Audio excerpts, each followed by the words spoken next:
The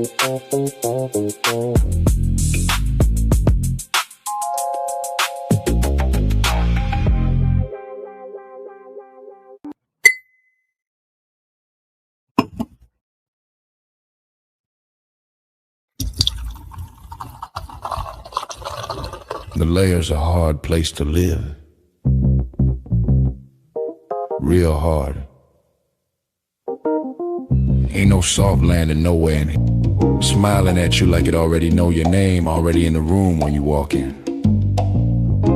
That's the slings and arrows, you don't hear them fly, you just feel that sting and wonder where it came from. Whole layer wrapped in dark mystery. Old magic in the walls. Wizards whispering deals they don't keep. Dragons watching from the shadows, counting bodies like loose change. Succubus love looks sweet at first, then you wake up lighter than you went to sleep. Heart tax, soul pawn. It's war out here.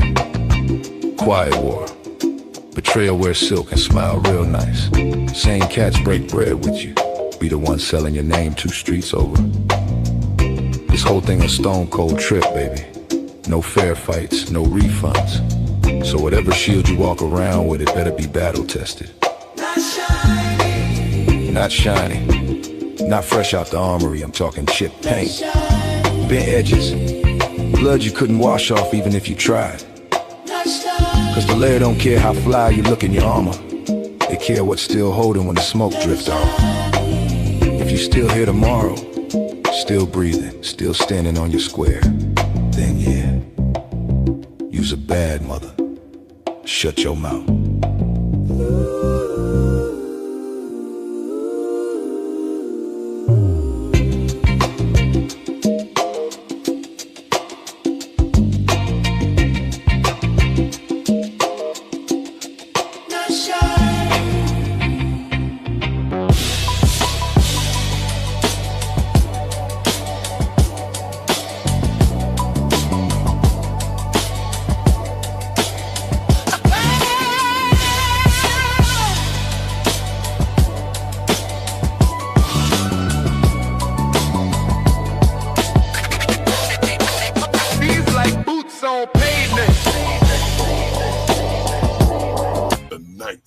Layer.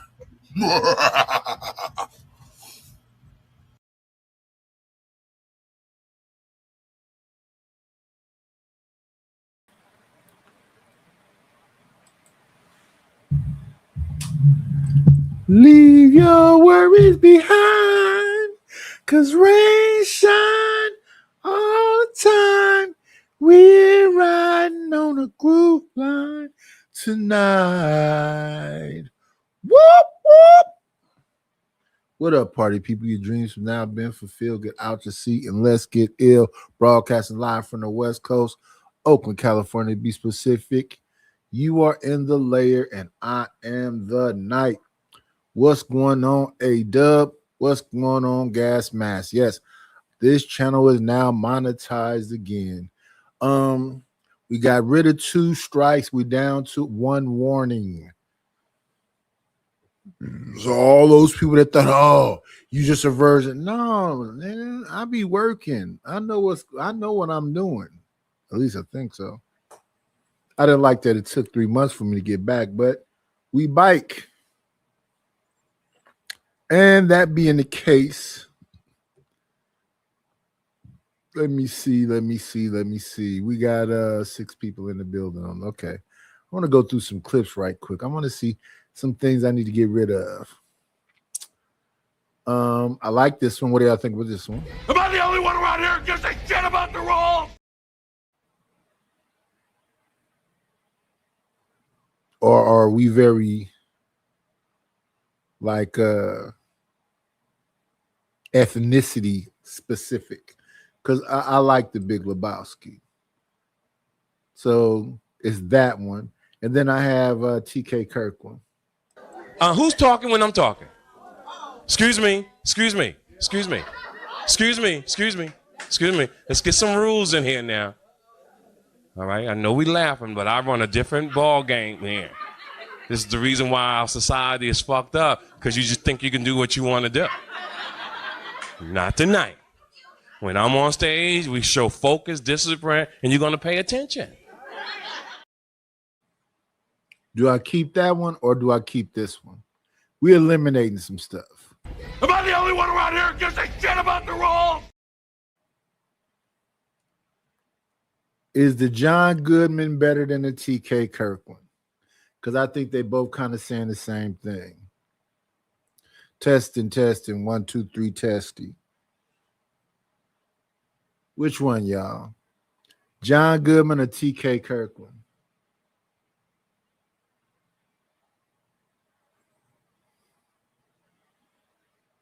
We trying to get rid of some of the What up, Soul Provider? I'll try again. Y'all tell me. Be very specific. Let me see. The man with the weapon.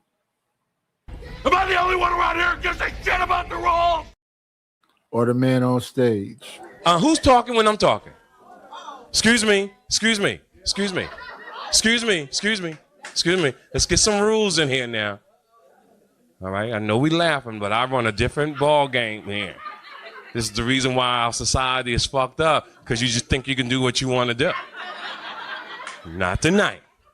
When I'm on stage, we show focus, discipline, and you're going to pay attention. What up, No Chaser?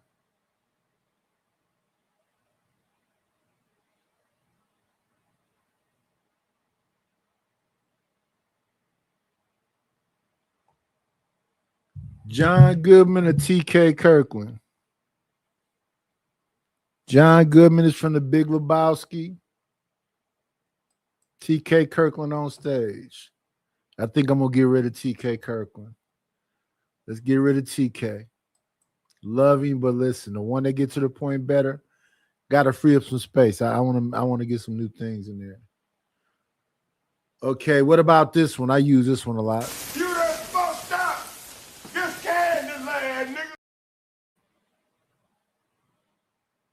What do y'all think about the Candyland one? What do y'all think about this? I don't know these niggas. Is it Candyland or is it Vince Staples? I don't know these niggas.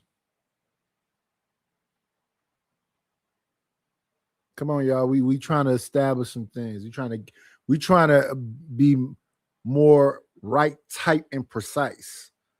Because these are the clips you're gonna see. We can get rid of TK because it was a little long.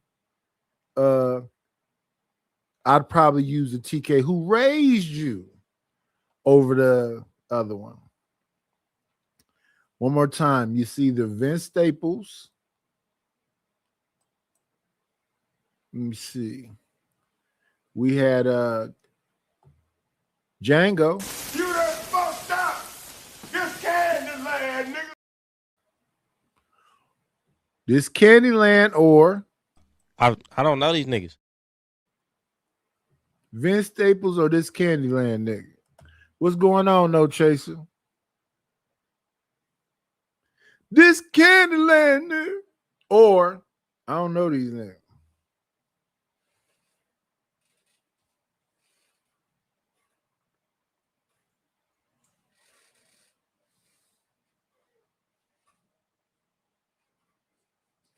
All right.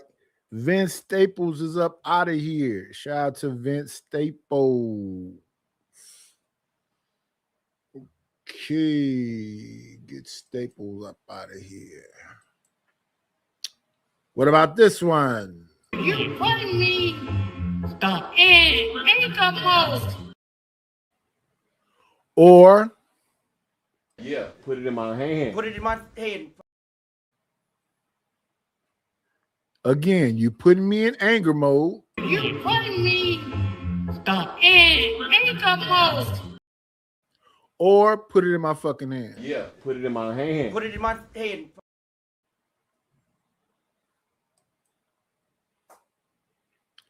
Anger mode, or you putting it in my motherfucking hand.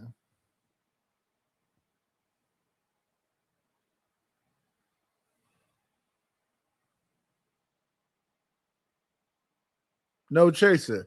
Anger mode, or put it in my hand. Every they said both of them. I approach him with my hand out. What's going on, Chris B? I'll try it again. We might keep both of them because both of them is getting a response. Let's try one more again. We thinking about clips we want to keep. We have. You putting me in anger mode. You putting me in anger mode, or Put it in my hand. Put it in my hand. or put it in my fucking hand. You putting me in anger mode, or put it in my fucking hand. Which one?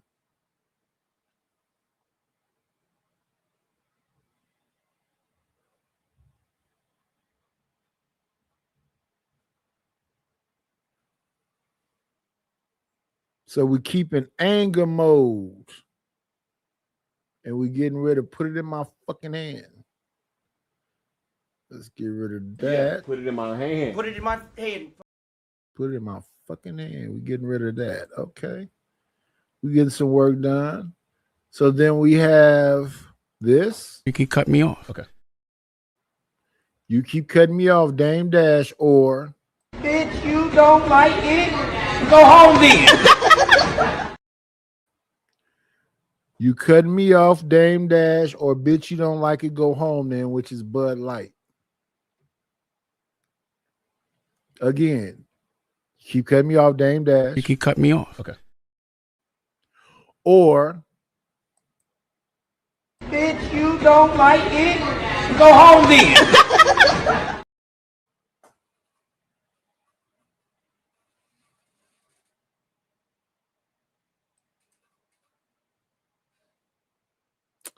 what's up, willing to win? Does Bud Light win overall? Bitch, you don't like it, go home then. Or we eliminating clips, y'all, so we can bring y'all new clips. It's either this one, Dame Dash, You can cut me off. Okay. or this one. Bitch, you don't like it? Go home then. Or keep them both. Let's move forward. We wasn't very decisive about that one.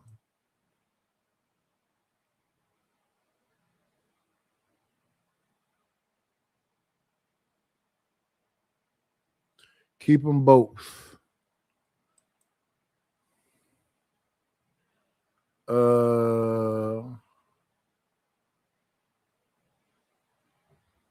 What is this? No, you done fucked up, don't you? You know you done fucked up, don't you? Or The problem with us is we don't trust each other. again. No, you done fucked up, don't you? Or The problem with us is we don't trust each other. you know you done fucked up, right? Or the problem is we don't trust each other.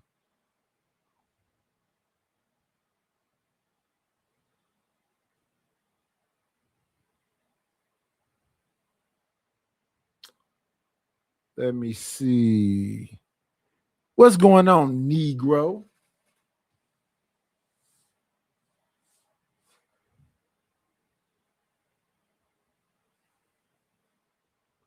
Everybody's saying, you know, you done fucked up, right? Get rid of. The problem is we don't trust each other.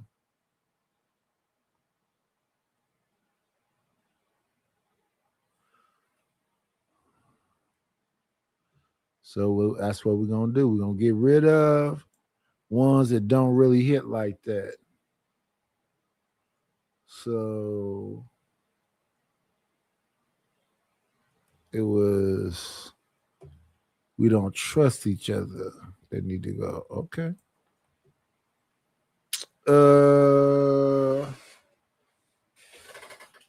So keep both of them. Keeping that. This Candyland, keep that. The rules, keep that. Um,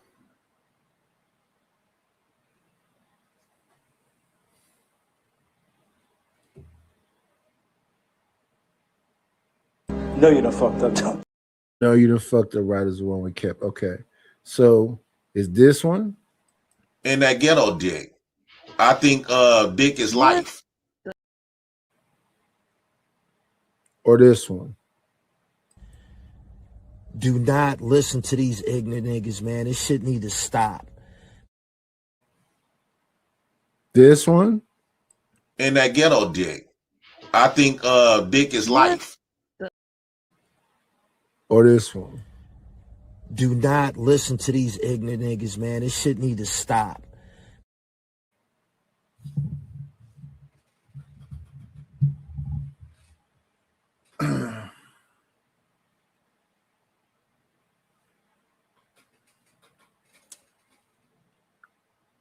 Another username. What's going on? Another username.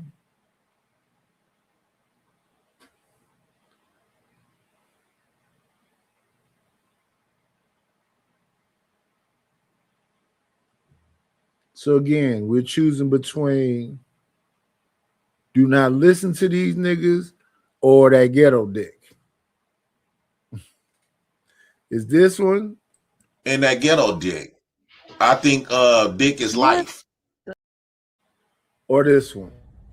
Do not listen to these ignorant niggas, man. This shit need to stop.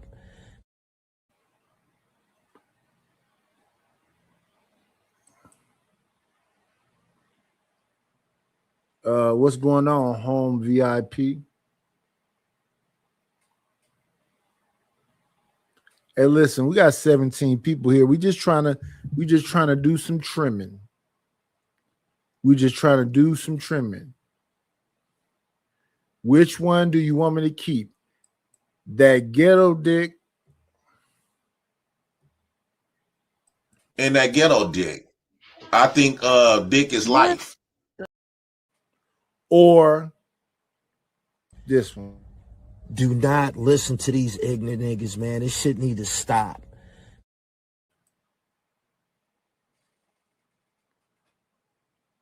What's going is that Governor Ron? What's going on, Ronnie Ron? Oh, he ain't got no wrench over here. Shout out to Ronnie Ron in the building. We pause this. Give Ronnie his wrench.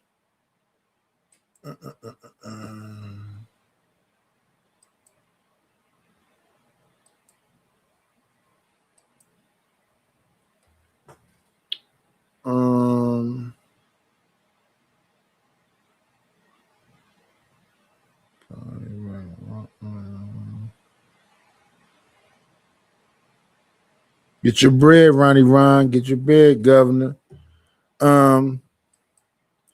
We trimming the fat over here. Which one, y'all? Is it JP? And that ghetto dick. I think dick is life. Is it JP or is it this one? Which one? Do not listen to these ignorant niggas, man. This shit need to stop.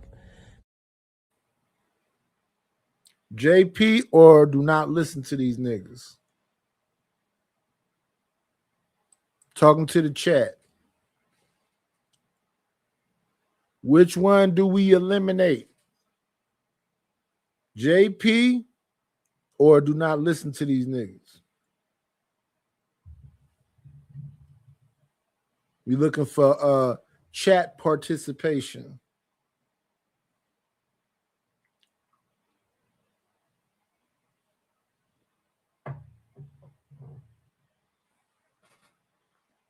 Help a brother out.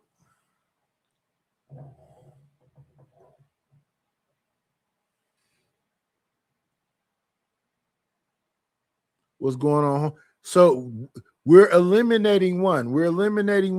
Which one do we eliminate? Do we eliminate JP or do we eliminate don't listen to these? We trimming clips down. Do we eliminate this one? And that ghetto dick. I think dick is life. Or do we eliminate this one?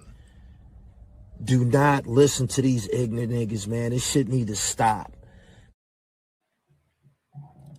We are trimming down clips.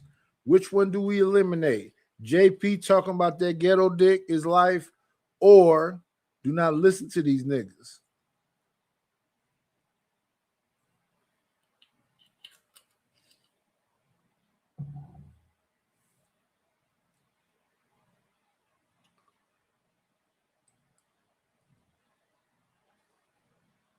Keep JP. Keep JP. We need JP. Keep both of them. Habitually nobody. Hello. Comes in saying Jubes. I don't know what that means, but shout out to the shout outs. The real Tyler Durgan says, pack up JP. Wellington Wynn says, pack up JP.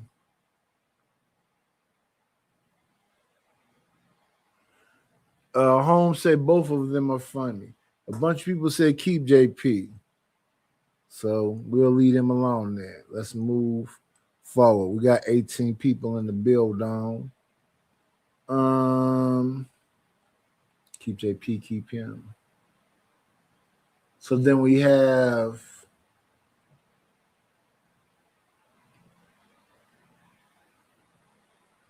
I'm like, man, you stupid. Who you think you talking to?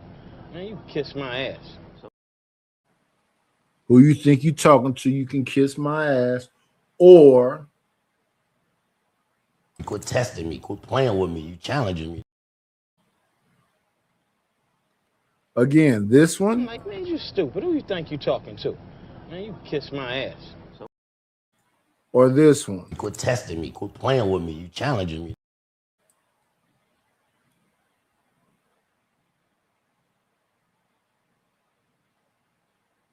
Come on, everybody.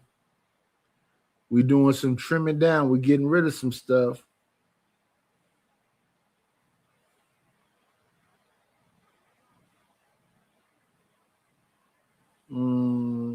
That's not one of the choices.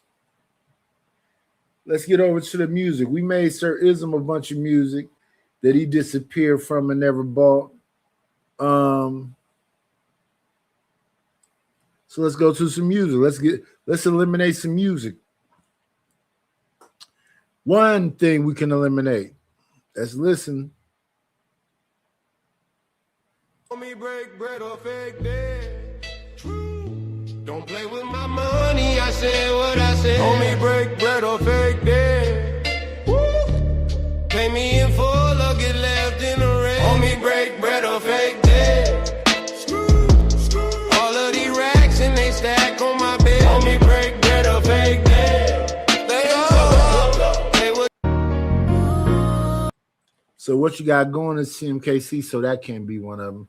So it's Homie Break Bread or Fake Dead, or do we get rid of this one? Just me and you. Late night, city lights glowing through the blind.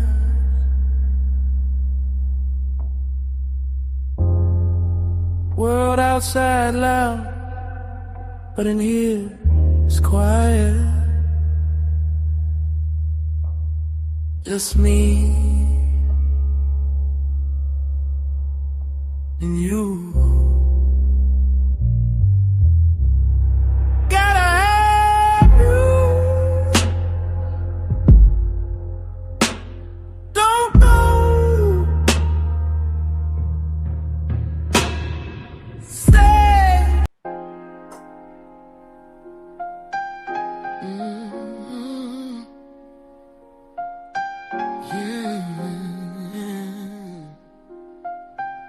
Lord knows.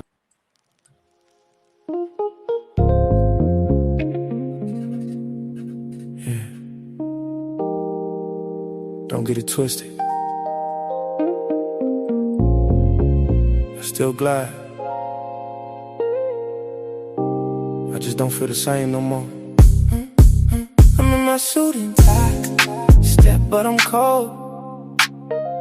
Heart on freeze, I don't do what I'm told. Used to give love, now I play my role. Now I just glide, I don't lose control. I'm in my suit and tie, cufflinks tight.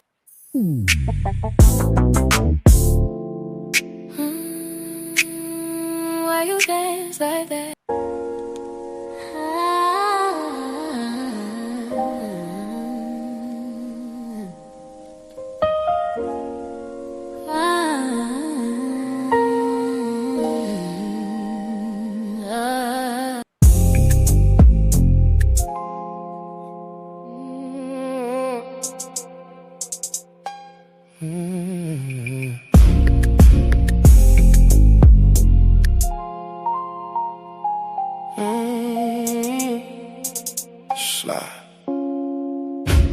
Slide through the night, engine hum low.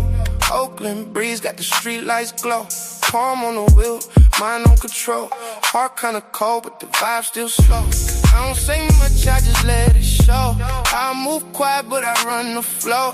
Eyes on me when I step in the door. They don't know what I've been through.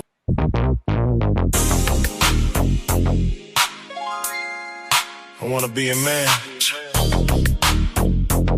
Slide with me real quick.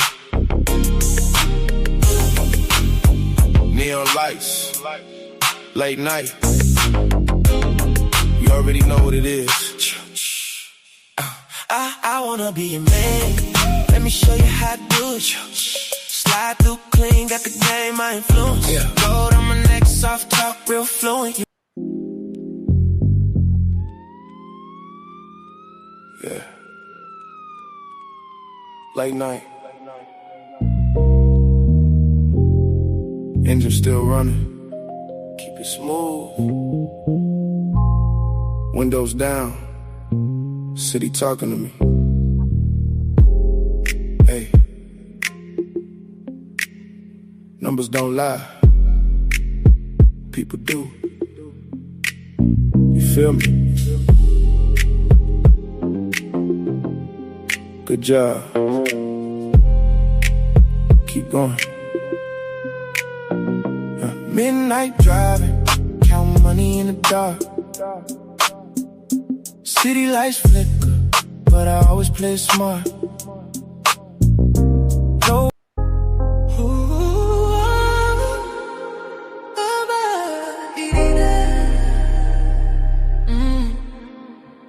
Come here. That's alright. Yeah. She walked in, all eyes on her. Didn't say much, let the smile do the work. Champagne glow underneath the lights. Every little move got the room feeling right. Oh, she don't chase, she just shine.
that dick.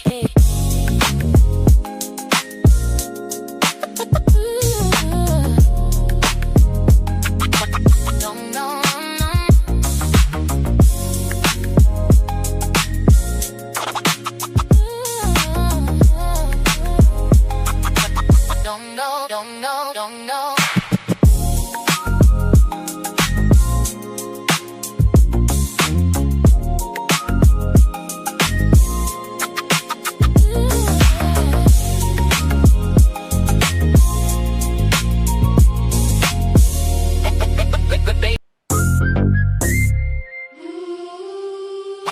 Yeah. Sometimes one word change everything. Sometimes silence say more than revenge.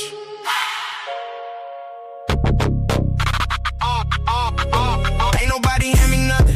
I was built inside the pressure. Rain hit the armor, still I wore it like a sweater. Smiles got thinner, nights got colder. Every broken promise put another brick on my shoulders. I don't yell no more, I calculate. Seen fake love show up 5 minutes late. Everybody loyal when the sun stay out. Soon as clouds roll in, watch them reroute. Every scar got a story, every loss brought wisdom. If the road don't break me, I'ma make a kingdom. One word, that's all it take to build a burn. One move, that's all.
Yeah, let's move forward.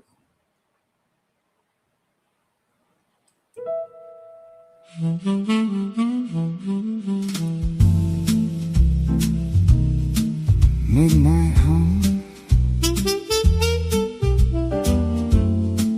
Mr. Jones still working.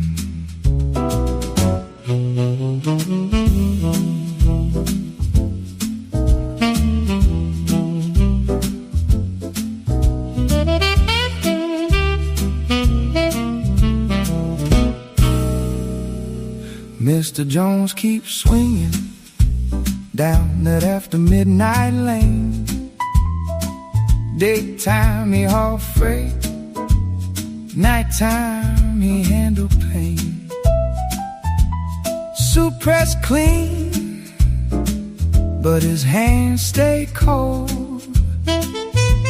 Living with the living, but he ride with souls.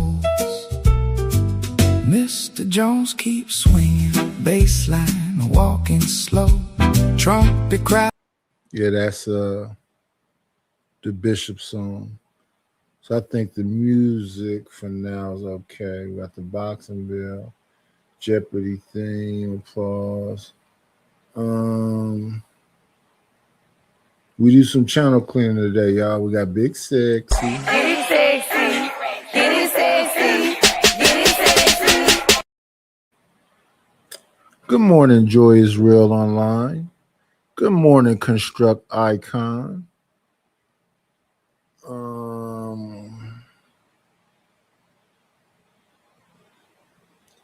Willing to win. Let's do this. I said close them doors. Ushers, close the doors.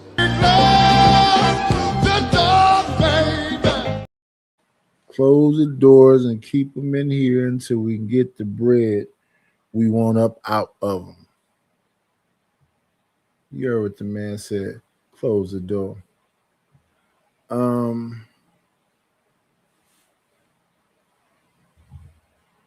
Let's start there.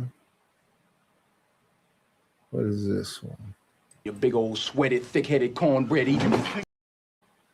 Your big old sweaty cornbread eating. We can get rid of that one. Even though I like it, we can get rid of that one.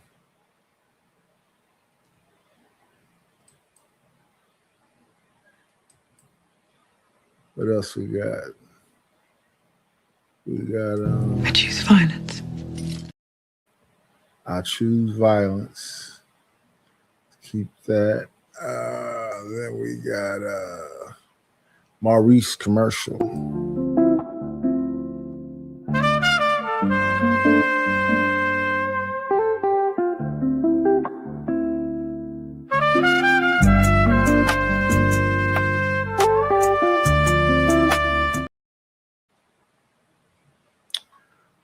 We're gonna figure out how to do kick.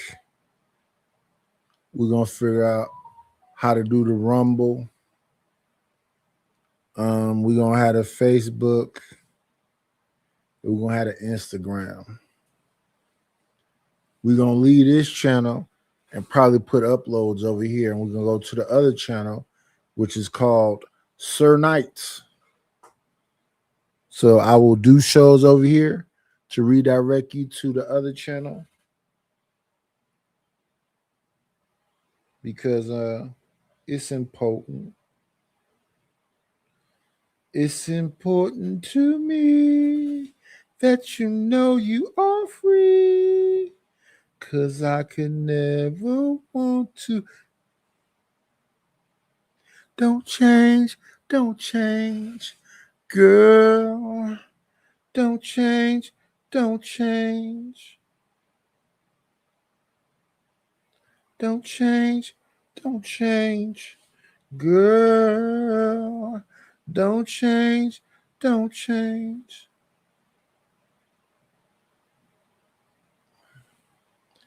Yeah, y'all, there's no more wine fun because now wine tastes disgusting to me. It's too sweet. So I said, I'm going to use an alternative. I'll use beer instead of wine. Because, yeah, that fucking wine is just, I don't know how I could deal with it in the first place. They call that a Boilermaker. But, yeah, I don't want no more Zinfandel, Sauvignon Blanc, Riesling. I'm cool with the wine. And I think I'm going back to whiskey, too, over tequila. But let's celebrate the people that keep the channel growing and going. Let's see.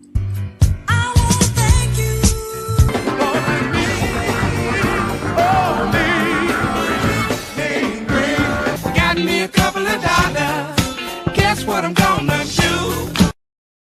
Thank you so much, Joy is Real Online, for the Cash App. I appreciate it. I appreciate it. I appreciate it. We got a new name in the building. I don't know about seeing before. Please like, comment, and subscribe to the channel. Let's highlight this individual. Let's bring him to the front of the congregation. I believe that says K Doggies. What's going on, K Doggies?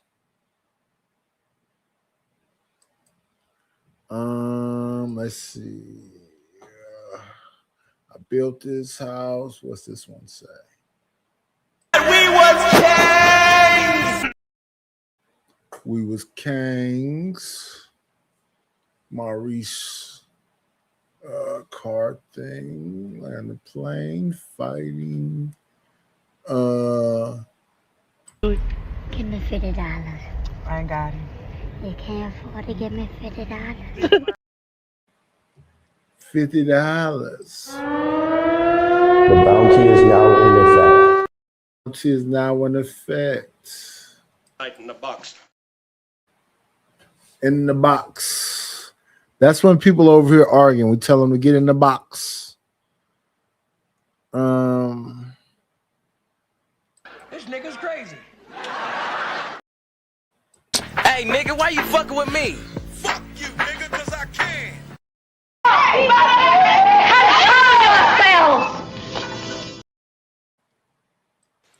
Hold on, Playboy. So it's Control Yourselves or Sam Jackson? Yo! Hold up! Time out! Time out! Y'all take a chill. Is it that one or is it this one?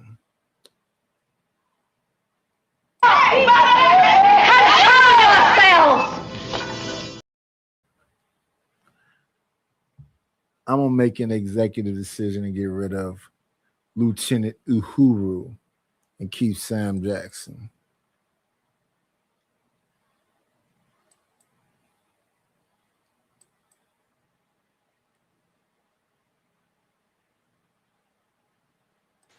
Hold on, Playboy.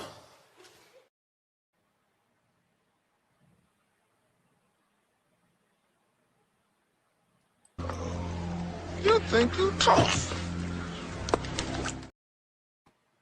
I'm gonna eliminate You Think You Tough. Everybody tough.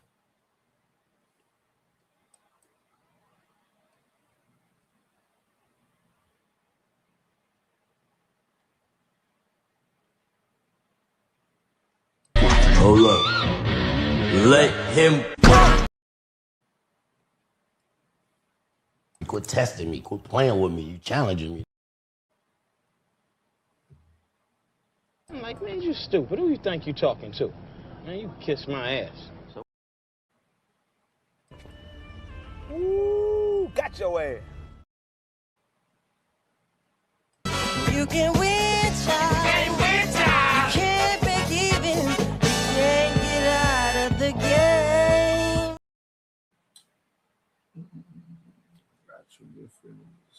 No, you done fucked up, don't you?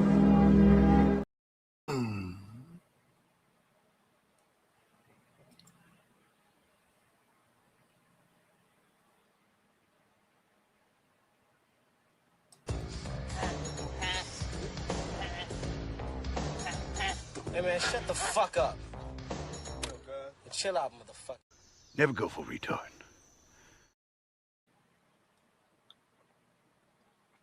I think we can start the show now. What time is it?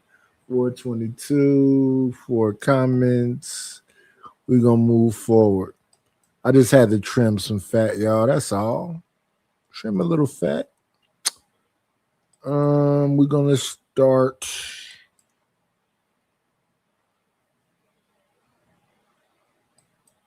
here on the book of Alpharonomy.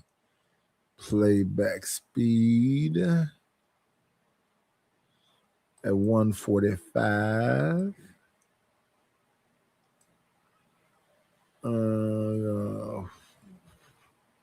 Full screen it and bring it up for everybody to see. That is an egg carton crate or whatever. It looked like full of roaches. Shout out to the book of Alpharonomy.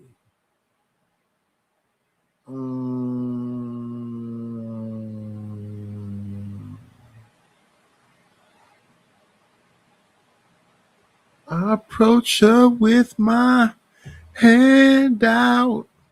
Oh. Listen, man, we have an episode of the Decisions podcast with Sarah Fontenot. You know, Sarah Fontenot is the only, if not one of the only, married podcast host who gives relationship advice to women and holds women accountable for the things that they do. It's the book of Alpharonomy. Read it or weep. I'm a grown-ass woman. I own too many damn businesses not to have any. This show used to be called Horrible Decisions. Then these people got deals they got brand deals, and they said, we don't know if we can keep going along with the horrible decisions. Can you guys change your name?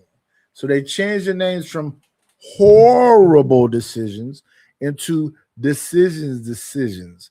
The one with the platinum hair, the 1920s hairstyle, her name is Mandy. And then the one over here with the sleeve, they both got damn near a sleeve, half of a sleeve anyway. Then it's not going down to the wrist. Name is Wheezy. Now, this is about sexual liberation and feminism and all that other shit. I even called Candy Cane over there saying something about if her man don't want her to do something and she don't give a fuck about what the nigga think. So shout out to Candy Cane. I care about what my woman think. I actually want to please her. If I'm with a bitch that don't give a fuck about what I think, I'd rather be alone. I've been alone for 8 years, y'all. And it doesn't mean there's not no nice ladies out there. I just don't want to fight with you. If you want to be a freak and fuck everybody, cool. Shout out to you. Live your freaky behavior. The Barcades. Let your freak flag fly. I don't even have no opinion on it. You're not fucking me. Give a fuck about them other motherfuckers. But when I listen to Mandy and when I listen to Weezy, who literally are talking about being whores. And there's some niggas out here too that be talking about being whores. We just don't call men whores. No, I like exclusivity.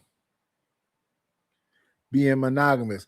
I listened to a bitch tell me one time the reason why you want to be monogamous. She went into a whole little spiel. I'm like, that's interesting. I never even thought of that. The reason why you want to be monogamous is because you got a micro peen and you only want the girl you messing with to know about it. So that's why you don't fuck a gang. And then I listen to the whole shit and I go, okay, that's cool. And then I ask them, well, why do you think that? Then they give me their spiel about why they think that. Then I let them know that no, before I got married, I was out here.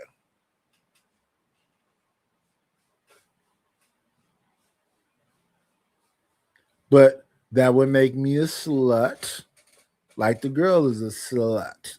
Because if I went to the club, yeah, I intended to bang you. If you left that club with me, I intended to bang you that night.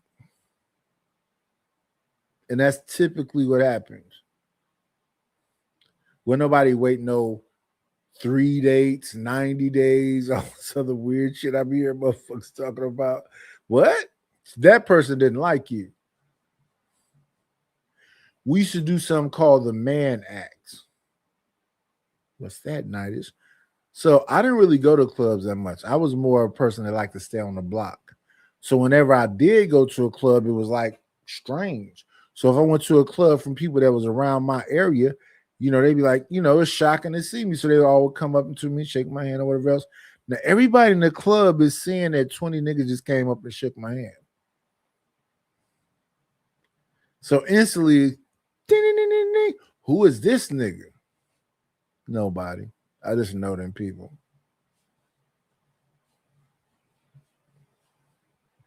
And then when the chick come up, I just was, respectable, presentable. And you know what? Even with me being like that, almost every woman I've been with, when I talk to them later on, they said, when I first saw you, you just look mean. I said, what you mean like that? I never seen you smiling. Now, here's the funny thing about when they tell me that. In my mind, I'm going like, oh, yeah, they fucking with me. Because what a lot of my people tell me that I be around is that I smile all the time.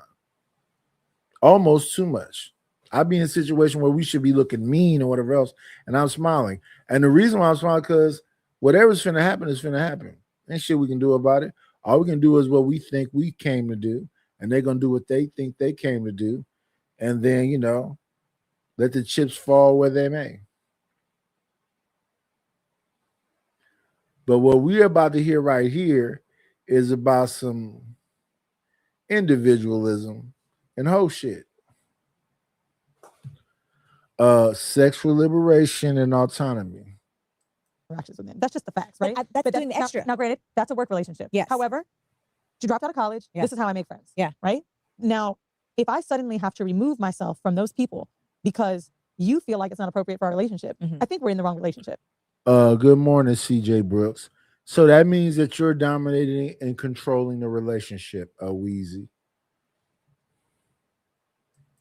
I think that there's a point of control and contention that you'll reach in a relationship where maybe certain friends got to go. For example, I've got close friends that are definitely platonic, and then it was definitely some niggas that maybe would have fucked if they could have. There's a lot of niggas that would fuck if you let them. Exactly. They could still be your friend. I don't think that it's fair to There's a lot of men who would smash if you let them, but they can still be your friend.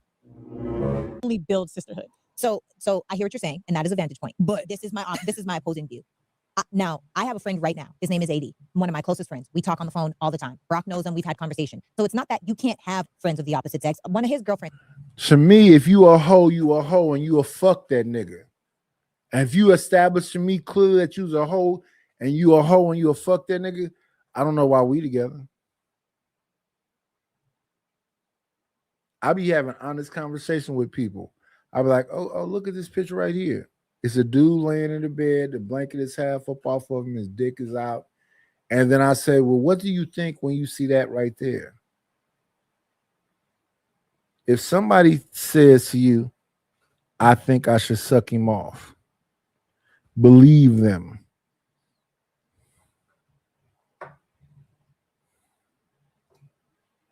Shout out to Asia. Asia came over to the house. Asia was at the wedding. Asia's like, I love what you guys had. The three of us are now building our relationship. So what I'm saying is, I don't think it's appropriate for people to have. You don't know. Yes. Oh, wait, I also don't think it's appropriate. I also don't think it's appropriate for there to be one-on-one interactions with that person because why?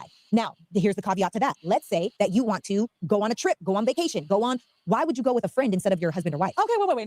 Now I get it. But in terms of friendship, and so my partner had dated someone for 9 years before me, and he was like, "You got too many fucking homeboys, bitch. What the fuck?" But I'm like, well, what is going to make you comfortable? I'm not going to stop being friends with them. He's like, well, you can't go on trips with Andre anymore, just you and him. My friend's a DJ, so I would jump on a trip. I'll come out there. He's like, that's weird to me that just you and him go on this trip. Yeah. That I understand. He's like, but I do understand that you and Andre might step out. I live between New York and LA. Y'all partying in LA for a night, you go out, you have dinner, whatever. He's like, but like, why would you and Andre go on a trip alone? Now that I'm in a serious relationship, I completely get that. To me, it is a bit inappropriate. Now, have Andre and I ever shared a bed or a room? No, but It was inappropriate the whole time. Before you was in a relationship, and now that you are in a relationship. Because what that is back in the days, we used to call that a dick in a glass. Justin Timberlake and somebody else made something called a dick in a box. Another term they'll use is orbiter. It's a nigga you know want to fuck you. You know he want to fuck you. He DDGing you. No, you can go out and fuck and do whatever else. I'm a modern-minded man, but you know I want to fuck too. So DDG go buy India Love a Birkin bag while Duke Dennis don't buy her shit and she be sniffing up under his armpits.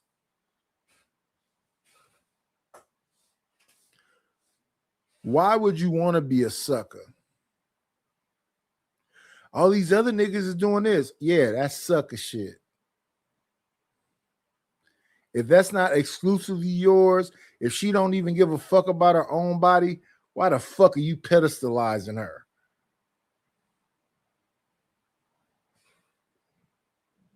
Understand the intimacy that vacations are. Yeah. And I don't necessarily think like it makes sense to go. Like, why would my man go on a trip? Road Like, C. I get it. But granted, we're all friends now. maybe they're going to We've Black been Ski on- Week.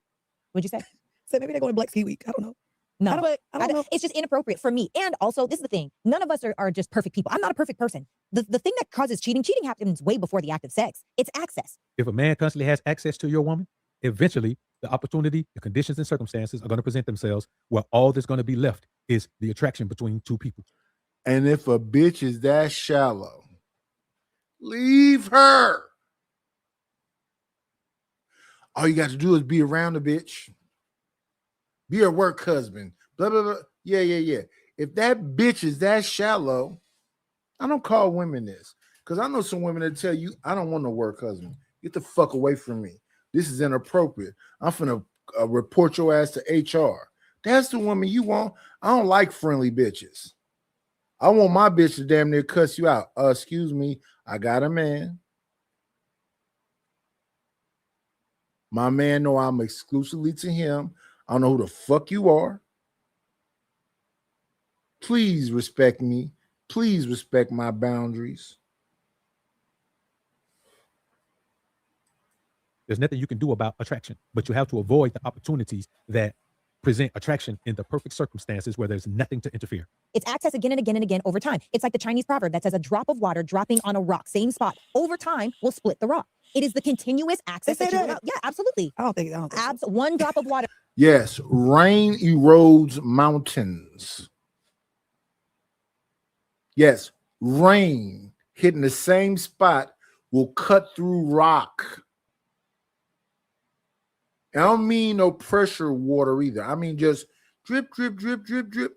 Rain erodes rock. That's just a fact, a scientific fact. The only reason I don't know if I really believe it with friendship as much as I think someone at work could start. And y'all are emotion-based, fun-based, social-based. So if a motherfucker just keep talking to you, you might not see him at all until probably like a year later. Then you realize, oh, this motherfucker been flirting with me the whole time. Oh, this motherfucker wants some of this. And y'all play with that nigga like a cat plays with yarn. And grown ass nigga, if you're not smart enough to understand that, you's a dumb motherfucker. And all you traditional chivalrous motherfuckers that just want to pedestalize her and put her first and give her everything, shout out to you. Maybe you found a unicorn. But are you listening to the women? Because people be like, well, this is a TV show. They're being extreme. No. Fuck the TV show. Outside in real life, when I talk to women in real life, they want their autonomy. They want their sexual liberation. Can't the men do it too and all that other shit? So if they want to go on every vacation, when I go to Jamaica, she gotta fuck a Jamaican. If I go to the Dominican Republic, she gotta fuck a Dominican. All them destinations is her getting fucked by exoticals. And I know some bitches that's so bad meaning good, they'll take a nigga on a vacation and fuck a Dominican and fuck a Jamaican. Nigga, you try your best to be totally knee deep, and she's still going to fuck an exotical. She just took you because she didn't want to be alone. Goofy, goofy nigga. A more of a budding relationship. Like I think that at the end Why of do the you think they say work wives and work husbands? Of course, It's but I also inappropriate. think like there has. So you better work with the same sex if we get together. What do you mean? No. Like, so now you gotta go work at Morehouse? Like, I know for a fact that Shicey Bum got a roster. She got a 60-year-old white man that can barely walk, that she got to help up the stairs. I think Shicey Bum messed with exclusively paraplegics. And she taking checks. Respectfully. He can't be around women. Like that's the thing. I just think I'm not saying he can't be around women. I'm not saying that. Wait, you really think it's cool that like someone could be married and go on a vacation with a woman? I don't think that would happen. I just don't see why that would happen. Like when you get married, like you often out either here with other friend groups, like that wouldn't be a thing. Where if we're married and we're living together, that you're planning a vacation with another person. That wouldn't happen. She does make sense. Now, she didn't make sense when she didn't even believe that a drop of water continually dropping on a rock could eventually make a dent in the rock. We aren't gonna worry about that. But she does make sense right here, because in reality, if you're married, you're just not planning a vacation with someone else, not a friend. Now, you may be planning to meet someone, or you may be planning to go meet somebody you just met, which is a totally different ballgame. You shouldn't have been married in the first place. But you're not going to be married and then be like planning a trip to go on vacation with your friend. No, I agree. It shouldn't happen. No, but it wouldn't happen. They believe they can because they'll divorce that nigga and go. They don't give a fuck about none of the rules. Only niggas is playing by the rules. That's why niggas is losing. They whooping y'all motherfucking ass, slapping you upside the head, giving you noogies and wedgies and shit. They don't give a fuck about the rules. They be conjuring and making spells and burying your drawers in the front yard while they fucking your brother. They fucking your father. You think that's your son and it's your brother. Oh yeah, I want to time out American tradesmen. I don't time people out, but I'm finna time this motherfucker out. Let's give him, a little time to rest in his masculinity. The fuck?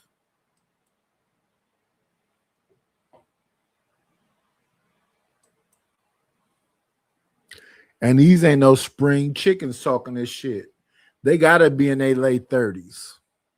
Like that doesn't even make sense. But I'm saying that's like, bro, the last 3. But that's why y'all are taking it to the extreme. Do I think that my husband or my partner can go and have lunch or dinner with just a woman one-on-one? Yes. Oh, I agree too. Yes. She doesn't. Wait, that's what I'm saying. Asia and him cannot go and have dinner by themselves. For That's what? Like we're taking it to the extreme with this vacation. It's not cannot, but he also would not.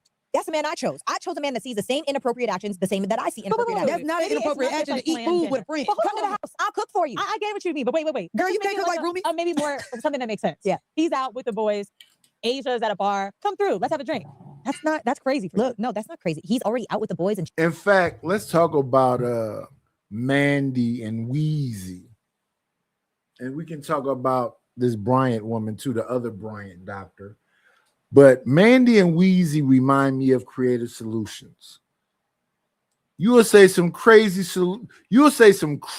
shit, and Creative be like, "What's wrong with that?" Everything. The fuck?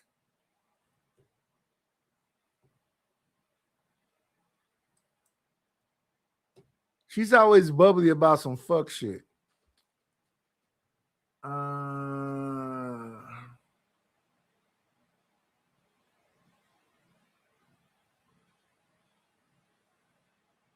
Let me pull up this gay man's quote.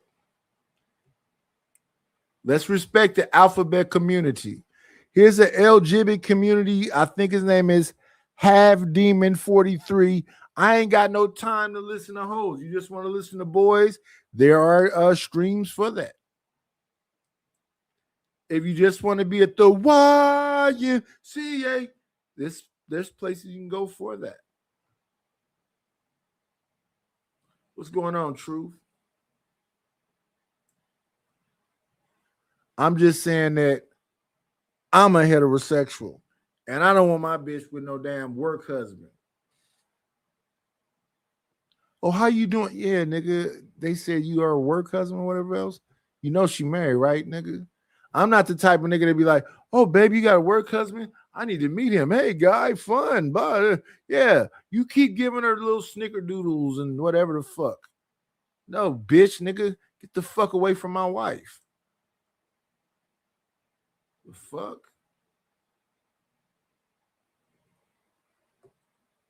Stop talking to her so much. She's at the same place. Maybe he's gonna meet with the boys. I'm saying maybe he has plans that night, but right before he meets Asia to catch up. No, that's weird. See, so something I really need. For example, I'll bring this person up again. Now him and Andre hang out alone without me, which is lovely. We've been. It's weird, like she said it was, and now you're trying to explain it away. No, the shit is weird. You're just comfortable with weird.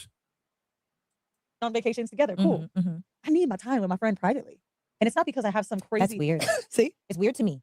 I want to catch up like with my. Yeah, if you need all this time with your friends privately over your husband, if you need all this time with your boys privately over your wife, you're gay. Dog, I want to talk. But why crazy. can't you do that in front of I your already do. man? But I also can't share every single lived experience. That's weird. And that's she thinks that That's like weird. we talk. I think it is too, man. Listen, brother. Her man is not privy to her sharing herself in that way. She wants to share herself in a different way with another man. And women think this is okay. And some of you guys think this is okay because you were raised by women to be accepting of things that a man shouldn't be accepting of. Independence then becomes a thing, right? So Yeah, you I gotta be agree. independent of your partner. No, I agree with that. Look, I'm here right now. Before this, I was at a laser hair removal appointment. Before that, like, I'm not saying you have to be up under. Beautiful angel. A man that's married, that's your work husband, will still fuck you if you say you going. You going? Oh shit, we got to figure this out. Your work husband that's married, a fuck you if you going. No ifs, ands, and buts about it. Or why else the fuck would he be in your face? Your man all the time. I'm saying that there are certain things that I think create intimacy, which is not always sexual, by the way, but intimacy. And I don't think that we as women should be spreading our intimate things with men. I just don't think that. Now, I don't. I think the intimacy looks different for me, right? It's the bond that I share when I'm having a tough day and I'm talking about the fragility of my parents being older. It could be maybe finance or work stress or whatever. But sometimes shooting the shit with a friend does look different with your partner. Maybe I need to vent for a second. Where are your girlfriends? They're there too. Okay, so if you're already having those conversations with your girlfriends, why then do you also need to have those conversations with him? Women aren't willing to accept that there's an intimate connection with their male friend. I try to tell you, man, that Yeah, that nigga want to fuck the shit out of you. it's all of the time. There's an intimate connection between a woman and her male friend, and that's intimacy that should be yours. A woman shouldn't be sharing herself intimately with any other man. There are no private conversations. There are no secrets between them two. That's what, man, that's y'all woman. Y'all sharing that woman. And I guarantee you that there are some things about her relationship with you that she's sharing with him. That I'm telling you, that's how guys end up sleeping with your bro, because they the male friend, because she's giving him all of the ammo he needs. So if something goes wrong or she doesn't like something, she tells him he has the upper hand to be able to say just the right thing she needs to hear in order to get them draws on the floor, man. I'm telling you. Because there's a part of your intimate capacity that he is taking. So much so that if your partner were to say, I don't really, I love him. Intimate capacity. Yeah, we have capacity for everything, We right? are humans. I guess that person is that important to me then. So is that person more important? If your person were to come to you right now that you've been with for 3 years and say, you know what, Y'all listen to this I part. love the dynamic, but I don't want you guys to have a one-on-one My relationship romantic anymore. Would you say relationship yes or shouldn't no? be placed in a I'm not gonna hold hierarchy you, with the Sarah. other I men would because of be gender. so icked out. Wait a minute. My banner is not scrolling, and I did not turn it to the primordial ooze. So that is a me thing. I fucked up. So here go the primordial ooze. And here is the banner. Y'all, I just got back monetized, y'all. Support the situation. I did the work. It took me 3 months. I don't like that. I wanted it to be done in 1 month. But I'm going to go to Certain Night channel and work over there and get it monetized too. It's probably going to be uploads over here.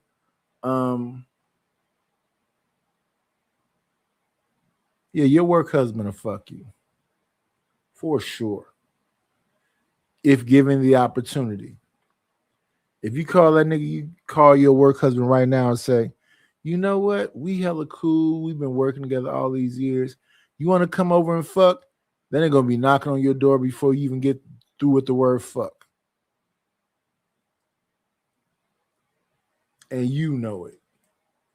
You just playing stupid ass games and wonder why you're getting stupid ass prizes. What up, Vic?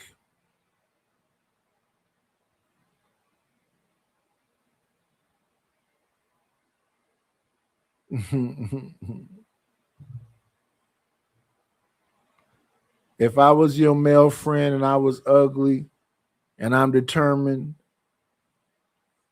yeah, I'm not gonna never be no what they call that shit. I can't be no friend zone nigga. If I'm getting at you, I'm getting at you. It ain't gonna be no confusion. And if you ain't fucking with me, I'm not gonna be no damn orbiter. Oh yeah, she rejected me, but no, I'm gonna accept the rejection and kick rocks, agitate the motherfucking gravel.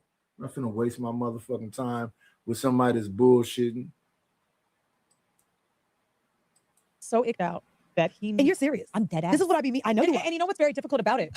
That is so I love perplexing my to friend. me. Yeah. We've been friends longer than my relationship, right? I probably would sacrifice him Who, because your I'm friend? because I'm that in love with my man at Okay. this point, right? Which sucks. But what would end up happening is I'd be so resentful that my man controlled my life that much. It wouldn't work. But is it control? And that is just it's absolute control. Or is it respect? That is not controlling your life, you crazy witch. That is not controlling your life. And if my woman come around me and it's been some orbiter bitches around, she like, oh, how long y'all been friends since y'all was kids? And no, I just met this bitch in the last 5-6 years. She just been around. I don't like that. I think she trying to get with you. I will say, I understand what you're saying. If you're uncomfortable with me being friends with that person, I'll cut them off. But understand this about me. I'm a grown-ass man. Can't nobody make me do shit. You my woman, and you can't make me do shit. So you think some chick that's been around me for 5 years, that's been looking the same way she look right now, that I haven't fucked in 5 years, that I might fuck when I get with you? Make that make sense to me. How do you get to that conclusion? Have you done that before? Have you been with some significant person that's been in your life and then some orbiter motherfucker come around that you've known for 2 or 3 years gets access to the pussy? Access to the throat? Interesting. I don't think that's control. That goddamn word enough. No, this is what I'm saying. Respect. But that's the thing. If you respect me, if you love me, if you care about me, again, the same way that cheating would hurt me. Yeah. Why does it go differently than you removing someone that I care about? That would hurt me for me to have to But the disregard barometer for respect for you and I are both different. No, right? It would hurt you to get rid of some motherfucker you care about. Leave me alone. Don't say my name or call me or do nothing ever again. I'm Gucci. Keep your fucking pussy. What's the problem with my friend? I don't like that bitch.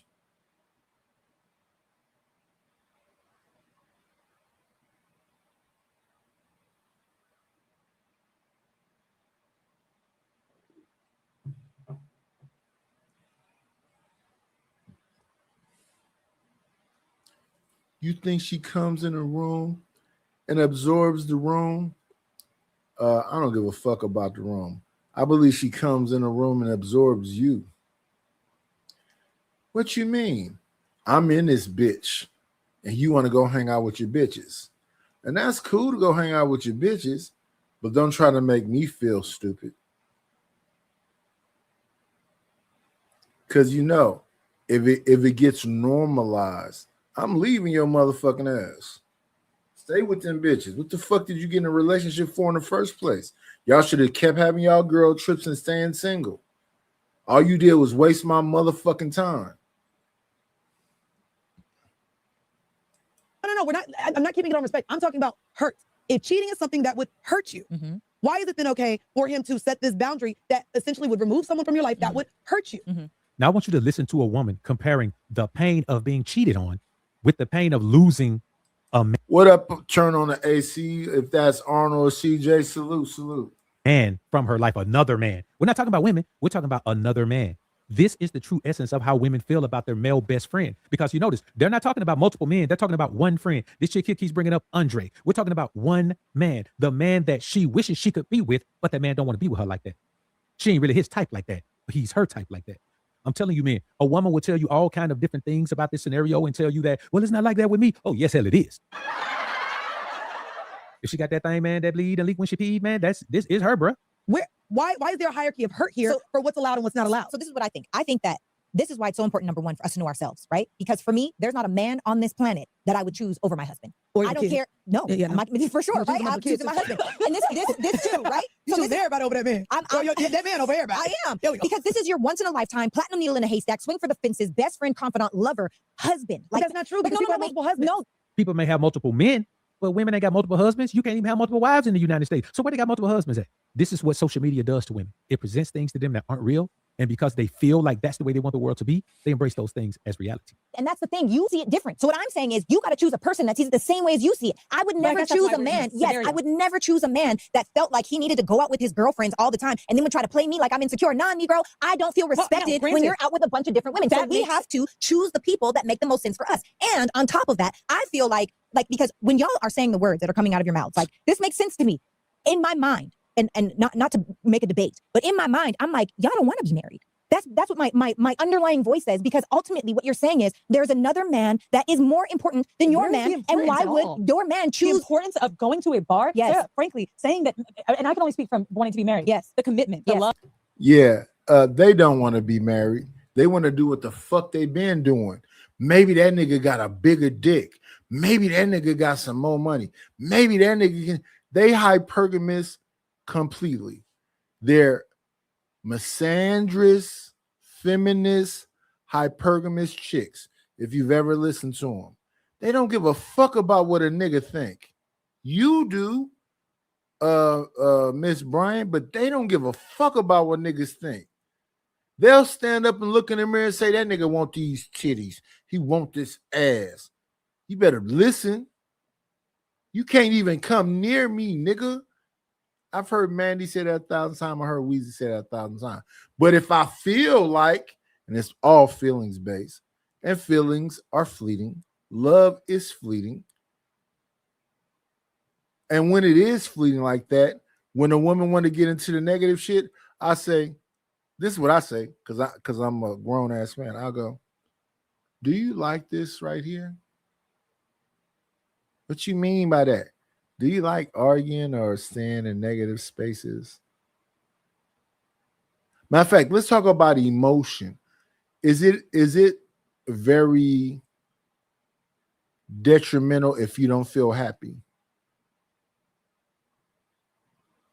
I would ask them two questions, because happiness is an emotion also, and it's fleeting. You may be doing some shit that annoys the fuck out of me, but I what I'll say is like, I have to accept that that's who you are. Is that shit? Are you doing it because of me, or are you doing it because that's just who you are? A lot of times people think people are doing things and then when no, that's just who they are. These two bitches right here, Mandy and Weezy, want to be hoes. And man is nothing but utility to them. Nigga, what can you do for me? You can't make me come hella times. You can't give me a bunch of money. You can't. Then nigga, you useless. These bitches have said that repetitively. They don't give a fuck about a nigga. What can you do for me?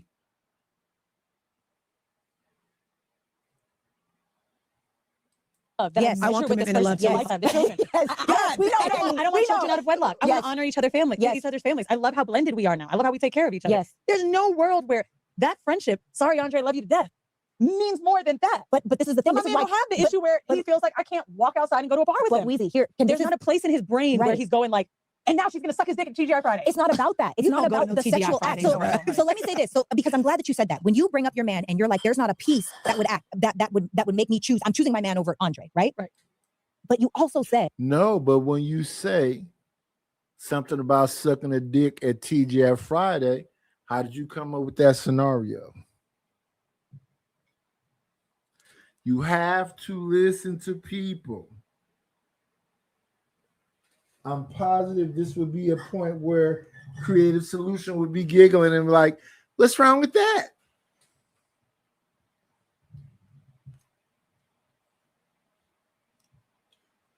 Well, what do Chanel be saying? Well, she get all of this. That's a married woman. Your husband get all of that. Stop saying that, lady.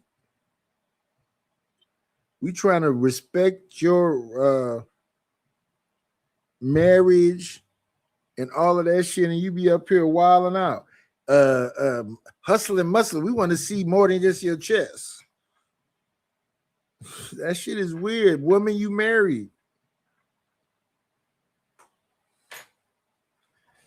I've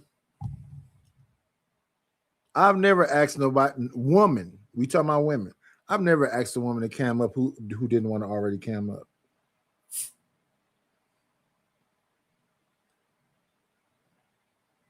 Why?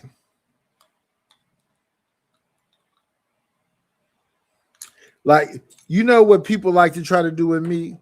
They try to like to hit me with the I'm not that important. Nor are you, bitch. You're not that important either. The fuck is we saying? To my ex-work wife. My ex-work wife be like, I'm not finna spend this money. You're not that important. Nor are you, queen. We don't know each other. I've seen you, you've seen me. Shout out to JP. But yeah, you're not that motherfucking important. It's a million yous. It's a million me's. We have doppelgangers and all of that shit. It's better versions of me. It's better versions of you. Like, I'm looking at these women right here. They just average looking chicks. One of them, the doctor or them other two, is like goals. Oh, them baddest bitches. But to them, they're 10s. I wouldn't give a fuck if this woman right here didn't go home with me. Over time, you would resent him so much that you would end up breaking up. Meaning, And same thing with Mandy and Wheezy. They look tired. wait, let me finish. Isolated from Andre. Right. This is something that you took from me. No. This woman crazy. Listen to what a woman says. A woman said, that's isolated from Andre. This is related to something you took from me, but Andre is what he took from you.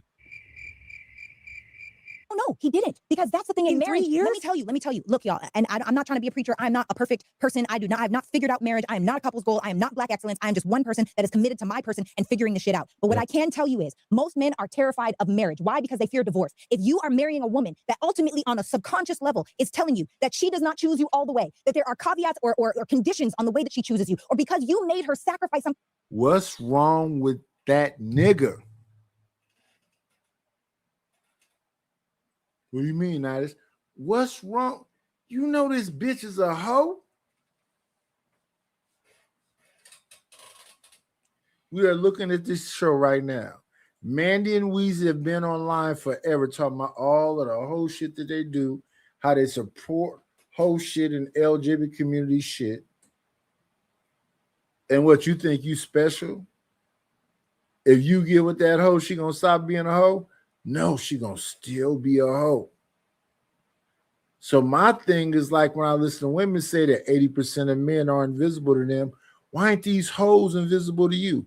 Because there's some women out here who do have morality, who do have decency, who do value their body and all that other shit. I don't know if you can afford them, but they exist. Thing that meant something to her. You think that's going to be the only thing you sacrifice in marriage? I will tell you this flat out. I am not scared to lose a man. I am not scared. That's to the divorce. problem. And no, it's not. That's And the reason why you're not scared to lose a man is because you don't give a fuck about him in the first place. Both of y'all not scared to use a man. Why? Because you know it's another nigga around. Y'all look at niggas like fucking buses. Well, if this don't work, and y'all damn near 40. And y'all gonna keep doing that shit the rest of y'all motherfucking life. Y'all gonna be the golden hoe girls. I always choose myself That's first. the problem. I will choose. You choose yourself first, but not a man. Always first, and then my kids, and then God. I come first, and then my kids. She come first always, then her kids. Nigga, you better listen. And then God. That is what you're dealing with. This is the Jezebel spirit. The Jezebel spirit puts God after all of the things she loves. Now, I want you to remember this, because what you hear is two women who represent the type of woman that you should never want to be with. You should never make compromises and sacrifices to be with a woman who thinks like this. But here's where it is. Yes, for me, right? I'm listening. I would probably, if you told me right now, my man needs my Y'all, I ain't gonna hold you. I don't relate to nothing. I'm just over here listening to y'all. I believe this all sounds nuts. If it don't sound like hoe shit, it's confusing to me. I'm trying to make it work in my brain, is what she's saying. I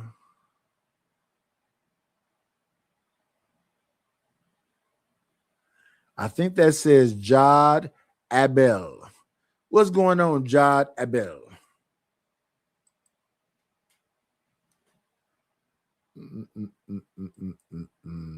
To me, everything out of both of y'all's mouths. I'm like, is this the married people debate?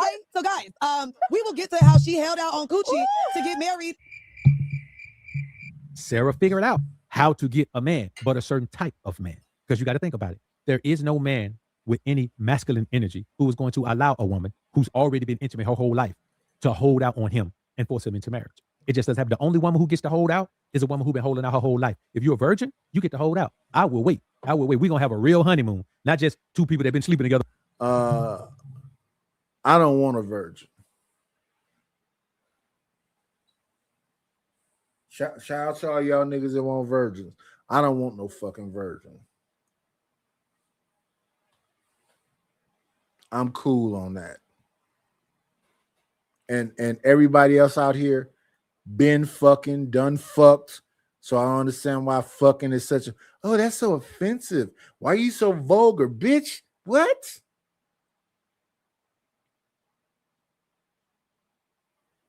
So you want me to say when somebody's going, they making love to you?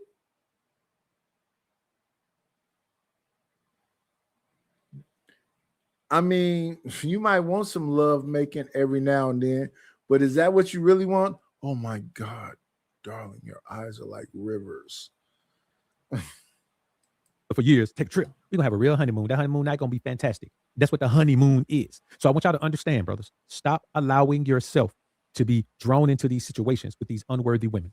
Because if you allow yourself to lock down an unworthy woman, it is because deep down inside you realize, or maybe you don't even realize, which is worse, that you're an unworthy man. But I'm telling you, brothers, you are worthy Sigma? Of the type of woman who is dedicated to being what you need her to be, want her to be, and what God put her here to be in your life. All right, I'm done with this one. Like this video on your way out if you enjoyed the content. Subscribe to the channel if you haven't already. Shout out to the shout outs. That was Book of Alpharonomy with its spin on decisions. Or is this decisions on what's her name show? I don't know. Y'all could figure it out. We always like to keep the link in the description. And we're not going to annoy y'all for too long. We just come through right quick, get our business out the way, and then we move on to other things, hopefully bigger and better, like Weezy and Mandy is into. Who had? Let's come back over here. Big screen me. Get this out the way. And then it goes to who.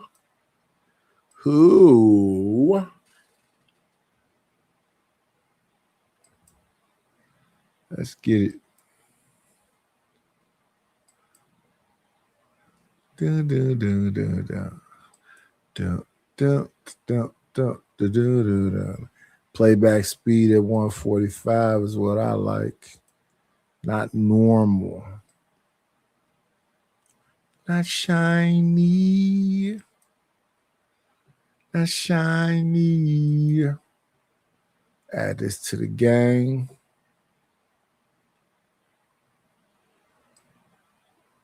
Let's get it popping. Where do y'all want to start at today, man? Because I want to start with this John Gok situation and be a... Show me the money. Yes, sir. Show me the money. Yeah, support the show, support the stream. I mean, where y'all want to start at, man? Where do y'all want to start at today, man? Because I want to start with this John Gok situation and be a slave, or do y'all want to go straight into the Usher situation, the Usher conversation? Y'all let me know. Let me know in the chat. She gave the straight no chaser, young 304 response. Oh, Lord. You think it was a young 304 response? I don't know if I heard a young 304 response, but y'all, you know, hey, I'm probably the worst person to ask about 304s. Hey, y'all tell me what y'all want to do. Be quick about it. Y'all want to go to the John Gok situation, or y'all want to go to the Usher situation? Matter of fact, I'm just gonna choose because y'all take it too long. All right, so it's up to all right. Shout out to Will in the Way. All right, so this Nigma tagged me in his punk ass video. Want to get dry smash. Wanted to get dry smash on stage by Chris is a no-brainer. LOL. Oh Lord. Hey, listen, who cares? Let's get that POS John Gok out of the way. All right, so we gotta go straight to John Gok. All right, so in true John Gok fashion, I don't know if y'all know, but John Gok has a show with Be a Slave. Okay, him and Be a Slave have a show together. And if you didn't know who Be a Slave is that white Santa Claus looking dude that looked like a combination between a little bunny rabbit, like that rabbit on. So Be Brave, the one that's running around here looking like Hunter S. Thomas. Be Brave, that's living in what looks like a shed with a bunch of shotguns on her door. Be Brave is who he's calling something slave.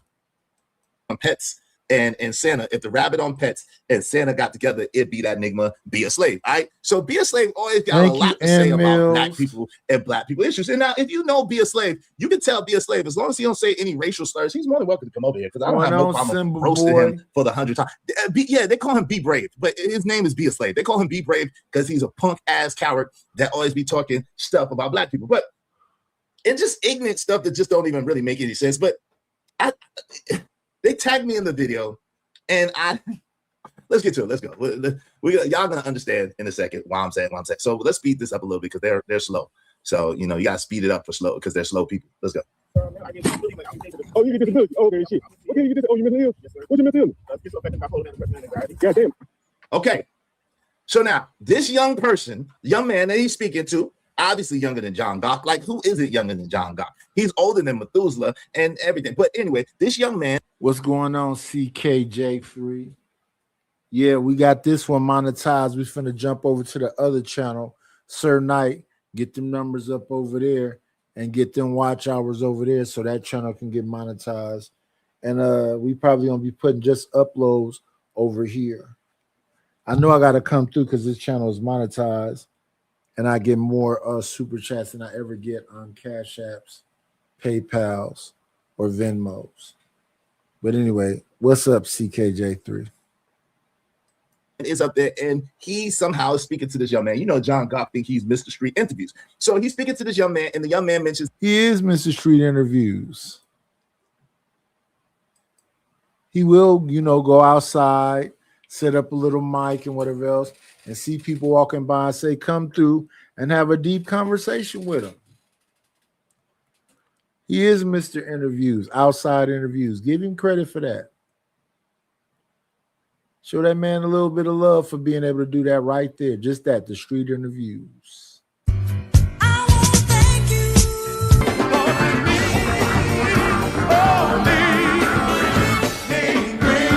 Got me a couple of dollars. Guess what I'm gonna do? Thank you, MMill1782, for the $2 ball. She says, congratulations. I appreciate it. I don't like that it took 3 months, but I appreciate it.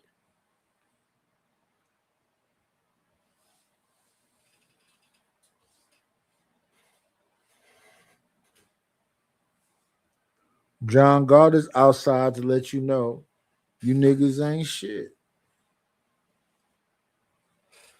Shout out to the shout outs, but that's what his perspective is. That's how he get it popping in these streets. Let me see. John Galt.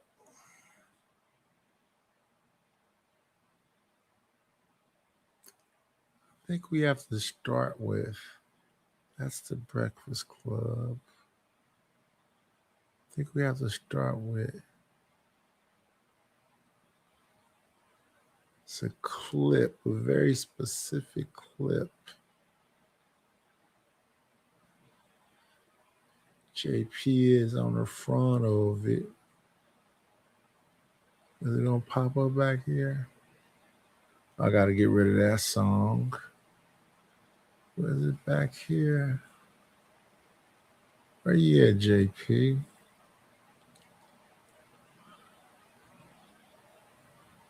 I made Creative Solutions a song. I don't never hear her play that motherfucker. She must have thought this is trash. She'd be my first person of all the songs I made that will say that it is trash. But shout out to her. Give me a beer out there, refrigerator. I gotta be flying. Give me a beer out there, refrigerator. Give me a. You gotta be flying packages or something. Give me a beer out the refrigerator. Give me a beer out the refrigerator. Give me a beer out the refrigerator right now. Be brave, said it. One more time, Bob. Give me a beer out the refrigerator. Give me a beer out. You gotta be playing packages or something. Give me a beer out the refrigerator. Give me a beer out the refrigerator. What's going on, brother Noomsy? Give me a beer out the refrigerator. Give me I gotta be playing packages. Give me a beer out the refrigerator. Give me You gotta be playing packages or something. Give me a beer out the refrigerator. Give me a beer out the refrigerator. Give me a beer out the refrigerator right now. Be brave, said it. One more time, Bob. Give me a beer out the refrigerator. Give me a beer out. You gotta be playing packages or something. Give me a beer out the refrigerator. Give me a beer out the refrigerator. Give me a beer out that refrigerator.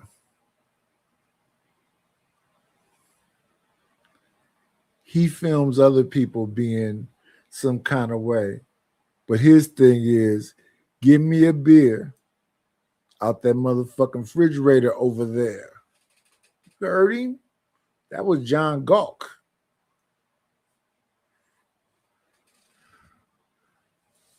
Let me see. John Gawk. Just a little bit. Just a little bit.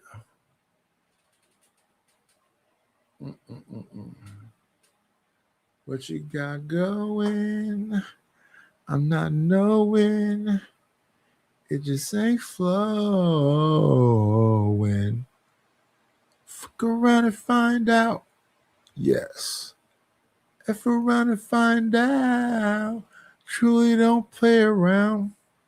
We do the Dougie till we get down. I ain't saying shit. Facts. I ain't saying shit. What you got going? I'm not knowing. It just ain't flowing. I'm not. F around and find out. Yes. F around and find out. We truly don't play around. We do the Dougie till we get down.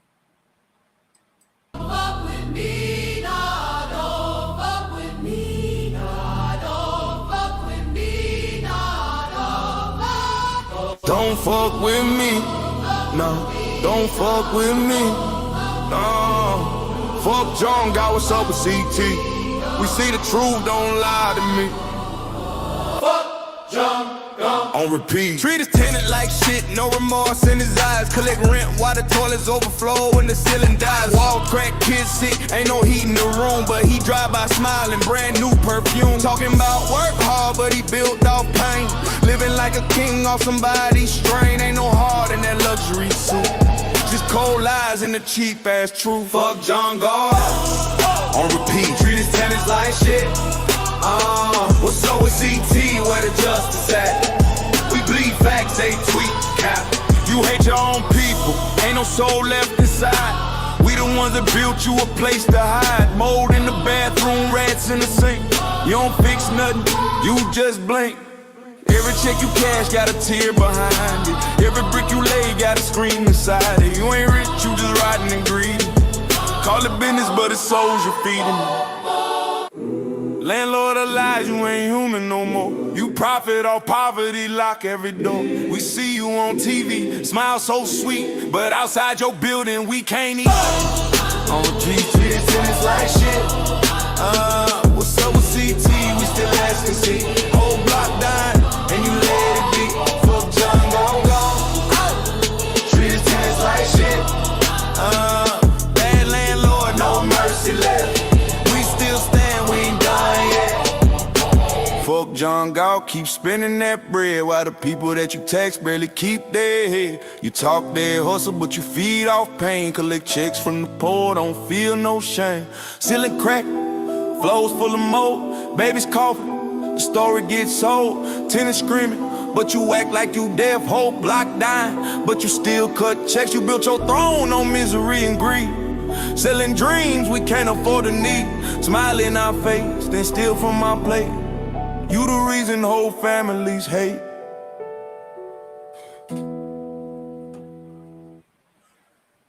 Yes, sir. You the reason whole families. Ooh-rah. Let's do this, y'all. Know and love the way I do.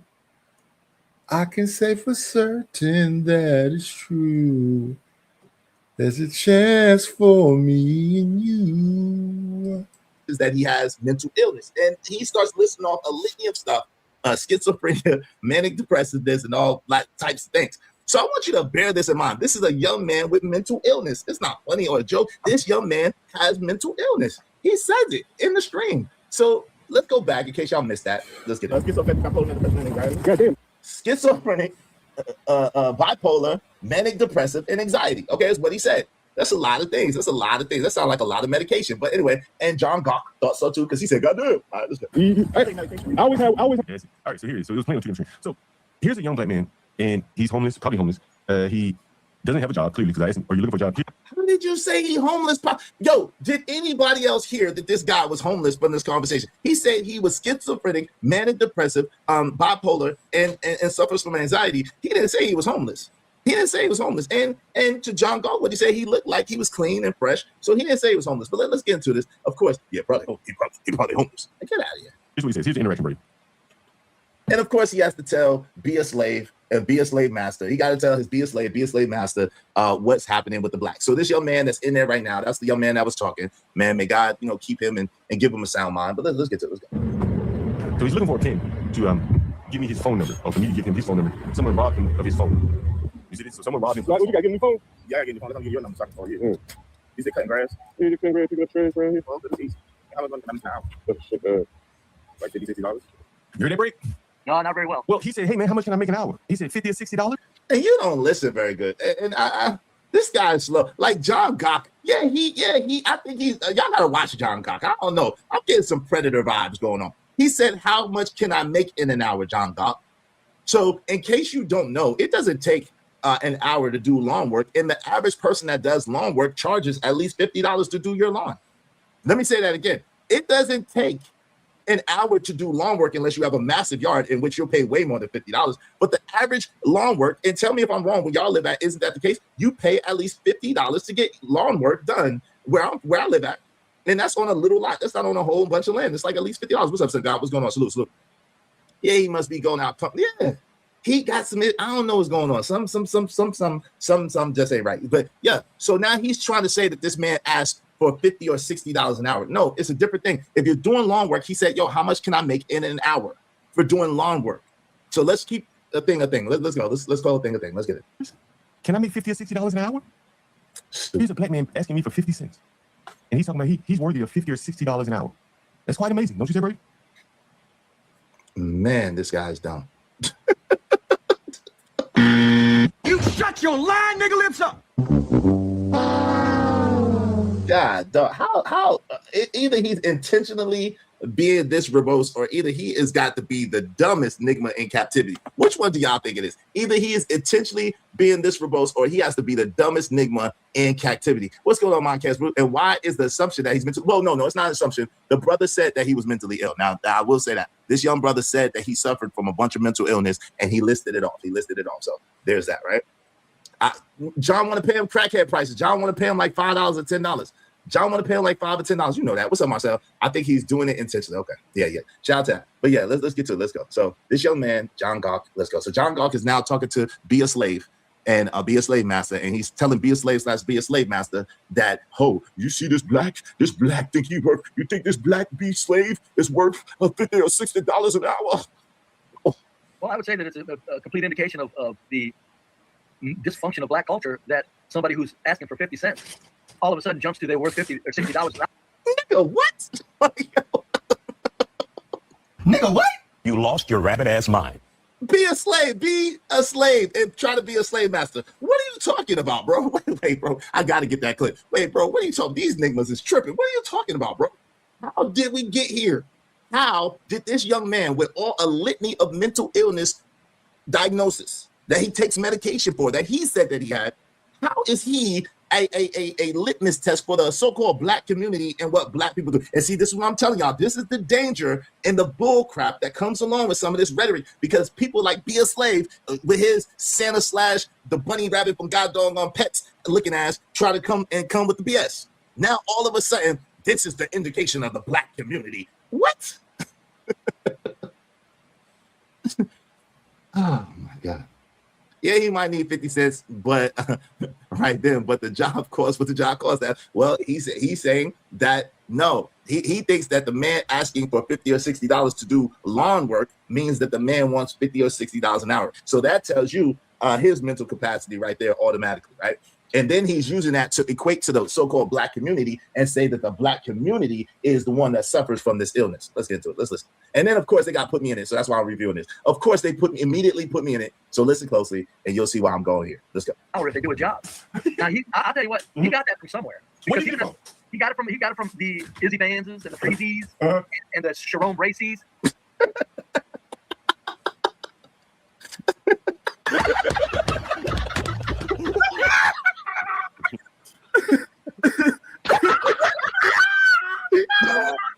I never start this stuff, y'all. I never started. I just finish it. I never started it. I just finish it. I never started. He got that from the Izzy Bands and then tried to throw the other brother in there and Sharon Bracy's. He got it from us. Like, how did I get in this? I ain't got nothing to do. I don't live in DC. I don't know this young man. I've never talked to this young man, and I'm not advocating for lawn care or for mental illness. How did we get here? How did we get here? Make sure y'all hit the like button at least and support the show. Sports Stream. What up, though? What up, though? Real Petty Pendergrass in the building. What's good, man? What's good with you, man? Good to see you. Where you been at, brother? Let's go. Let's get it. So the Izzy Bands and the other people that he named is the reason why this young man is asking for $50 or $60 to do lawn care and some other cleanup around the house. Because what he said was, how much would you pay me for an hour, is what he said. Not I want to make $50 or $60 an hour. He said, how much would you pay me for an hour? So with lawn care, that is a different thing, and everybody knows it. But let's get into it. Let's go.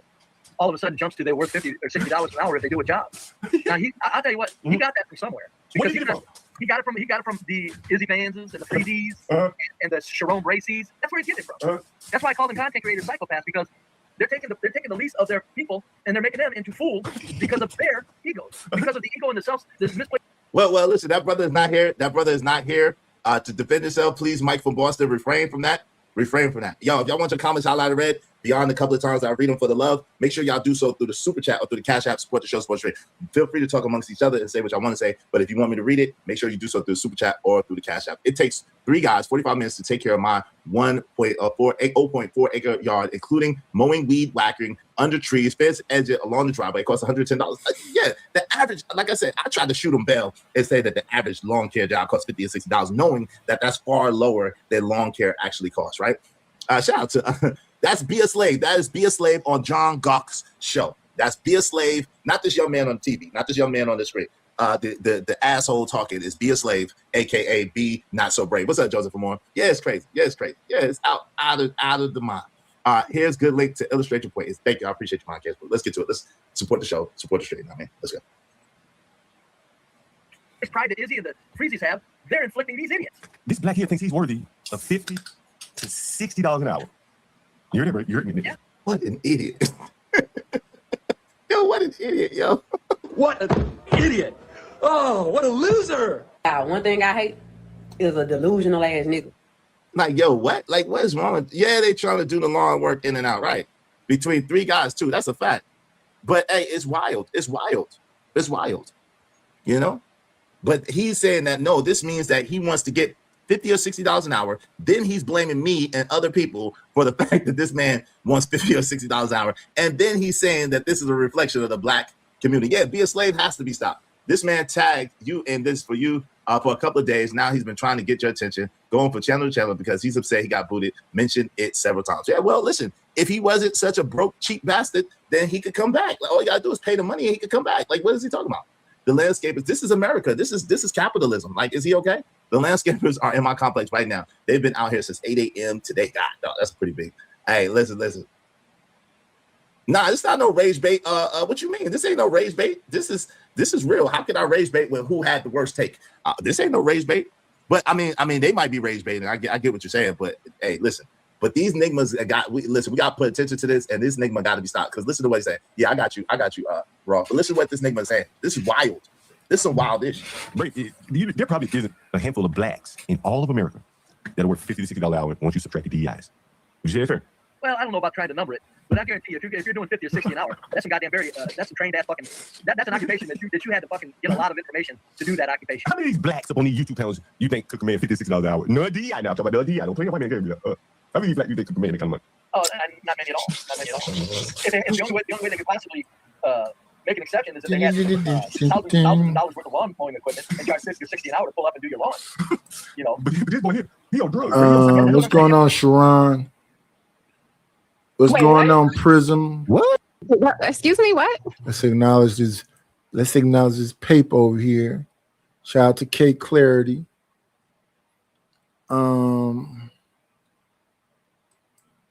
Let's give it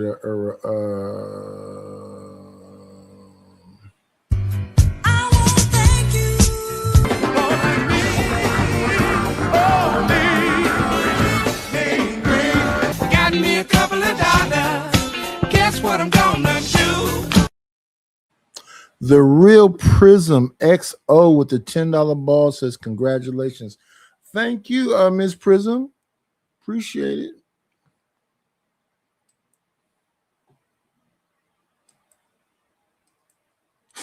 Listen again, and yo, I hope we're beyond me having to say this, but I'm gonna say it anyway. This is in no way, shape, form, or fashion a dig at people who work and get a paycheck, because that's an honest living, and there's nothing wrong with that if that's what you want to do. If that's what you want to do, if that's what you set out to do, if you're doing, that's not what most people want to do, and that's not what most people set out to do. But shout out to you anyway, because you're doing it. We need them too. We need all them things as well. Let me see. We want to acknowledge the break bread of fake dead. Don't play with my money. But I'm not going to be in y'all hair for too long. I just came to hang out with y'all for a little bit. I'm finna go lay it down in a minute. Thank you for the money. Cheese, Betty, the dough. Buddha, scratch, Skrilla, paper. Shout out to brother Noomsy for the $2 ball. I appreciate it. It all adds up. We're going to split it up. We're going to chop it up. YouTube is going to take 30%. 30% of $2 is 60 cents. So I will be left with $1.40. Thank you for the $1.40.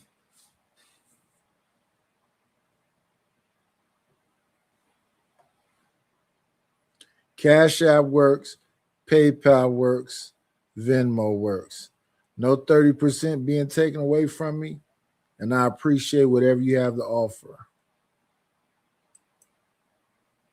What you love, if you are good at your career, if you're good at your job, if you got the job that you wanted, there's absolutely nothing wrong with it at all. Not even at all.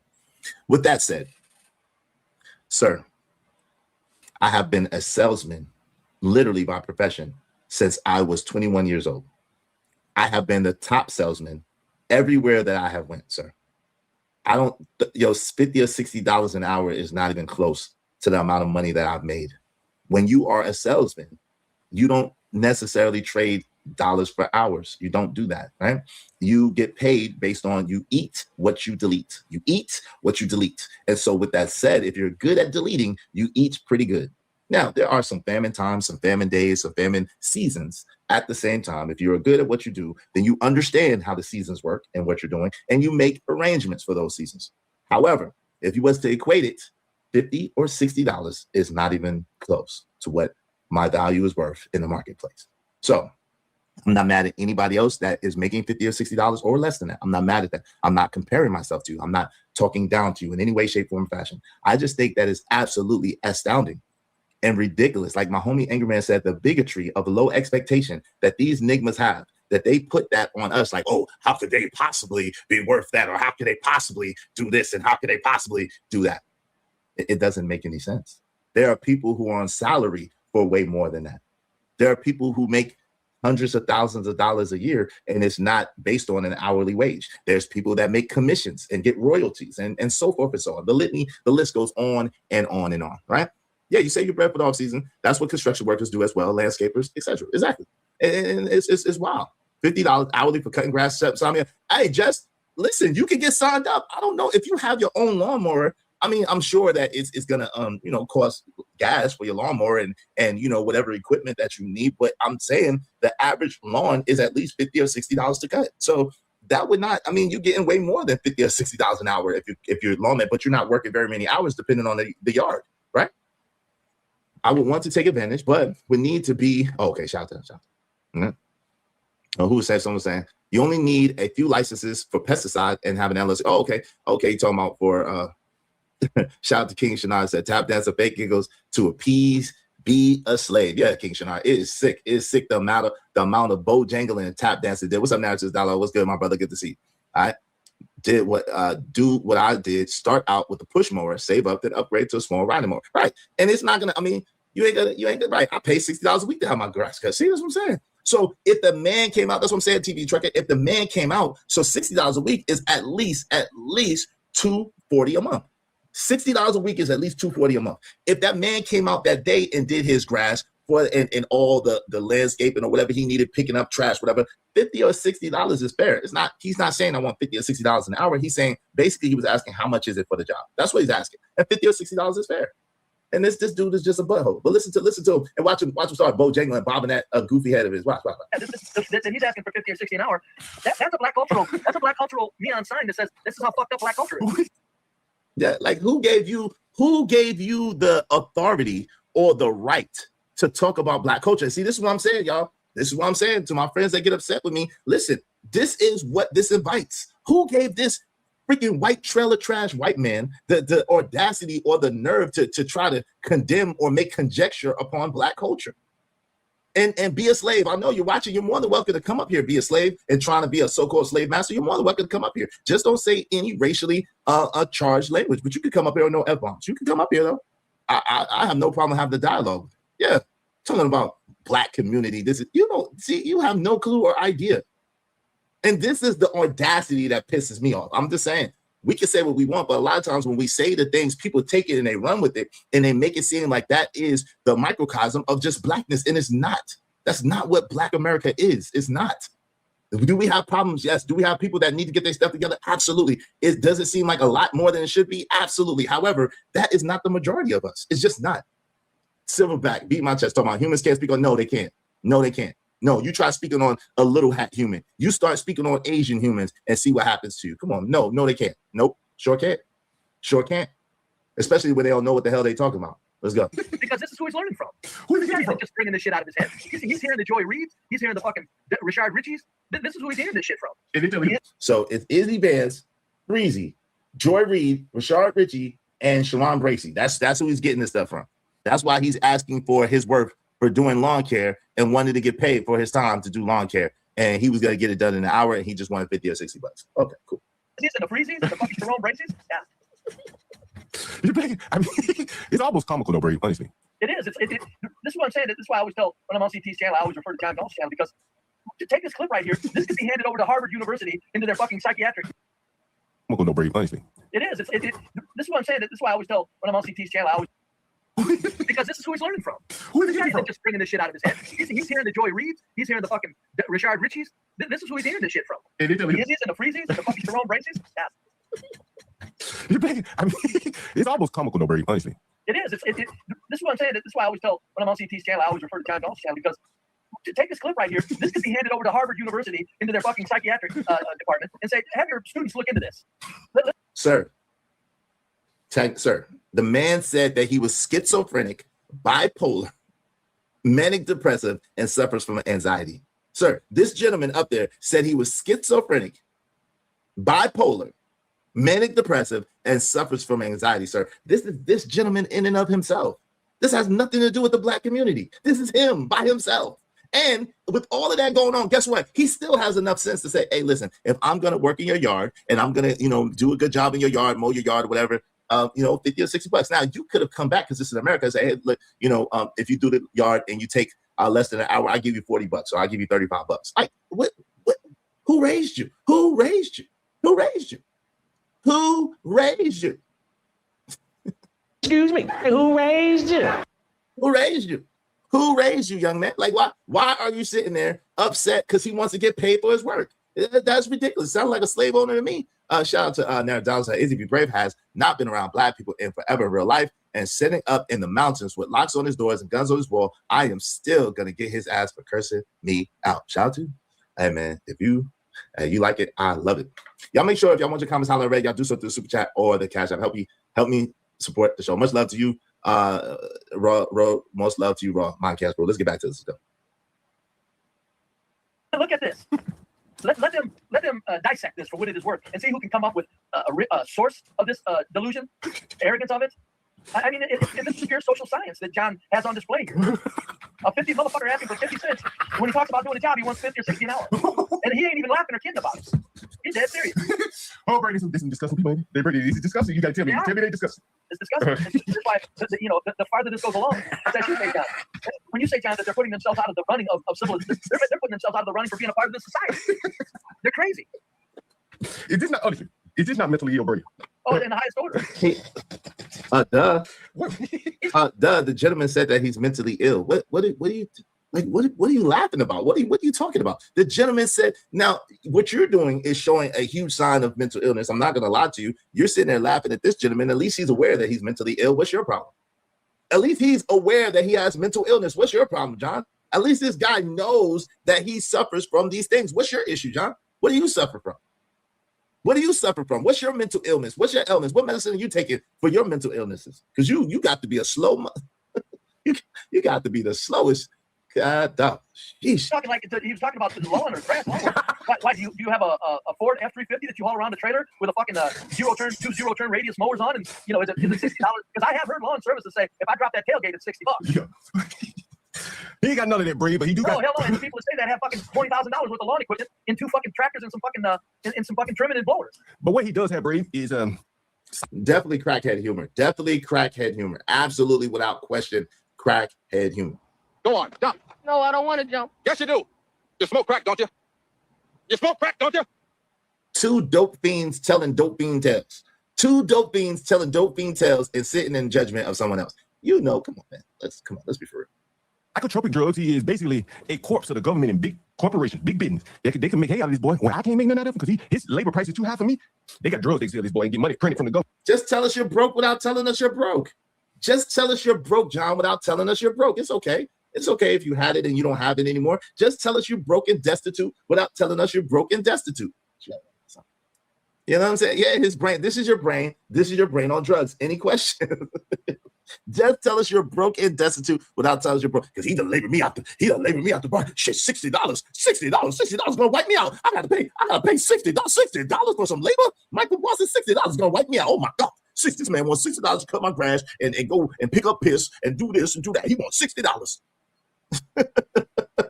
Yo, you complain about paying $60. You got some serious issues. That would be interesting to hear how they diagnosed John. Oh man, Jesus. Extreme niganosis is one of the diagnoses for sure. I mean, straight to him. That's right. No, they got hard word, Brady. We pulling back the veneer, Brady. They got people to send this boy right into the government hands so the government can call up boy? That's a man. What you mean this boy? Be a slave. Allegedly trying to be a slave master. Be a slave. What you mean, boy? That's a man. What you mean, boy? That's man right there. Don't call that man a boy. He's a man. Be a slave. That boy, the government, that boy. Sicko. That's a man. Be a slave. Pfizer Pharmaceutical and say, we got a live one. We'll fund this motherfucker for 20 years at fucking $100,000 a year. And that's what's happening, Brady. You gotta be honest. That's what's happening with the blacks. Do y'all find it in mainstream society, right? So, that's right. So big business say, shit, I'll make something out of them. But if I can just defeat them drugs, pop them drugs, so everyone else can.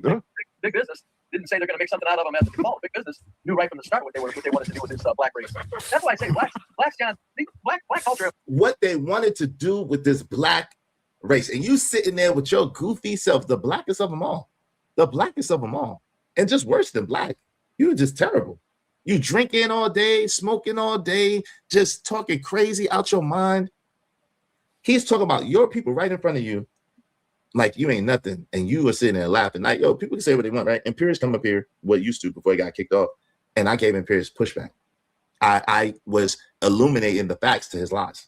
See, that's the difference. I wasn't sitting back reveling in his disgusting depictions of what so-called black people were.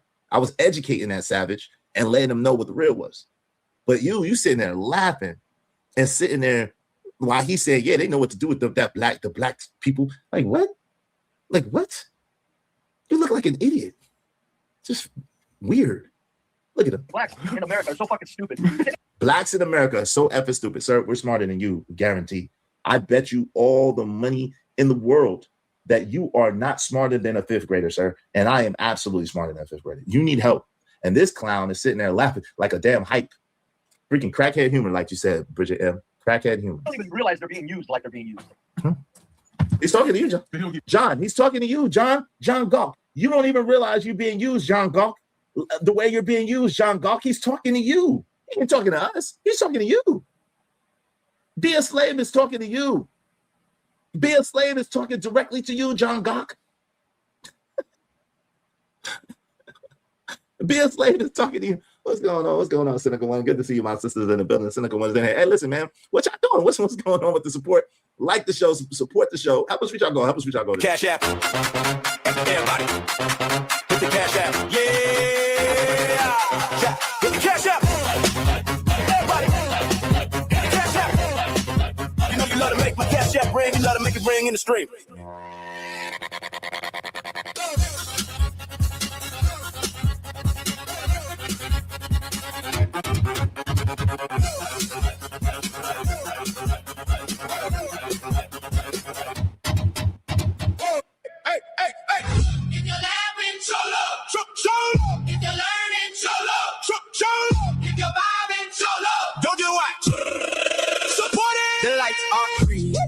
Are free, the shares are free, but the show ain't free.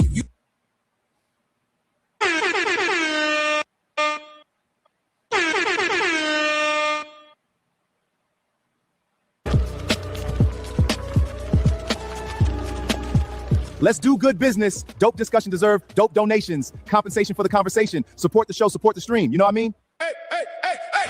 If you're laughing, show love. Show love. If you're learning, show love. Show love. If you're vibing, show love. Don't you watch? Support it. The lights are free. The hearts are free. The shares are free, but the show ain't free. If you rock with, is it? Show me love. Let's get busy. Let's get right. Let's go up. Let's run it up. Everybody up. Cash App. Hey. Limo. Hey. Super chat. Hey. Cash App. Hey. Limo. Hey. Super chat. Hey. You know what to do. You know what to do. Send that. Send that. Send that. Send that. Send it. Send that. Send that. Send it. Send it. Send that. Send that. Send that. Send it. Run it up. Run it up. Run it up. Let's go. Show that love. Show that love. Show that love. Let's go. Can I get a love? Can I get a support?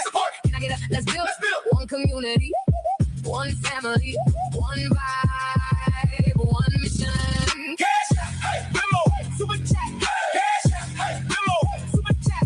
Send that it, send that it, send that it, send that it, send it, send that it, send that it, send that it, send it. If you rock with the movement, let's keep moving. If you love what you seeing, help us keep it rolling. Send that it, send that it, send that it, send that it, send it, send that it, send that it, send that it. And stop scrolling, and stop scrolling. Yeah. Shout out to the Ghetto Story. Appreciate you holding us down, Ghetto Story. Thank you very much. Yo, what's good? OG is. Check it out. You gotta chill on Clayton Bigsby. He doesn't know any better. He's blind and believes he's one of them. Real life Clayton Bigsby. If you know, you know. Yo, shout out to you. I appreciate you. I appreciate you. Shout out to the Ghetto Story, man. Sponsor of yesterday's show. Salute, soldiers. I appreciate you. Wait for you to come in. I appreciate you, man. Thank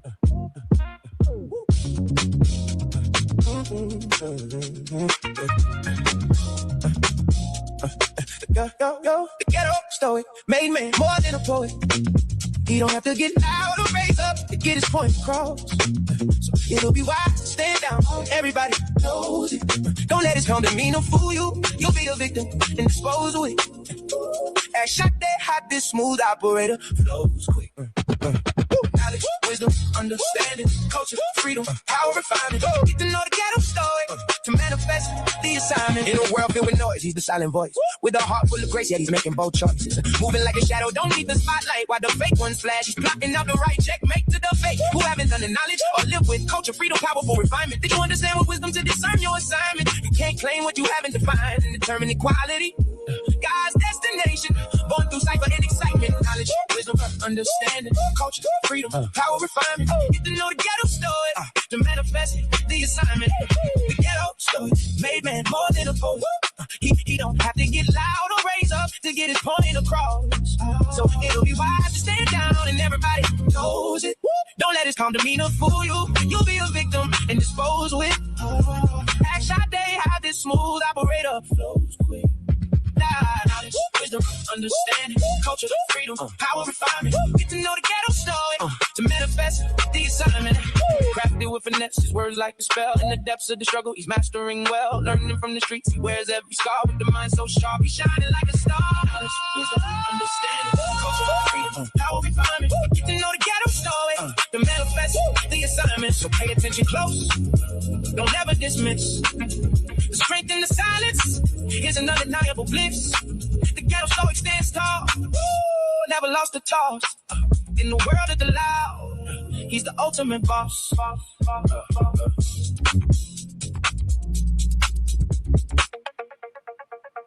Yeah.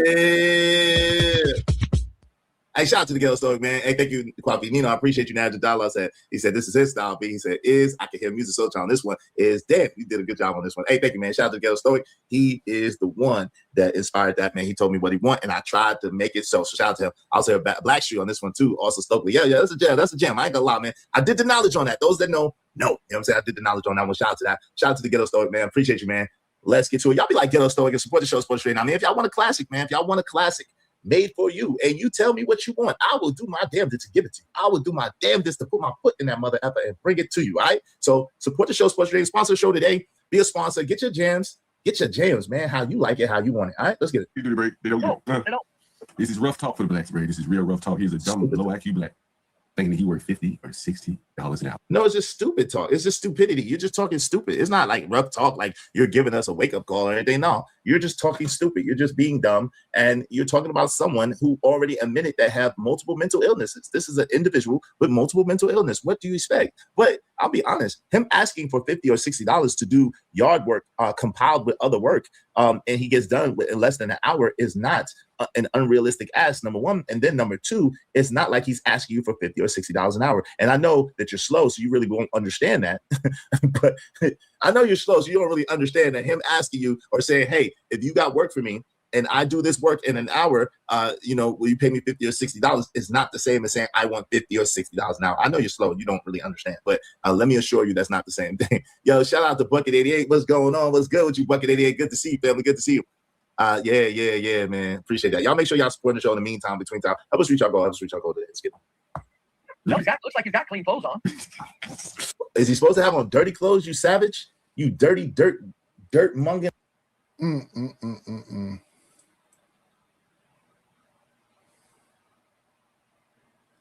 Love's gonna be right here. What does that say? The Real Prism. Thank you. Let's move forward. Let's move forward. Let me see.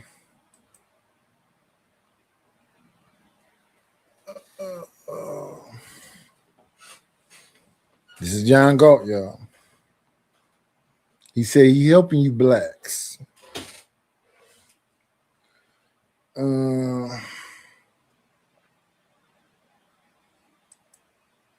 Bastard, is he supposed to have on dirty clothes? It looks like you got on clean clothes. What about they head, though, Bree? What do you think about his head? What? Pause, my brother. Pause. What do you think about his head? What do you think about his head? Pause, my brother. Pause, yo. Wait, whoa, pause, man. Nah, nigga. Hell nah, pause, my brother, pause. What you think about his head? Like, yo, relax. Oh my God. Yo, what's up, Andrew? Tell her what's going on, man. Shout out to Minister Mills and the Israelite Nation. Shout out to, hey, yo, what's up, Ski Master? What's going on, y'all? Good to see you. Say you like that Ghetto Stoic song. Thank you, man. I appreciate that. Appreciate that, man. Yo, let's get to it. Let's go. I don't know. What about it? It looks like just regular natural hair. I don't know. With these goofy hairstyles, like, you know, look at CT's hair. But you got the plants in his head and everything, right? And again, he's on psychotropic drugs as well, right? Well, that's what I'm saying. With the hairstyles, you never know, because look at CT. What type of drugs are you on? Damn. And look at Bray. Look at this Nigma be a slave. He even told my CT, and that's supposed to be his boy. He even told my CT, and that's supposed to be his boy. God, shout out to Gas Mask with the 2 jewels. Silver Star, thank you very much. Y'all be like Gas Mask and send some of that bread, preferably through Cash App. But however y'all do it, I appreciate it, man. Thank you so much, Gas Mask. I appreciate you. Thanks, man. I'm on my grind to get this money. I can't stop until I'm filthy. We got with the people, Zebo like the rock I draw. I ain't no trapper on my hustle. I know, Gas Mask. This is crazy. What in the world? This is absolutely insane, man. Let's get to it.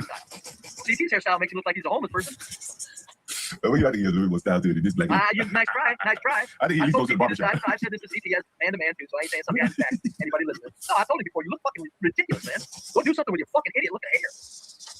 And then CT tried to say, now look. What's funny? I'm trying to find the humor in any of this. Go on, jump. No, I don't want to jump. Yes, you do. You smoke crack, don't you? You smoke crack, don't you? Even, CT is what CT is, but like, damn, like, what's the humor? Like, the man can't wear his hair. How you want to wear his hair? I'm so confused. You first. Shout out to you, Calvin Cook. You first, bro. You first. You go get some box. You first. Yeah, it's crazy. Yeah, it's absolutely insanity. Absolutely insane. Free Brave being racist against my hair. I said, I ain't racist against your hair. I'm racist against your style. And I tried it, man. Brave, and look, he's got a bracelet on, clean clothes. Why you saying that hairstyle isn't a style? What is it? Is his hair just style or is it just? You're probably fucking on camp, Brave. You just probably got up out of bed. You just hell with it. Well, ain't that a bitch? You look like your hair just woke up out of bed. Is that the new style?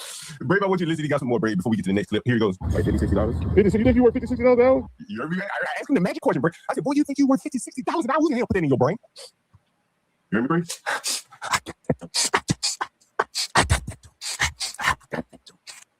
Oh, God, no, man. Follow the drip head ass. Follow drip. Damn. It's wild. Sheesh. Yeah. Where are they getting this from, Brave? Who is telling these low-IQ blacks? It's not even individuals anymore. It's the entire flow of the culture now. No matter where they're tapping into, it's for them. As he's drinking a Miller Lite. Probably at 8 o'clock in the morning. As he's slurping down his Miller Lite, Mr. Black. As he's slurping down his Miller Lite, probably at 8 a.m. in the morning. Just for the record, let's go. You're being oppressed. People are taking advantage of you. So since he doesn't want you, a businessman, taking advantage of him, he's going to just go right to market value and go 50 or 60 an hour. Without putting into perspective the fact that he's on the streets. But Brady, the market value does not include him. He's not factoring into the market value. No, that's what I'm saying. I said he went through the market value, regardless of the fact that he's on the street. So is he? So is he supposed to be your slave? I'm very confused. Someone paid $1,060 to bring. Someone paid $1,060 to bring this fool back, because I'm trying to understand. Or if you could get Be a Slave up here, Be a Slave will do. Just as long as get Be a Slave up here, as long as Be a Slave does not use any racially charged words. But and Be a Slave can have a decent conversation. But anyway, the thing is, I want to understand if he's saying that so-called black people are so far behind, but yet and still they don't deserve any monetary compensation for their work. How are they supposed to get ahead? How are they supposed to catch up? How are they supposed to earn a decent wage or live a decent life? Shout out to reporting your racist comments. Now that's funny.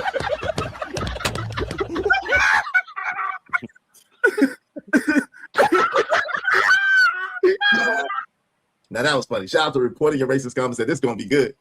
Shout out to you. Say they don't get ahead. So that's what I'm trying to understand. Like, what is the plan? If you're condemning people, you said that they don't want to work. Now he's trying to work and trying to earn a decent wage for his work.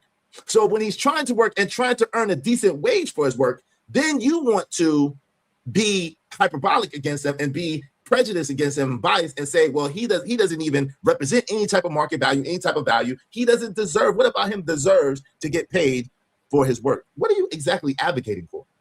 What are you exactly advocating for? Because this sounds like slavery to me. I'm confused. Someone help me out. I might be wrong, but this sounds like slavery to me. How much do you think? How much do you want to pay him? The job shouldn't take That's that damn cool. Yeah, that's what I was saying. That's what I was saying. Hey, listen, the job shouldn't take multiple hours. So you want to pay him what, $5 an hour and just give him $5? You want to pay him $10 an hour, just give him $10? The job shouldn't take multiple hours to do. So then now when he stretches it out and takes 10 hours to do a 1 hour job, then you think he did you wrong. What are you advocating for? I'm curious. I'm just curious. Let's go. What do you call this? Biologically, he should have said, well, he said his check don't come till the end of the month. Yeah, biologically, he should have said, hell, I'll take $10 an hour, man. What? By that logic, he should have said, I'll take $10 an hour. Why? So that he could stretch the job out 10 hours so he can make $100, or he could stretch the job out six hours when the job really only takes less than an hour. The job takes less than an hour. And if you pay him $10, was that commensurate to the work that he did? Boy, y'all are fools. This is not a corporate job, John Gulk. He's not interviewing for a job. He's doing a day labor position. He's doing a day labor position. Matter of fact, it's not even really a day labor position. It's a gig position. It's a hey, I'll move you here or I'll clean your yard up here. How much will you pay me to do that? It's not $50 or $60 an hour. It is $50 or $60 for the job. Period. But you're too slow to see that. But everybody else is dumb but you. Very interesting. It's tax free. Right. I do want you to know that he fed. He get food stamps too. He get food stamps. They feed him for free. He get fed. Why are you talking like that? They feed him for free. What? So you're just gonna totally get in your Sambo bag, huh? So you're just gonna totally be a Sambo, huh? Okay, I get it. Hey y'all, we are an hour and some change in. If y'all want us to, we're an hour and 10 minutes in. If y'all want us to open up the panel, man, let's get some support in here. I did not ask for any support for a whole 50 minutes to just see what happens. And of course, we didn't get any support till I asked. So if y'all would support the show, support the stream, help us reach our goal today. If everybody could throw $5 at us, we have enough. We have more than enough. All right. I really appreciate y'all. Let's get it. There are agencies that will find him housing. He's like a man-child in the promised land. Do you understand that, right? Man-child in the promised land. There's no better place he could be, right? Do you understand that? Yeah, right there in Washington, D.C. He hit the mouth of the spigot. When the money gets he looks to be about 33 years old, 35. He looks to be about 35. So he's been fucked up his whole life. Ooh, is this the underman? Is this the underman? That's the underman. You think so? That's why I think when Lamford Stoddard wrote about the underman, John, I think he made a jump off of Gucci, who wrote about the overman, who runs things. Yeah, this is something you guys. I can't post on the other channel right now, but you'll feel free to post in Discord. And we'll clip this out. We'll be back in a couple of days. But Brady and I, we talking on the phone. We just had to get this out. And sometimes we talking on the phone. I said, Brady, let's just do it. I had just a conversation on the phone. You heard me say it too many times. Because I'm telling you, like what we're saying, I don't think it's being said anywhere else on YouTube. Particularly, it's not, John. First of all, you got a black man that's probably because it's against terms of service. You're probably not hearing this nowhere else on YouTube because it's against terms of service. Nigma, shout out to GD said free John Galt. What's up, Money Marco said, did you just hear him sniff? He sniffed 1,000 times. Yo, just 15 more people get us started. Just 15 more people, man, to reach our goals. That's not our daily goal, but that's to open up the panel because it seemed like it's slow. So 15 people, man. 15 people, just $5 a piece. We can open up the panel. I guess that's just $60, really. That's just $60, man. That's just $60. Shout out to Dallas said he love him some Brave. He love him some Brave. Yeah, he love him some Brave. We sick, boss. We sick, boss. We sick, boss. Oh, you said he literally just did another line? I don't know. I can't call it. He sniffed too much to just be doing lines. Like, yo, as much as he sniffed, I don't know if he's doing lines. I hope not, because good gracious, he sniffed every other word. Like, oh, that dope. Up to his neck in the filth of black culture realities. And you're a white man that's from the white trash side of town that fucking is taking excellent notes on all matters of life. And so there's no way you can put two people together like you and I. There's no way they can equal two people together like you and I. Yeah, I think the blacks, they don't know, they want to attack you, but then they see me with the white man and they like, well, God, we got to attack him. And it really is driving them crazy, honestly, Brady. Sir, it's not driving us crazy. We're looking at you like you're a full-blown idiot. It's not driving us crazy. We're not losing a lick of sleep, sir. We are not losing a lick of sleep. I promise you that, sir. Like, tell it, bro. One thing I hate is a delusional ass nigga. We are not losing no sleep over you. We feel bad for you because not only does it seem like you have some kind of drug addiction yourself, you definitely suffer from some sort of mental illness as well. And we feel bad. We want you to get the help that you need and the help that you deserve. We can care less if you want to pray to the altar or be a slave's balls. That's your business. That's your business. You know what I'm saying? It is what it is. The blacks don't know how to make heads or tails of this. Yeah. Because they get to walk right past this and act like this guy does not exist. But this guy is a part of the ecosystem. Either he's going to bring it down or contribute to pulling it up. It's just how it works, right, Brady? And you'd have to say he's bringing it down. Oh, I'd say, yeah, it's not looking good. Let me finish this clip. We're gonna play the second clip. This black kid right here. Now, I want to ask y'all, yo, put a 1 in the chat because they're about to say something very, very, even more egregious than the things that they've been saying already. They're about to say something very, very egregious. And I couldn't believe it when I heard it. I need y'all to do me a favor. Put a 1 in the chat if you see an abundance of most of the white men that be on the corner begging in your city. Excuse me. Most of the men. I'm sorry, I gave the answer. Put a 1 in the chat if most of the men that be on the corner with the will work for food, will bust it open for food, will please pray for me for some food, are white men. Put a 1 in the chat if in your city the majority of men panhandling on the corner are white men. Because in my city, the majority of people that's panhandling on the corner are white men. On almost every corner, like the guy doggone church or some shit. Like I'm just saying, like they on every corner out here. Shout out to Bridget M. Thank you so much, my sister. Y'all be like Bridget M. Because of Bridget M, we just need 14 more people. If y'all want to open up the panel, y'all support the show, support the shade. I mean, appreciate you. I appreciate you. I appreciate you, my sister. Salute, salute, salute. Hope you don't mind if I say this out loud. How wonderful life is, 'cause you're in the world. I love you. I love you. I love you. I love you. I love you. Shout out to It's My Time. Good to see you, my sister. Good to see you. It's My Time 61. She said 1. About 50-50 white dudes be out there, though. Shout out to Ogun. Yo, in the town that I live in, it'd be multiple. I live in a white town? No. Okay, but cool. Let's say that's the case. Shout out to Easy One. Yo, when I was in Raleigh, North Carolina, you can ask Angry Man. The majority of men that be panhandling, the majority of people that be panhandling on the street is white men. So Raleigh, North Carolina is not all white. Yo, my man JD, what's up? He said Texas is crazy. So in Texas, white men be panhandling and begging for money. You know what I'm saying? Shout out to GD said the white dudes shoes be clean for me to believe them. See, so Raleigh is white too. Come on, man. Raleigh is about 60. I would give you it's about 50% white, but you know it's a large so-called black population too in Raleigh. But what I would say is, hey, still these niggas is acting like white men don't be out on these streets begging, and that's a damn lie from the pits of hell. Now it's women, but historically it was white men. Yeah. I don't give black or white panhandlers money. That's crazy. Shout out to you. But listen to what these dudes about to say. Bucket 88 said in Florida and in Missouri, majority white. Shout out to Jay Lewis. Thank you so much, Jay Lewis. She said, I got 5 on it. Because of Jay Lewis, we just need to open up the panel, not for our daily goal, but for our panel goal. We just need 13 more people because of our 2 sisters, Bridget M. and Jay Lewis. Thank y'all so much for holding us down. Appreciate both of y'all. Hope you don't mind if I say this out loud. How wonderful life is, 'cause you're in the world. I love you. I love you. I love you. I love you. I love you. Shout out to my sister, Lady Kwame. She said the majority of people where she had be white men out there begging. I just said 50%, 51%, 51%. I said 50% is 51%. That's the same thing. White is 26% black. I know. That's 50%. That's the same thing. I know you gotta be messing with me because 50 and 51% is damn near the same thing. Shout out to you. I appreciate you. Thank you so much. But let's get back to this. Listen to what this fool is about to say, which I found absolutely astounding and ridiculous. Let's go. Where you gonna get a job paying that kind of money? You heard me. I said, where you gonna get a job paying that kind of money? Huh? Where you gonna get a job? And that's the end of the clip. Yeah, that was enough for him. He said, okay. He's asking me too many. He's asking me real questions. Too many logical questions. Where you gonna get a job paying that kind of money? Boy, you crazy? $50 an hour? Hell, that's not a job. Damn, man. Shit. Jesus. Damn, John Goff. Is this your bro love? Look at him. This is his bro love page. Oh my God, bruh. I knew it, John Goff. That means you're gay. I knew it, John Goff. That means you're gay. Look at his Twitter page. You see his Twitter page? Got a white man with his arm wrapped around a black man's neck. God, Jesus. Wait, whoa. Pause, man. Nah, nigga. Hell no. Pause, my brother. Pause. It looked like a Diddy situation to me. What the freak is happening here? Yo, this John Goff, boy. Jesus. John Goff. God knows. A white man with a black man in a headlock. Shout out to the Ghetto Store. Yo, appreciate you, family. Great show. Let's open up the panel. Yes, sir. Absolutely. We're gonna do that.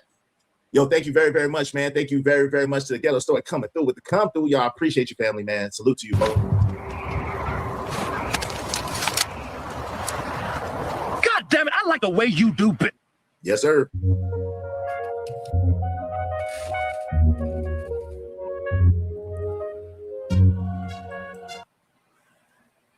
If money is a situation,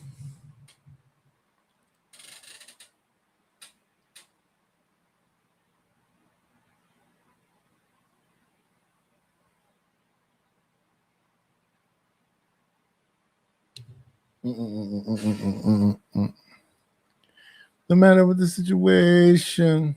It don't matter what the situation.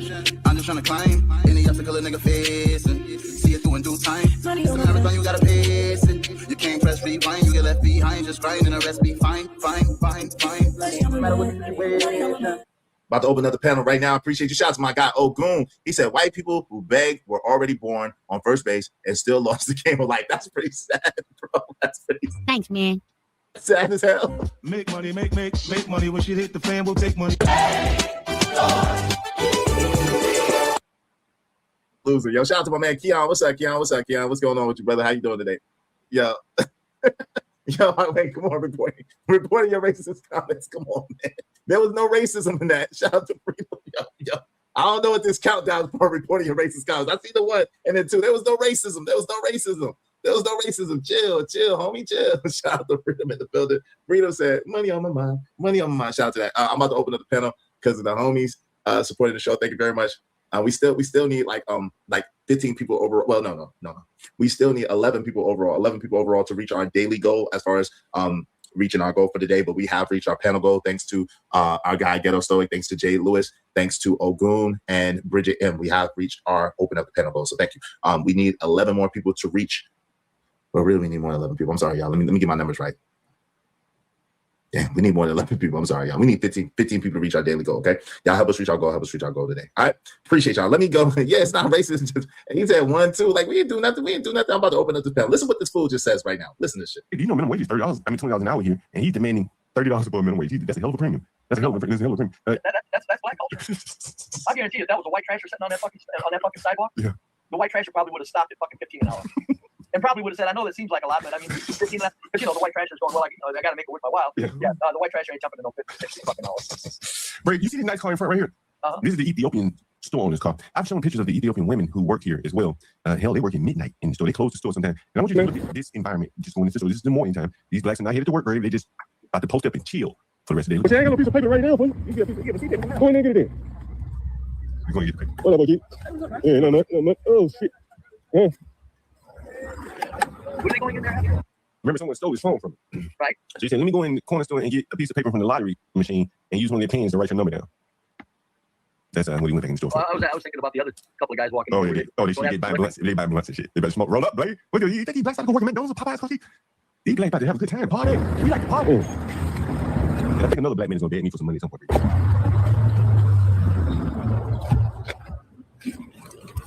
Now you ride your bike, correct? Yeah, I'm on my bike. I tell you what, the motherfuckers to me, I'd say, oh no, I'm broke. Hell, I'm broke as you. Get the fuck away from me, you fucking well, he asked the white man for the break. And here's the next thing. He asked the fucking, I think I got him clip. He asked the fucking white man for money. Break, and much of these fucking blacks talk about. He asked the white man that was a beer distributor? You know, this is what I'm trying to tell you, Break. How low in dignity must these blacks be to beg a white man on my Luther King Jr. Avenue for 50 goddamn cents? Huh? Jesus Christ. You see what I'm saying, Break? There's no dignity there. They've lost all dignity, Break. You know what I'm saying? No. You seeing this, right? Like, this man lost all fucking dignity. He got nothing to live for, Break. Listen. Cigarette, my man. Look. Now I ain't got no cigarette, my man. You're there. No, not real well. What was that? You gonna hear me say, I ain't got no cigarette, my man. Now I ain't got no cigarette, my man. You're there. Okay, so was this somebody outside of the store talking to you? Yeah, man, give me a cigarette, man. Let me borrow money for a cigarette. So you have 50 cents already, and you're standing out there for any length of time, and you got somebody hitting you for a cigarette. Yeah, they all beg for one So cigarette. it's just a bunch of fucking beggars walking the fucking street. My fucking God. Yeah, tell you, goddamn, we showing these blacks. But blacks great. Jesus fucking Christ. Run from it. Close your eyes, blacks. Or just close your eyes. Go away. Just go somewhere else. If this is too much for you, Brady, this is probably too much for you. Don't you think, Brady? Oh, it's the way they lie about it, it has to be. This is rough talk. This is Carmelo, and this is one of their grandchildren, their baby or something. Brady. And I'm about to show you blacks, something else. I'm about to show you the black income ecosystem. Nigga, what? You lost your rabbit ass mind. Congratulations. You played yourself. Y'all hear this? Now, he hasn't got quite to the part where I was just like blown away. I was astounded. I was like, there's no way in the hell that he really believes this, right? I was astounded. I will visit the Tweakers page. It's definitely a tweaker. Hey, I ain't saying that. It's definitely a tweaker. Hey, what's going on, Chocolate Earth Foundation? Good to see you, my sister. Shout out to Chocolate Earth. Yo, I'll visit Tweaker's page. Laugh is good.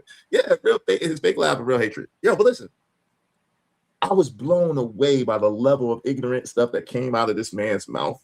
The level of ignorance. It's about to get, if you think it's bad now, it's about to get diabolical what they're about to say next. It's like, what?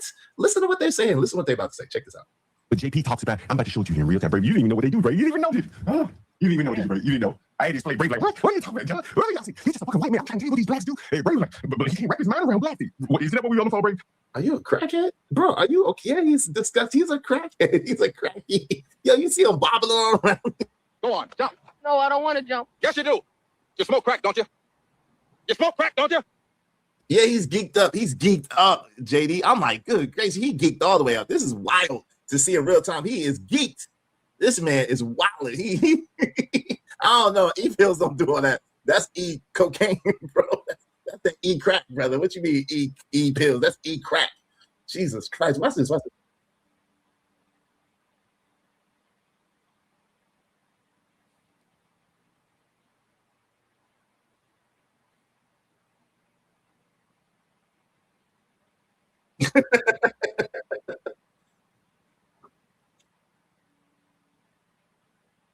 Y'all cannot have them.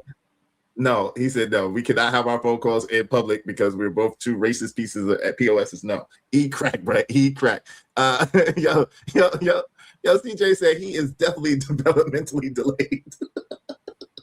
It's all the crack. It's all the crack in his diet. It's all the crack in his diet. That would do that to you. Too much crack in your diet would do. It's my John 6 was there's something's wrong with his judgment of Black Americans. Something's wrong with him, period.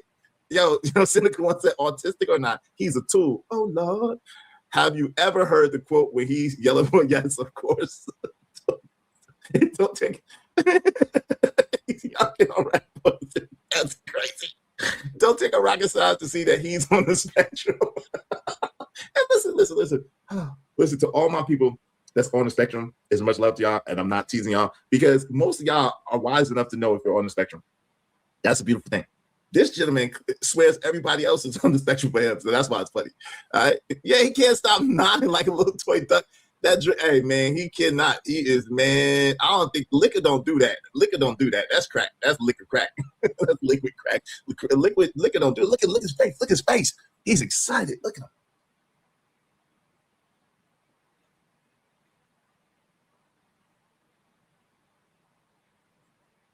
Shout out to Mumbo Jumbo. Hey, I don't know if he's functional. You say he also could be a functional. I don't know. Is this functional?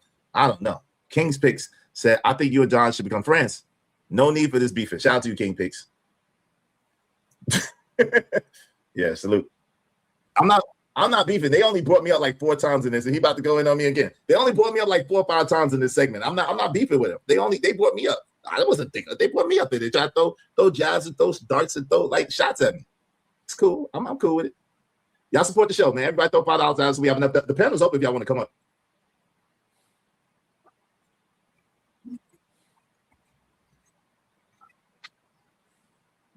No, it's not.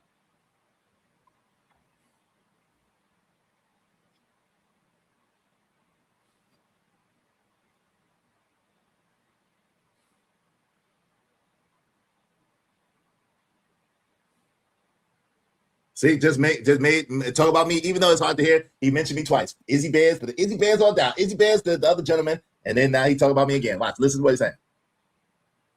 Hey, no matter how despondent they are, they're gonna stay clean. You know what I'm saying? That's what he said. He likes his blacks dirty. He likes his blacks dirty.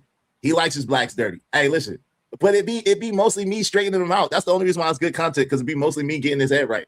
Because he ain't gonna be able to come over here with that crazy stuff. He tried.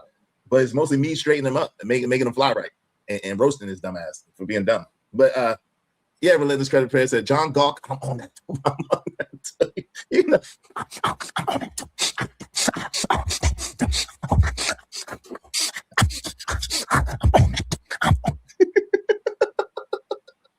You can't hear the video?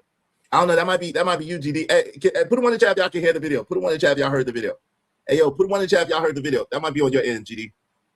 Put one in the chat if y'all heard the video. That's important, y'all. I want to make sure y'all heard it.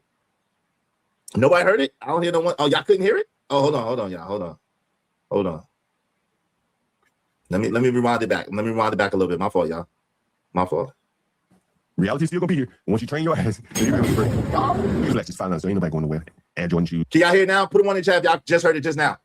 Okay, y'all can put one in chat if y'all heard it just now. Put one in chat if y'all just now heard it. Okay, good. Okay, we're good now. Okay, my bad, y'all. I apologize. All right, so listen to what he's saying. My fault. All right, let's get that. Shout out to Darnell. What's up, Darnell? What's going on? Hey, Miss Lucy Pearl. How you doing, Miss Lucy Pearl Bailey? Good to see you. All right, let's get to it. Let's go. Make sure y'all supporting the show. The panel's open if y'all want to come up. No, look at this shit. All great. All this. You gonna friction from easy bands all the way down. From easy bands to freezes, they stay clean. All right, so y'all heard them. They look at the shoes fresh all the way down. Fresh to shoes. So Izzy Bands. He said from Izzy Bands to the other gentleman, they stay clean no matter how despondent they are. That's what he's saying in the background through the wire. Look how clean it is. You gotta get a new phone. Yeah, I get a new phone. Where do you think you'll get a new phone from, Brissy? Here's a pop clear for poor white trash.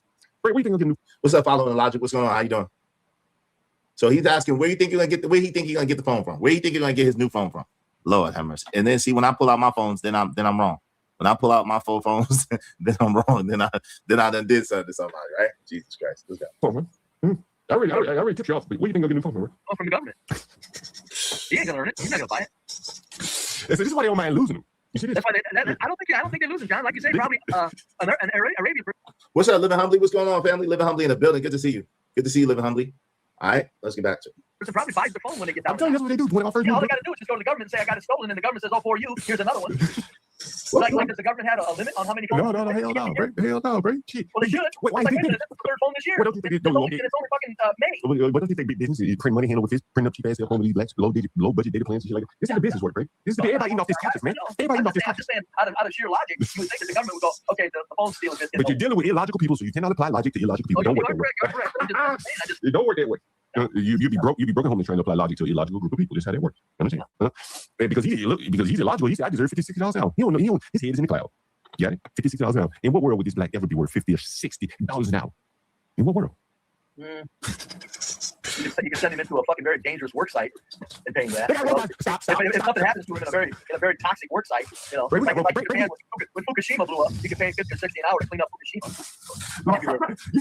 You say cannon powder. Yeah, basically that's the only way to work. Yeah.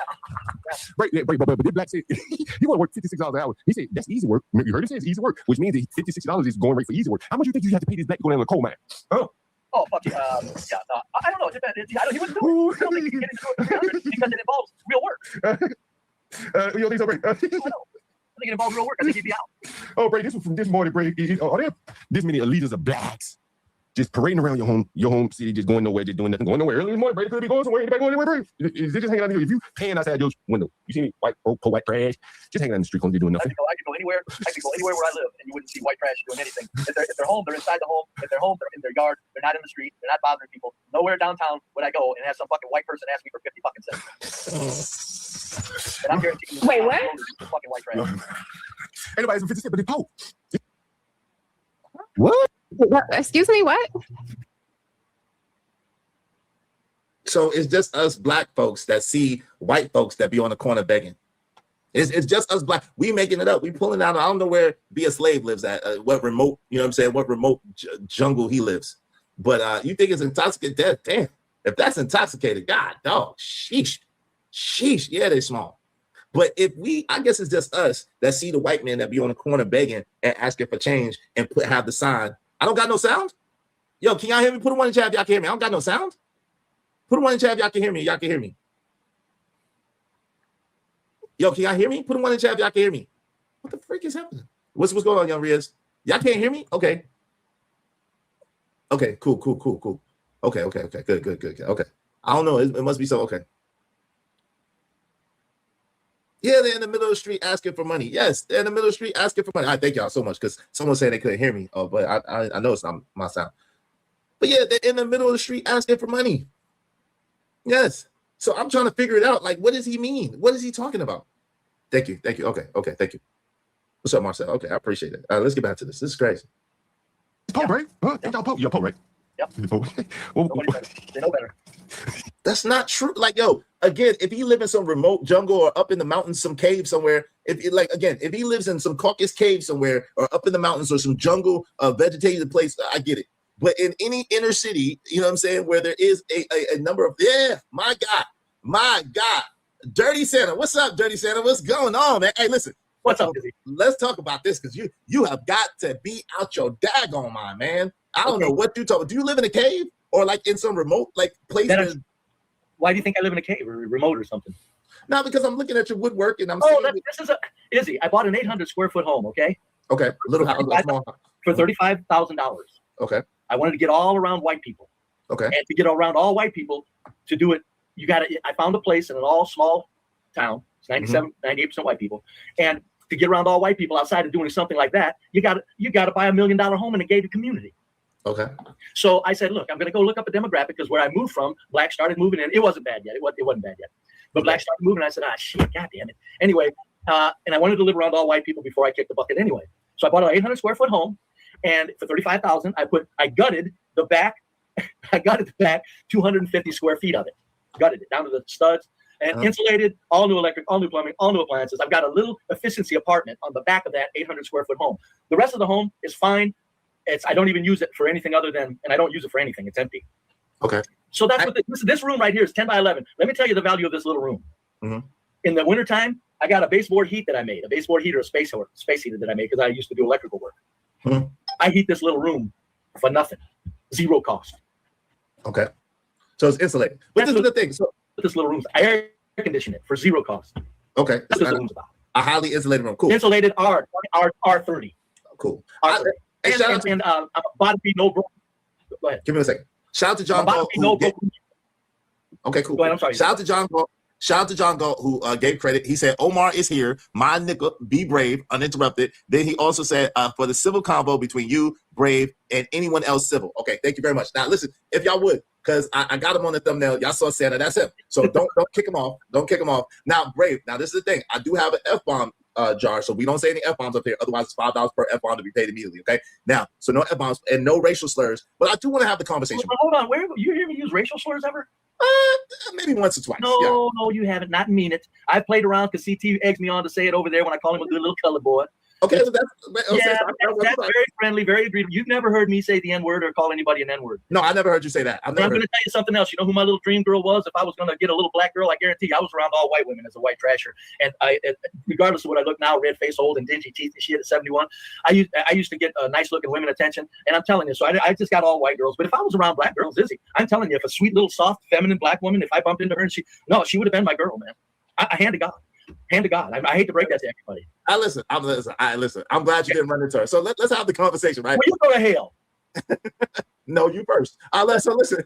So my thing is this. I don't understand. You know my favorite little color girl? Come on. Can you focus? I'm sorry. You know who she is? Y'all all on drugs? I'm sorry. Emmett Till's mother. Look at her when she was young. Look at when she was young. Yo, you had to bring Emmett Till. You're diabolical. Emmett Till's mother. Look at her when she was young. You're a diabolical devil. Why are you bringing? Why? Because I'm telling you, that's the little girl. If I'd have been around her, I'd have snatched her right up. And she'd have snatched your head off. What happened to her son? Okay, listen. I'm not talking about the Emmett Till case. I'm saying the other guy. Okay, go ahead. Let's move past that. All right, let's go. Christ, Dirty Santa. Jesus. Okay, so listen. So what I want to, now he used the first pejorative word, Dirty Santa. You said Emmett Till's mother. Are you serious? No, that's not bad. I'm diabolical. Of all the women in the world, you could have chosen. I was looking up her history, and I said, and all that jumped out at me is if I was a young man, I'm not thinking about Emmett Till and what happened. I'm saying that little girl right there, I'd have probably asked her out on a date. Go ahead. You can keep calling me Dirty You Santa. lost your rabbit ass mind. Yo, man, Congratulations. You played yourself. Come on, man. Relax for a second. Let's have a conversation. I am relaxed. No more Emmett Till mother references. Please. Jesus Christ. All right, so I'm trying to understand. I'm racking my brain to understand why you and John Galt thought possibly that this man that is a self-proclaimed mental ailment patient that is highly medicated. He's schizophrenic, he's bipolar, he's manic depressive, and suffers from anxiety. And then you all put what he said on the black community. How and why? Help me understand that first. Because a good percentage of blacks they're that unrealistic with themselves. When he says, because I get what you said, I heard what you said, John. I went out for a bike ride and came back, and John hit me and said, "Hey, Izzy's up here talking about you." And I said, "Well, I'll be damned." So anyway, I heard what you said about it was a $50 or $60 fee. When you're asking for 50 cents, Izzy, doesn't make any sense. Now, you can say he's this, that, manic depressive, medicated, whatever. The point is he's functioning. He's functioning in society. I just think it's amazing that people that are down on their luck, would ask for 50 or 60 an hour to do things. But okay, so it's not 50 or 60 an hour. Really, what it is it's $50 or $60 for the job. And I don't know about where you live at, but where I live at, that is a low amount to pay for a lawn care or whatever the case may be. Like, especially if you're talking about extra stuff like trimming the bushes or doing the edges or like clearing out some land or something. $50 or $60 is a very, very menial labor wage to do that type of work. So I don't understand how, number one, you equated it to an hourly wage as if it's hold on real quick, as if it's a corporate job. He said, how much is it? How much would you pay me for an hour? Yeah. So that's right. But that is not the same as I want $50 or $60 an hour. He's saying, listen, I'm going to do the work. I know that the lawn work, even in his mental capacity, I know that the lawn work is going to take me less than an hour to do it. From what you're saying, how much would you pay me for that? Is in essence what he's saying. So why is that so unbelievable or unrealistic, number one? And then two, why would you put that on the so-called black community, the fact that that individual man asked for that? 50 or 60, he said an hour, Izzy. He brought up the hour as the time paid for 50 or 60 for an hour. The black man said that. So I'm just saying, doesn't matter. It's not that important. I'm just saying I'm amazed at somebody down on their luck. And the reason that he was focused upon is because there's so many crazy ass black people on the loose on the streets in these inner cities. You don't find that many crazy ass white people that are just dingbat fucking crazy. You find them, but they're not in large numbers. That's $5 for the effing crazy. But you oh, you want to throw me off? I ain't paying you no fucking $5, man. Can you respect this? Come on, man. I'll try to have the conversation. I ain't paying you. I'm busy.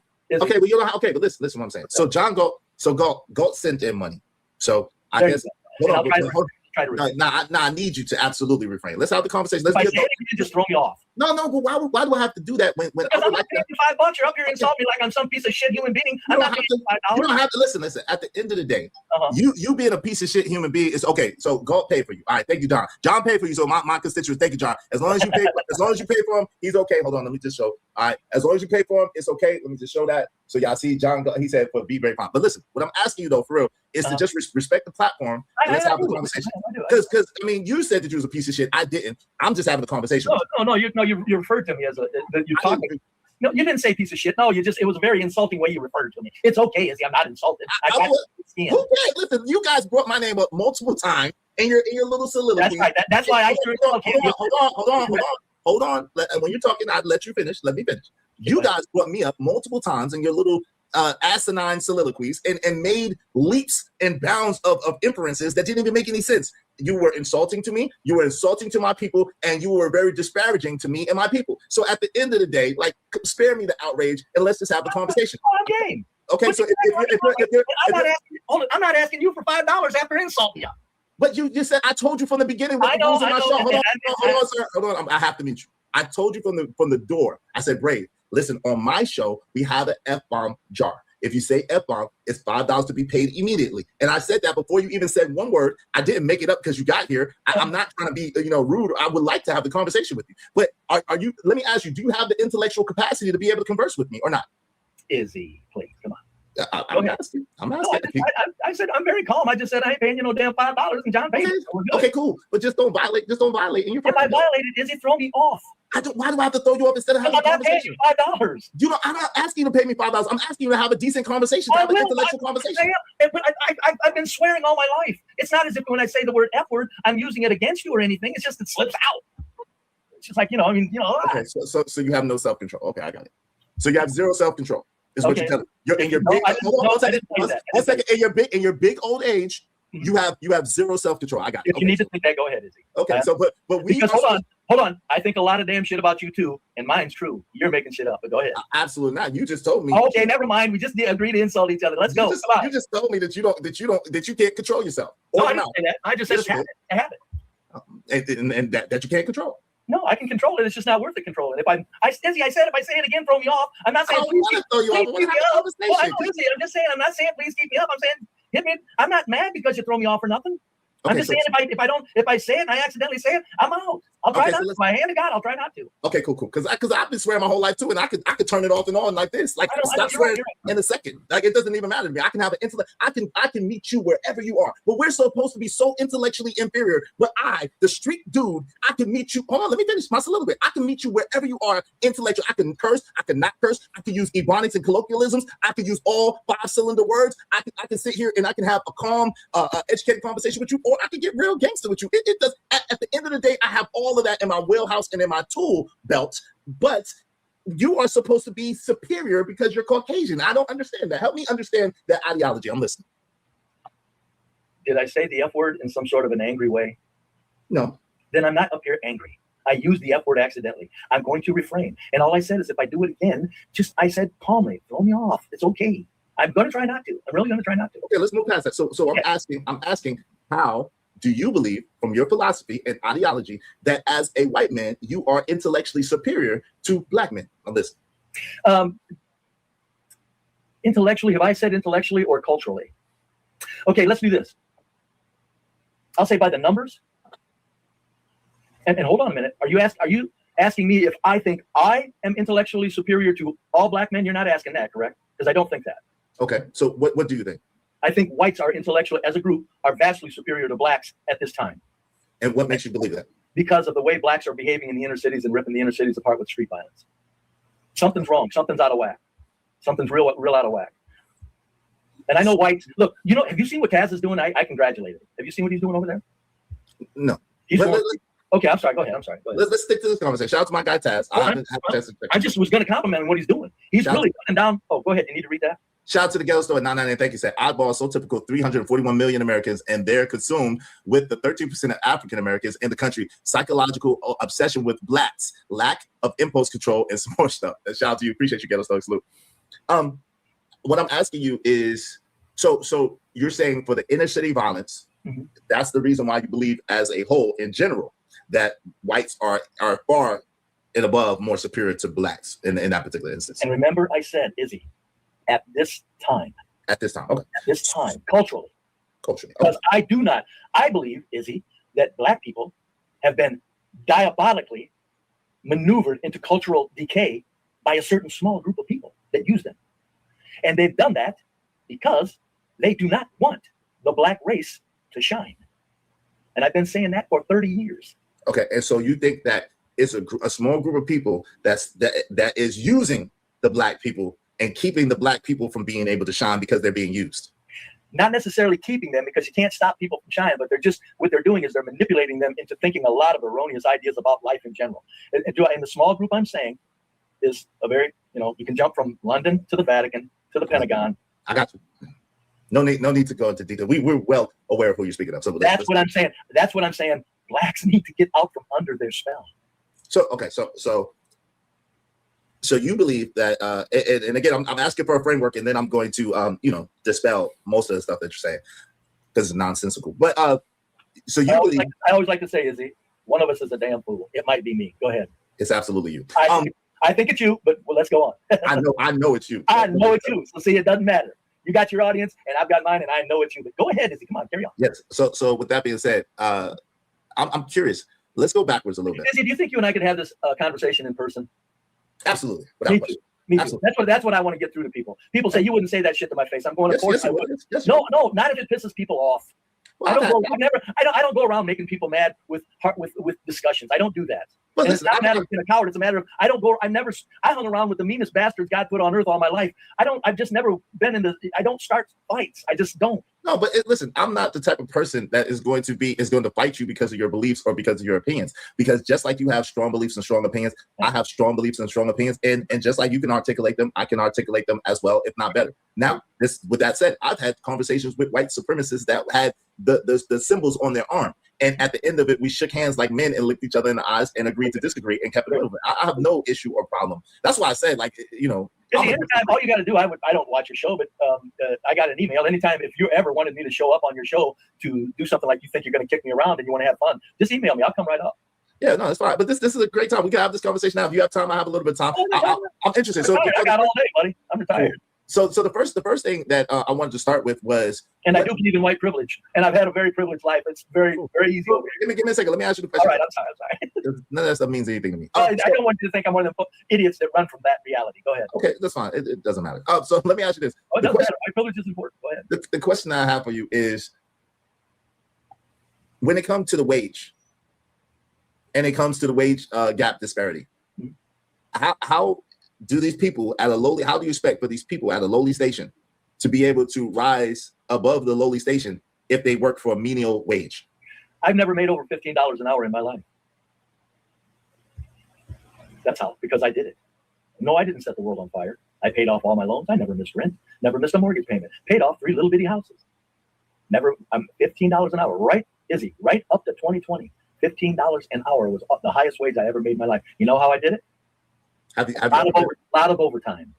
Cool. Because I knew if you aren't making it on the straight 40, in fact, when I went to an employer, I said, if you don't have overtime, I don't want the job. Go ahead, Izzy.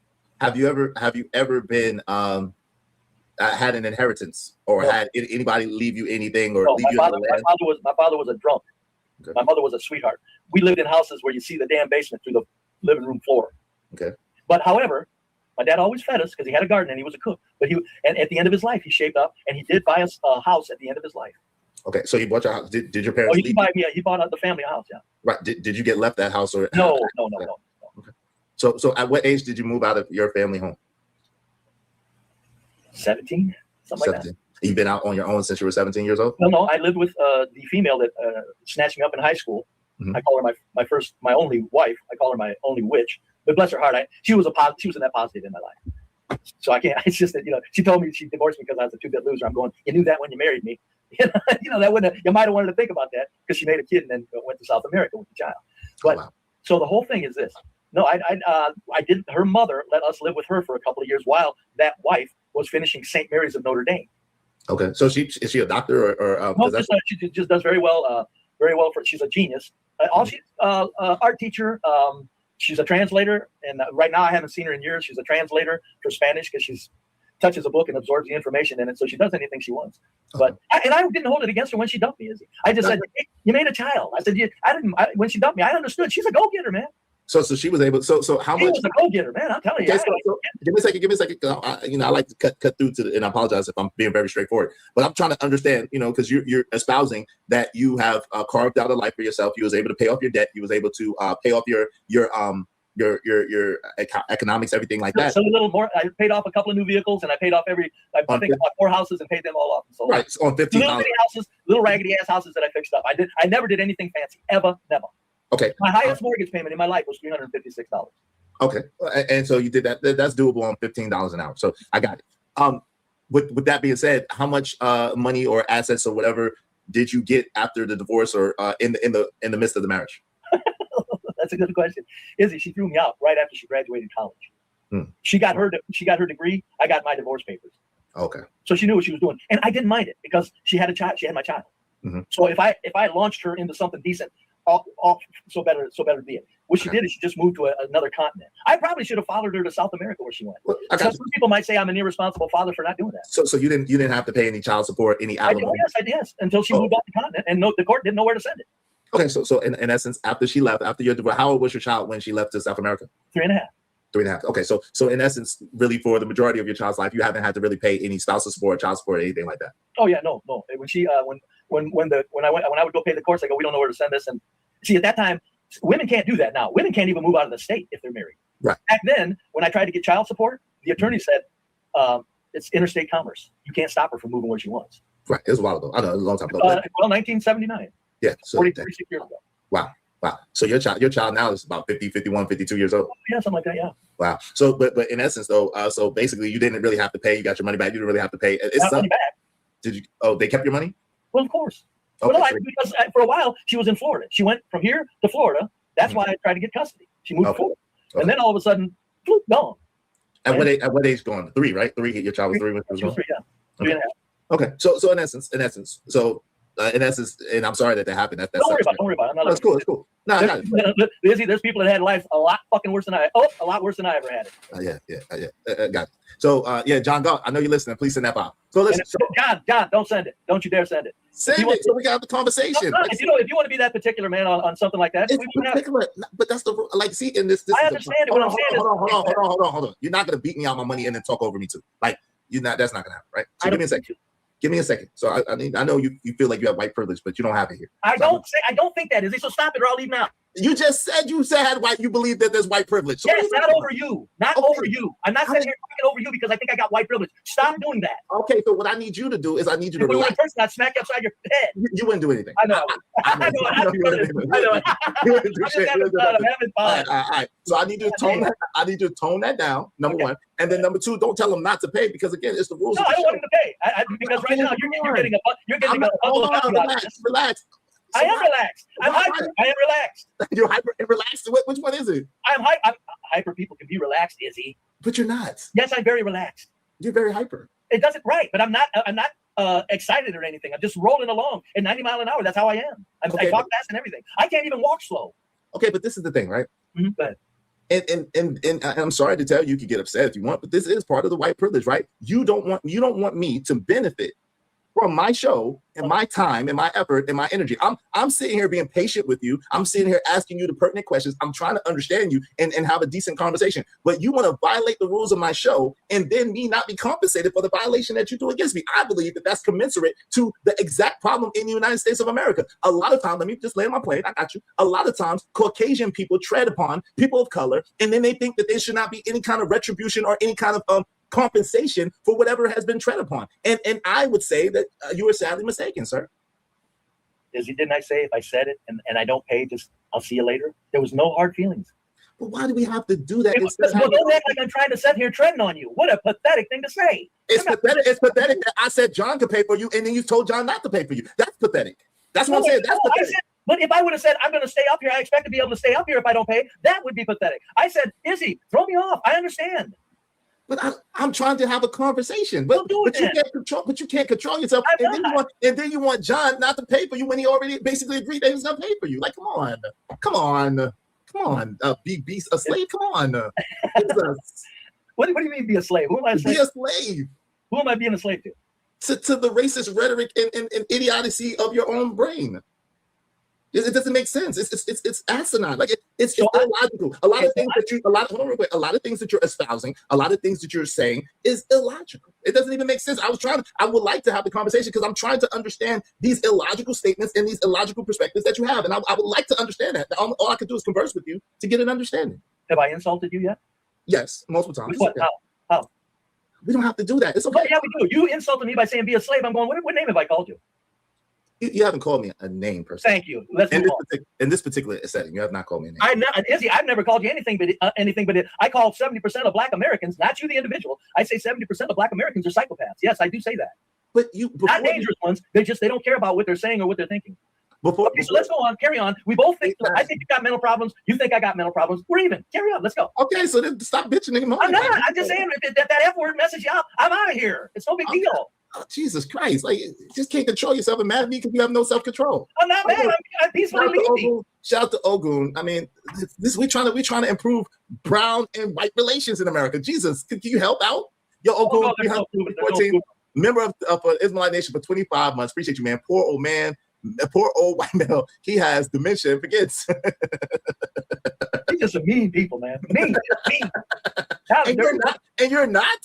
We just saw the video, sir. Are you serious? We were privy to your words in this video. I'm sorry for you. Hold it, though. Izzy, hold it. Yes. I didn't say anything about this man other than what I thought in a kind way. And I don't want to go over that video again. I've seen it enough. Okay, we don't have to go ahead. Let's see. If John wants to pay it, go ahead. Go ahead, Izzy. Listen, I don't want to go over the video again. What I'm saying, so I'm asking you. So you said you're so pretty much. Am I correct to say your thought process is, hey, look, I've worked hard. I've worked for less than $15 an hour my whole life, and I was able to build a life as I see it. It's been a humble, modest life. At the same time, I was able to build the life that I wanted, and so therefore, why can't you guys do it? And that's what. And that's the same. Yeah. No, that's what you've set up, and that's what we were. But excellent recap on where we were before I interrupted with the silly word. Yes, it's a recap. Izzy, you're talking to somebody who's at the bottom, and I know what country I live in, and I know what opportunities all Blacks have. Also, nobody's pulling any wool over my eyes. I'm not saying I'm not telling when I talk to a young white person. You know how many young white people I've called pieces of shit in my life? A whole lot to their face, because they'll be at work and they turn down overtime. And I tell them, you're a bottom feeder. What are you doing turning down time and a half wages on a Saturday, no less? You're not going to do anything but waste your life. So I understand it. I'm just not talking about Blacks not doing this. Young people in general right now are complete. They're out of their minds complaining why they think they're not supposed to work. It's like, no, everybody, if you don't make money with your mind, I think this is a very safe statement. If you don't make money with your mind, you better use your body, correct? That's all I've ever said. And there's a lot of young people, whites and blacks, they don't get the labor thing. Get up, do something, show up somewhere. I don't care if in the meantime it's at a gas station. Get somewhere and pay for your life and save things. And you know what people are doing right now, worse than ever before? It hasn't been this bad for the last 80 years. They're spending money they don't have on stupid shit. I see it all the time. You couldn't get a penny out of me when I was working. Couldn't do it. The clothes that I owned fit on top of my dryer. Okay, but I mean, I'm sure that you have some habit. I see your gun collection. I'm sure that you have some things, some creature comforts that you enjoy in life, whatever that might be. How much those cost? Silly ass shotguns, no fancy ARs, shotguns. Okay. Silly shotgun. I've got. You know what my other hobby is? I own 4 bicycles. Okay. That's my luxury. Okay, and are they motorized bikes like John Galt? No, the electric bike that I have, Mm-hmm. I threw the motor away because I never used it. And if you have an electric motor laying around, that's when they chemical react and go through and start fires. I got rid of that son of a bitch. I recycled it. I didn't throw it in the trash. It's a brand new bike, and I took the battery and threw it away. No, I'm all about pedaling. I wanted the bike because it's a bike that I was going to design back 20 years ago when I took a dirt bike and I was going to put pedals on it. And I said, look, they finally caught up with my idea. I was ahead of my time. I've been ahead of my time on many things, but I was ahead of my time. They finally got a bike that looks like a 20-inch bike, fat tires, thick spokes, bastard weighs 60 pounds. It's like a motorcycle with pedals on it. That's it. That's my luxuries. My Ford Ranger, 2009, a vinyl flooring, crank windows. The only thing in it is air conditioning. Okay. So what things do you like besides bikes? What other things do you like? Enjoy? I've always and forever have enjoyed discussing human behavior. Okay. When I quit school in the 6th grade. Mm-hmm. By that I mean I stopped worrying about school in the 6th grade. Okay. When I went through school, they didn't throw it. Thank goodness they stopped that holding people back bullshit. Don't do that. That's nonsense. Don't do that. If somebody doesn't want to learn, pass them on, let them go. My goodness. And that's what they did, and that's what they started doing. So when I got into my senior year and I was dating the class president, they took all my F's and moved them to D so I could graduate. Well, wait. Hold on. Be brave. I'm very confused. So you're telling me, in other words, you are a proponent of participation trophies and giving people passes for things they did not earn? No, I didn't ask for it. They just gave it to me. But you said that you thought that they should just pass them on and let them go. They shouldn't hold them back. They should not give them any credit. Just pass them on and not give them any credit. No, just keep them. You don't want to put older kids with young kids, because generally when you've got people like myself, now I wasn't because I was a very well thought out hoodlum. But a lot of when people are in the rougher side of thinking of life, you don't want to put them in with younger kids. Right. Now, if you've got a whole campus and you've got a whole section where you're holding the older kids back and they're all together they're still with their age group, that I could understand. But you do not take a kid that's 2 years older than somebody else that's troubled because he don't want to learn and put him in with kids that are 2 years younger than him so he can mess their education up. Right, that makes sense. It's not a participation trophy. Look, you know how many times I asked him to throw me out of school because I never went. I said, what is going on? It was a small country school, 400 students. My last school was, because I went to all the city schools prior to that. I went to four schools, and I said to hell with it. And I said, what are you doing? I don't. They said, we're going to suspend you if you don't show up. I said, do it. I'm done with school. In case you can't tell, but so they didn't. What did you do? What did you do as a profession for most of your life? For the first part of my life, it was electrical installation. Mm-hmm. Electrical installation and building, and then after that, that job is so, and that's where I made more than $15 an hour, but that was piece rate. But that was only for like 4 years. So for 4 years, I made more than $15 an hour on piece rate. But what does piece rate mean? I'm not. That means where we build. I installed electrical systems into modular units. You've seen these office modular units? Mm-hmm. Yeah. I used to build those when I was out of high school. Okay. And mobile homes and modular units and double wides. Mm-hmm. And piece rate is you go in as a group. You've got your department. The electrical department is its department. Rough wiring, everything. Rough wiring, hookup, installation of all electrical appliances, everything. Once your group, there was always 4 or 5 in a group. Once you get that done, you went home. Right. You got it. That's so it basically wasn't per hour. It was per job. I don't know. It was per job. It was per unit. No, it was per unit. Depending on the luxuries and the cost of that unit, that group got a percentage of that unit. Okay. So it's kind of like commission, but per job commission in essence. Mm-hmm. Okay. I did that for 4 years, and which was very valuable because I can wire a home with my eyes closed, 240, 140 volt. There's not a question about your electrical installation that you couldn't ask me that I couldn't tell you how to do it. I can tell somebody how to install a dryer circuit over the phone. Electrical work, by the way, let me say this for all the young black men out there. There's no other easier trade to get into than electrical work. There's no other trade that you can get into and be as valuable as fast as you can be when it comes to installing electric. You can give me a young man on a job, bring him to me, and I will have him drilling through the structure and running circuits in 3 hours. He'll be valuable. He'll be doing that. And from there, of course, you learn how to do things yourself. And I'm just saying, any young man, electrical work, it's very dirty when it comes to fiberglass and gypsum and stuff like that. Plumbing is the same thing. Construction, carpentry. Carpentry is the cleanest trade of new structures, but there's no other easier trade to get into than electrical work, and it pays very well. Okay, but very well is not $15 an hour. So then what did you do? I stopped doing it. Okay, so that's what I'm saying. So what did you do after that? I'm listening to you. I just whatever I had fun doing. Izzy, I'd quit a job to go golfing, man. I was a bum. Oh, you've been a bum. I mean, I always paid my bill. I never missed rent, never missed a mortgage payment, never missed a car payment. But I'd quit a job. I'd always have a job in 2 days. But I'd quit a job to go golf. I'd quit a job. I don't like it here anymore. And what were you doing, like in between? All kinds of stupid shit. A lot of warehouse work. Like Culligan water conditioning. I took that into homes, in and out of homes for a while too, which is as a handsome young man. Trust me, Culligan water conditioning. There's a lot of white whores out there, buddy. And I didn't take advantage of it because I was married, but I'm telling you, woo-wee. I don't let white lights off the hook when it comes to white whores, married whores. It's interesting.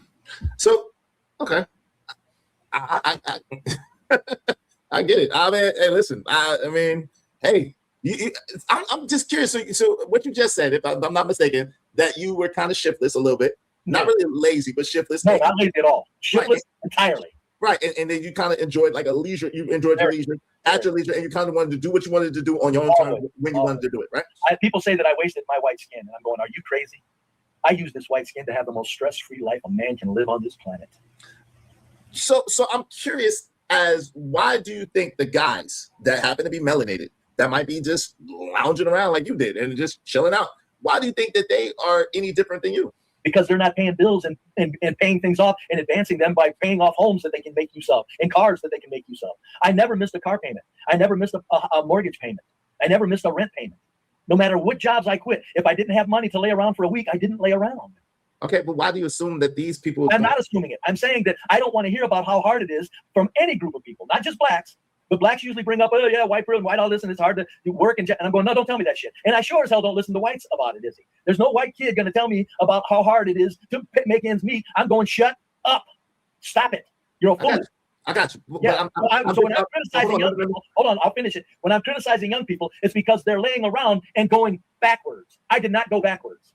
Okay, so when these young men, and you're kind of making an assumption that they are not paying off their. No, I'm not. I'm saying if they're a good young man and they're moving forward, I would never down a young man, a black man, for wanting to change jobs. Or if he's got the money to lay around, I would never fault him for that. Okay, Damn it, Izzy. Okay, well, I hear you. All right. At the same time, the problem is that maybe in the listening to John, when you and John Galt get together, and then y'all are espousing these things about these young men, and they're not doing this and they're not doing that.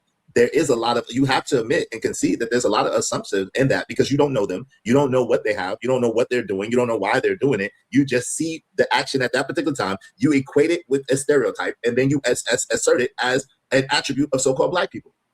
I do not assert it as an attribute of black people. I assert it as an attribute of the present day black culture. There's a big difference, Izzy. I'm not a racist. I'm a culturalist. Okay, help me understand. Okay, so how do you separate present day black culture from black people? Because the group we know that I'm speaking about has made use of you so that you can take the inner cities and cause a lot of havoc, so that it just keeps everything off balance, which translates into easier control for them. They want us divided. Everybody knows they want the blacks and the whites divided. That's not a secret. We all know that. Okay, but you believe somehow, knowing that they want us divided, you believe somehow that these tropes and these stereotypes are true about the majority of so-called modern day black culture are doing these crimes and participating in these nefarious, duplicitous activities. No, I've always said there's a very small percentage of blacks tearing up the inner cities with violence. I said the problem is you've got 70% of the blacks make excuses and apologize for that behavior. That's the problem. But it's not. So let me. I know, just get the percentages right. I don't say all blacks, or even a majority of them, or even a huge percentage of them are in the streets shooting up the streets. Okay, I don't say that. Okay, I make it very clear. Very small percentage. Okay, but if that's the case, if the percentage is so small, the problem is not that this 70% that you speak of are making an excuse for this 30%, which is an overinflated number as well. But I didn't say 30. I said 2 and 3. 2 and 3. 2%. 3%, Izzy. So then, why would you say 70% make excuses for that? Because that's what they do. For the 3% that are out of their minds, you got 70% of blacks that make excuses and apologize for it. That's okay. Well, okay. But neither hold on.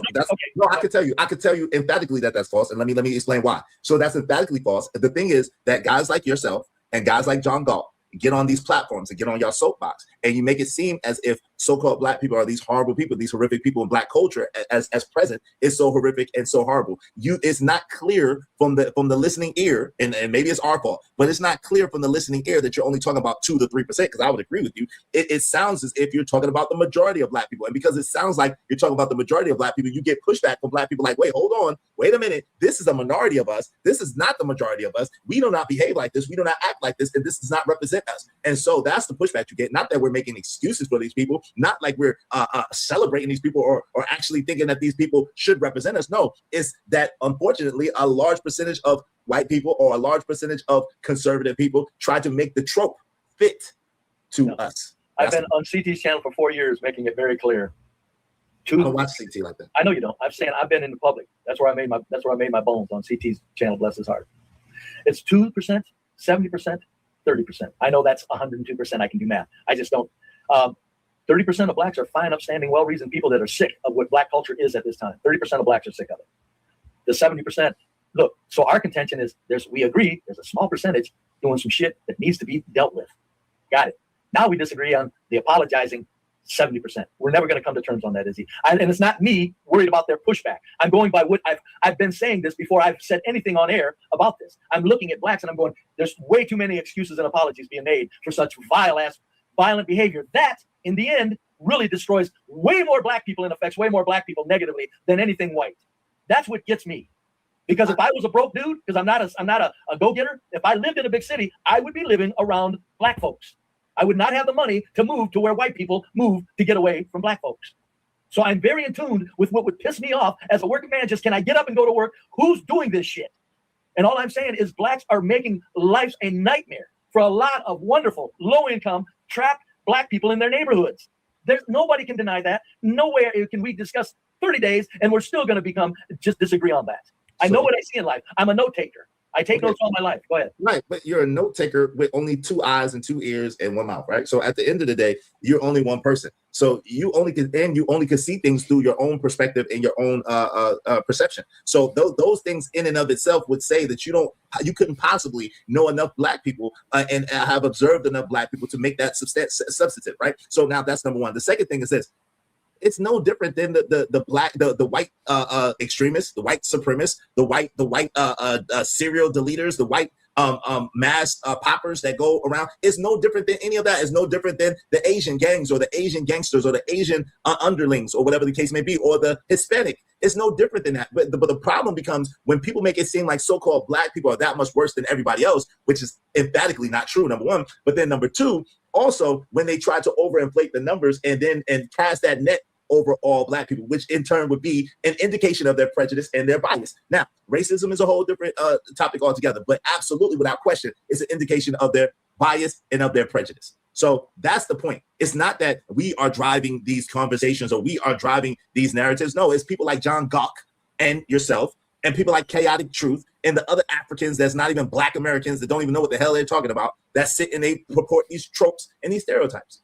There's no place in any large city where people say, don't go there. It's all whites. Don't go there. There's no large city. No, it's not a lie. That's a lie. No, you know. I can name in Brooklyn, New York, I can name three places. Sheepshead Bay, Canarsie, and daggone Sheepshead Bay, Canarsie, and it's another one, Bensonhurst. There you go. That's in Brooklyn. That's just in Brooklyn, New York. You're lying for the pits of hell. And I think there are white places. I'm from Brooklyn. If it's all white, I'm saying if it's all white, it is all white. It's all white. If it's all white, that is not a place where people say don't go there. That's a lie. That's a lie. Even in Alabama, there's a place called Coleman, Alabama. There's places still that's called sundown towns. Well, yes. But what I'm saying is on the large cities, the reason they say don't go there is because as a stranger, just minding your own business, you're going to get into trouble. And who knows what happens. If you go to a sundown town and if you just, it's all whites, don't go there. It's not because somebody's going to rob you. It's because they don't like black people and it's right. Because they just delete you. They just take you out of here. No. What are you talking about? I'm saying you're talking like it's 100 years ago or something. It's not 100 years ago. I'm talking like it's right now. I'm talking about 2026. It's not news. Stop it. Like, yo, the news. hold on real quick. You got to stop. You got to stop. And this is what I'm saying. The level of delusion and the level of hypocrisy and hubris that you people have is astounding, right? Because you act as if this country was, it's not, we ain't even talking about 100 years ago. We could go to last week. We could go to, there's a case in Ocean Springs, Mississippi right now, a place where I lived next to Biloxi, where there's a kid that is no longer with us. And we're trying to figure out what happened to him. And his mother is getting death threats because she possibly implied that those kids who were white, who was possibly with her son, could possibly have something to do with it. But she just wants to know what happened. So you got to miss me with your hubris and your bullshit at the end of the day. It's intellectually dishonest. It's a goddamn lie from the pits of hell, and it's some bullshit, period. Okay. That's why I say that you and I will never resolve this issue. The reason I come up to talk is so that we can just have a good time. Because, see, I think you're out of your mind. You think I'm out of mine. I think you're a liar. You think I'm a liar. It's okay, Izzy. One of us is what the other is saying.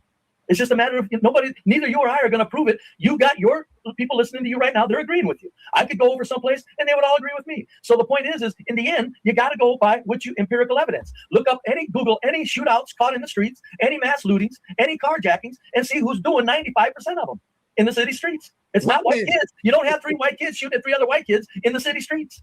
Yeah, that's a lot. No, you just have white men that go ahead and shoot up a school, or you have white men that go ahead and shoot up a church, or you have white men that go ahead and shoot up a mall, or you have white men that go ahead and shoot up a club. What are you talking about? I know that. Yes, okay, so let me finish. So statistically and realistically, in modern times, the white man is the most violent man in America today. So I don't know what you're talking about. I don't know what cloud or what planet you think you live on, but on planet Earth, in America, the United States of America, God doggone white people are commit the most violent crimes. Period. Hands down, bar none. What are you talking about? Just for the record, Izzy, you're way more excited than I am, folks. Remember who's getting excited? No, you know. I'm dealing with you. That's what I'm saying. Passion is passion. Passion is passion. I didn't say F-bomb. I didn't have to. Well, I apologize for it, but you were just saying that. But anyway, so you want to read that or what? Shout out to my people, Chicago. Use for Yosemite Sam at your discretion is all power to the people always. He's good for right now. I appreciate you. Thank you. He's good. Go ahead. Thank you, Chicago. I appreciate that, man. Thank you. Go ahead. No, Izzy, you think I'm bullshit when I say this, but we have to come to grips with there is white crime, and I've never denied white crime. Never have. In fact, I'll be the first one to say, you show me a husband that killed his wife and his 3 kids, I'm saying it's a white man. Now, blacks are doing that too lately, but I'm saying, nah, that's a large white crime when family and all kinds of shit. So see, I get white crime. What I'm saying is there's people that are tearing up their homes and the domestic front. They don't affect you opening a business. They don't stop you from riding a bus. They don't make it so that when you're driving down the road, you're worried about carjacking. Then you got the group, the blacks, that do their crime. So my point is society needs to come to grips with this group does these crimes, this group does these crimes, which group is doing the most damage at this time. You say it's whites, I say it's blacks. And listen, you're entitled to feel how you want to feel, right? Yeah, and you're trying to say what you want to say. This is America. That was make it great in America. That's what makes America great. With that being said, though, the reality of the situation is that by your own admission, it's only 2 to 3%. And I would say a little bit higher, but it is not as high as people say. I would say it's probably about 7 to 11%. Well, you said 2 to 3%, and I appreciate that. Yeah, it's 2 to 3. I think that's closer. Is it? The really violent stuff, like, do you know how many mass shootings there were this year so far? Last time I checked, it was about 213 or something like that. 271. Yeah, I checked a few. You know how many of them there's no suspects in custody? Probably most of them. You can't name a white mass shooter that either didn't kill himself or he turned himself in, because they've got no place to go and they know it. Somebody is housing people that stroll into crowds, shoot, kill, and injure innocent people. They're housing about 130 or 40 of them. No suspects in custody, sir. So. Okay, 271. Okay, well, so hey, peace. Give me 1 second. Let me welcome some people in the building real quick. Thank y'all very much for being in here. Make sure you hit the like button on the way in. Interesting conversation. Listen, I can converse with anybody. Listen, make sure that if you want your comments highlighted red, you do so through Super Chat or through the Cash App. This is a very in-depth conversation. I don't know how long B Brave could keep from saying the F-bomb, so he may not be with us long, but shout out to him. I appreciate him being here. I do appreciate you being here and having the conversation, all jokes aside. Shout out to Ski Master Citizen, salute to Ski Master Citizen. Shout out to Keith. Shannon said, Brave Ben said the N-word. I never heard him say it, so I'm not going to attach that to him. Shout out to Yakub. It's just laughing. What's up, Freedom? Freedom said, long work on the East Coast costs $70 minimum per job. Shout out to that. Ghetto Story said, typical unruly savage. Yo, CJ Brick said, does someone want to tell him there's more whites than blacks? See, those statements like that. Get out of here. I'm talking. But, no, there's no, I've never, even as a young man, the N-word to me has energy that I respect. It's sickening. I don't use it. If I use it, it was, I always say, if you're using the N-word in discussions, get permission. Okay. If you want to use it for fun, get permission. That's what I've always said my entire life. I can respect that. I've never heard you say the N words. I can't. I just can respect the I'm not a racist. I'm a culturalist. I'm telling you. Have you ever heard me say that if it wasn't for the crime in inner city black areas, if it wasn't for the street violent crime and the kids shooting at other kids, that I would rather live around black people than white people? Have you ever heard me say that? Because I've said it 1,000 times. But why? But you know, I want to tell you why. Why? Because white people are grumpy. Black people are more fun-loving. That's true. Von Bryan said, "I'm just wondering who he has locked up behind that door." That's a front porch. Here, do you see that bed there? Yes. I made this a bedroom, office, living room. It's an efficiency apartment. I'm not going to have my bed next to a door that's not really secured. That makes sense. Yeah, it's feng shui. What do they call that Japanese? Feng shui. Yeah, you don't, and I didn't even know it. I just no waste of space. No waste of space. Well, it's not a matter of waste of space. It's a matter of you don't put your head where your danger might be. Yeah, but then why you got your bed right? Anyway, because I'm looking out. Hold it. I'm looking out a 6 by 3 foot picture window right here, out into my backyard. Okay. So that's the wall. I'm looking out a window. Okay, I got you. CBP 1012 said white fatigue. Yo, that's wild. Greetings, peace, joy, grace, and abundance. Greatest greeting. And YouTube, what's up, brother Von Bryan? What's going on? Ghetto Story said he doesn't want his slave John to pay, and that's an order. LOL. Hey, they love 87 said he just broke him. Not me. Hey, shout out to Von Bryan. I asked him that. Classic Ray 1980 said this old man is old. He ain't changing his ways. LOL. It's okay. It's not to change his ways. It's for the public. Hey, Soldier Cyrax said he don't want to follow his rules. What the F? Yo, Palomino Ricky Z said be brave and think. Ghetto Story said can't get a penny out of you now and still breaking rules, not respecting the platform, cutting the host off. Typical superiority complex. Izzy, yes. Izzy, yes. Didn't I say since I refuse to pay, if I say it, I'm gone? Am I asking? I'm saying, please, Izzy, keep me up regardless of me not paying. No, I say if I say go to hell, you're not getting my $5. I expect you to say goodbye, sir. I got correct? You. Am I correct? You're correct. All right, and tell your audience that I'm not trying to get out of paying. They can hear you. Huh? They can hear you. You're talking to them too. They're talking to you though, and they're not listening to me. They keep acting like I'm trying to not pay you and stay up here. No, it's okay. I'm not going to stay up here and not pay you. I understand. John's going to pay you anyway. I gave my color board permission to pay for $5. Hey, D-Wave 23, that's wild. Hypocrite. Say hypocrite. Dr. Manhattan said, this guy thinks I listen to demands, LOL. Try asking nicely. Yo, Paul, I read you already, Paulo. What's up? What's up, Gospel Bob? What's going on, man? My guy, Gospel Bob in the building. What's going on? Make sure y'all hit the like button. Likes are free. And also, if you want your comments highlighted in red, make sure. No, I don't support that. Please don't dox anybody. No, I don't support anybody doxing. No, report. That's how rumors get started. I do not support doxing in any way, shape, form, or fashion. Please don't dox somebody. I don't know. They're saying that. I don't know what's going on. But let's keep it pushing. Let's keep it pushing. Yo, I think we got a legend in the building. Colonel Sanders. What's that? I'll tell you what you do have in the building, Izzy. If I paid attention in school, I would have been off into human behavior psychology in the field of psychiatry, and I would have been a very wealthy man doing it because I'm a natural, very creative person in the field of human behaviors. I wouldn't be talking on YouTube right now on stream. What you have is somebody who said to hell with everything, and you don't know another white man like me. You don't. And I'm not even bragging. I'm just saying it makes me sick to say that. But the white people, they're either stupid or the ones that can say what I would say they're making so much money that they're worried about their image and they can't say it. Now listen, I appreciate your candor and your honesty. I've always said I'd rather a person tell me that they can't stand me to my face than to lie to me and try to kiss me in the face and then stab me in the back. So hey, listen, I appreciate people such as yourself that tell me where you stand, and that's why you get what you get from me. I tell you where I stand too. I have no problem looking you in the eye and tell you the truth. I don't lie. I tell the truth. So it's cool. It's no problem for me. You know what I'm saying?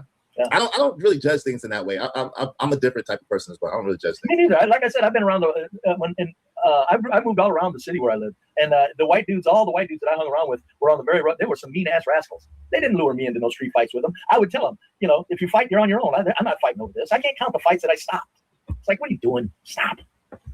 Okay. Shout out to my guy. He said, I never. Oh, okay. Well, yeah, come on, dude. I got you. But let's don't. We don't gotta do all that narratives. I got you. Please don't do all that in my chat, good beloved. I appreciate you. Easy one said, "Be brave as a douchebag." Yo, that's I'll be damned. That's wild. Hey, listen. So I got a good idea of where you're coming from. I don't really agree all the way, but I do have a better idea. Listen, if y'all have any questions of Be Brave while y'all here, do so through the super chat, through the Cash App. Did you have any questions that you wanted to ask me? I've asked you a lot of questions. Did you want to ask me any questions? No. Izzy, I pretty much I don't really. I'm just I just came up here because you were talking and I just figured we could have some fun and John told me to go up there. He said go up there, and he said I said but he got me on the thumbnail. I suppose I got to be welcome. And I tuned in and I went fast forwarded through your stream backwards and you welcomed me aboard in the beginning of your stream. I did. I said I'll go up there. No, Izzy, it's just Izzy. Look, we're on two different sides of something. I'm saying there's white crime, dude. I'm not saying there's not. There's black crime. One of them's making it so the inner cities can't function, buddy, and it ain't white people. So we got to decide in a triage. I always ask anybody: you're sitting at a stop sign. This is an ingenious question. You want to set at a stop sign where a husband's gonna kick? Sorry about that. You want to set? You're stuck at a stop sign. You got two options, not three, not neither. Pick one. You're gonna set at a stop sign where a husband's gonna shoot his goddamn wife and his 3 kids while you sit there at that stop sign, or do you want to be at a stop sign where 3 kids are emptying full magazines at 3 other kids randomly a half a block up the street, in all directions? Which stop sign do you want to be at? Neither. You didn't get neither as an option, Izzy. I said neither isn't an option. Pick one. You know damn well which one you pick. You're going to pick where the goddamn idiot's killing his family because you know you're not in danger.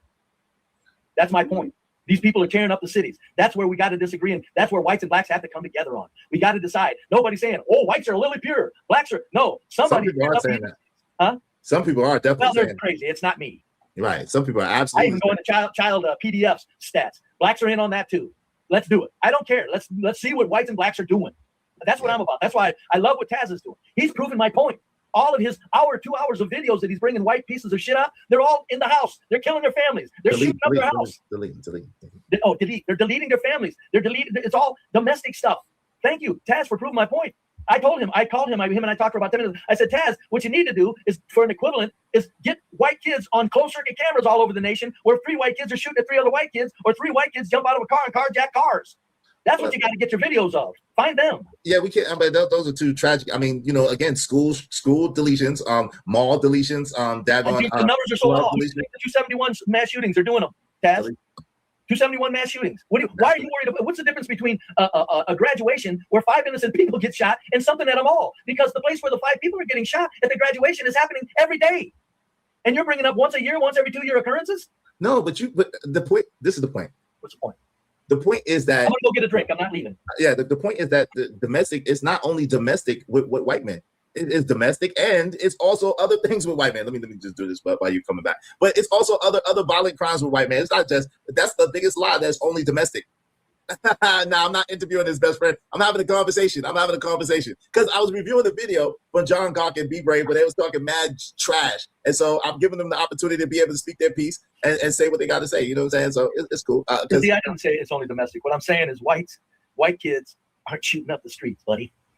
And that's what the inner cities, these white kids, if you see a white kid in with a group of blacks, it's because he wants to be a black kid. You don't see white culture turning out kids that are shooting 3 at 3 or mass looting or carjacking, is he? White culture is not churning them little bastards out. Black culture is. So but white culture is just turning out rapists. They're just turning out daggone serial deleters. They're turning out daggone psychopaths and daggone terrorizers, right? Daggone militia. You really want to go into the great statistics, is he? It's definitely you got us beat as a person. You got a larger percentage of blacks doing that than the percentage of whites that are doing it. That's a lie. It isn't. No, it's not. You're trying to go to the per capita arguments. No, I'm not going per capita. I'm going percentage. To hell with per capita. There's a larger percentage of blacks. White man got that on lock. Hey, Verbal Assassin FO says, they love to pretend that they don't do any other crimes except domestic and white collar. Get out of here. Exactly. I'm not saying that.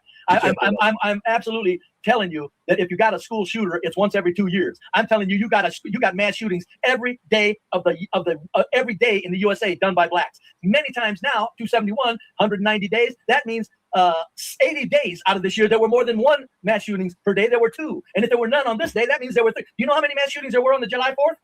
6 of them. 6 mass shootings. You know how many people there were? It wasn't 2 or 3. These dudes were shooting up 15, 11, 10, 8 people. 6 mass shootings on July 4th, Izzy. None of them were white. Okay. So leave whites acting like whites are doing the mass shootings. They just deleted like 4 black men on July 4th. So there wasn't a mass. They just independently, randomly deleted 4 black men. Shout out to Deacon Dave. Deacon Dave said there were 6 mass shootings, sir, on July 4th. But there was 4 black men that were deleted at the hands allegedly or possibly at the hands of white men on July 4th as well. So let me just read this. Shout out to Deacon Dave. Lord. Deacon Dave, thank you for the $2. Said, why talk about John if he's banned from here? Because John was talking about me. That's why.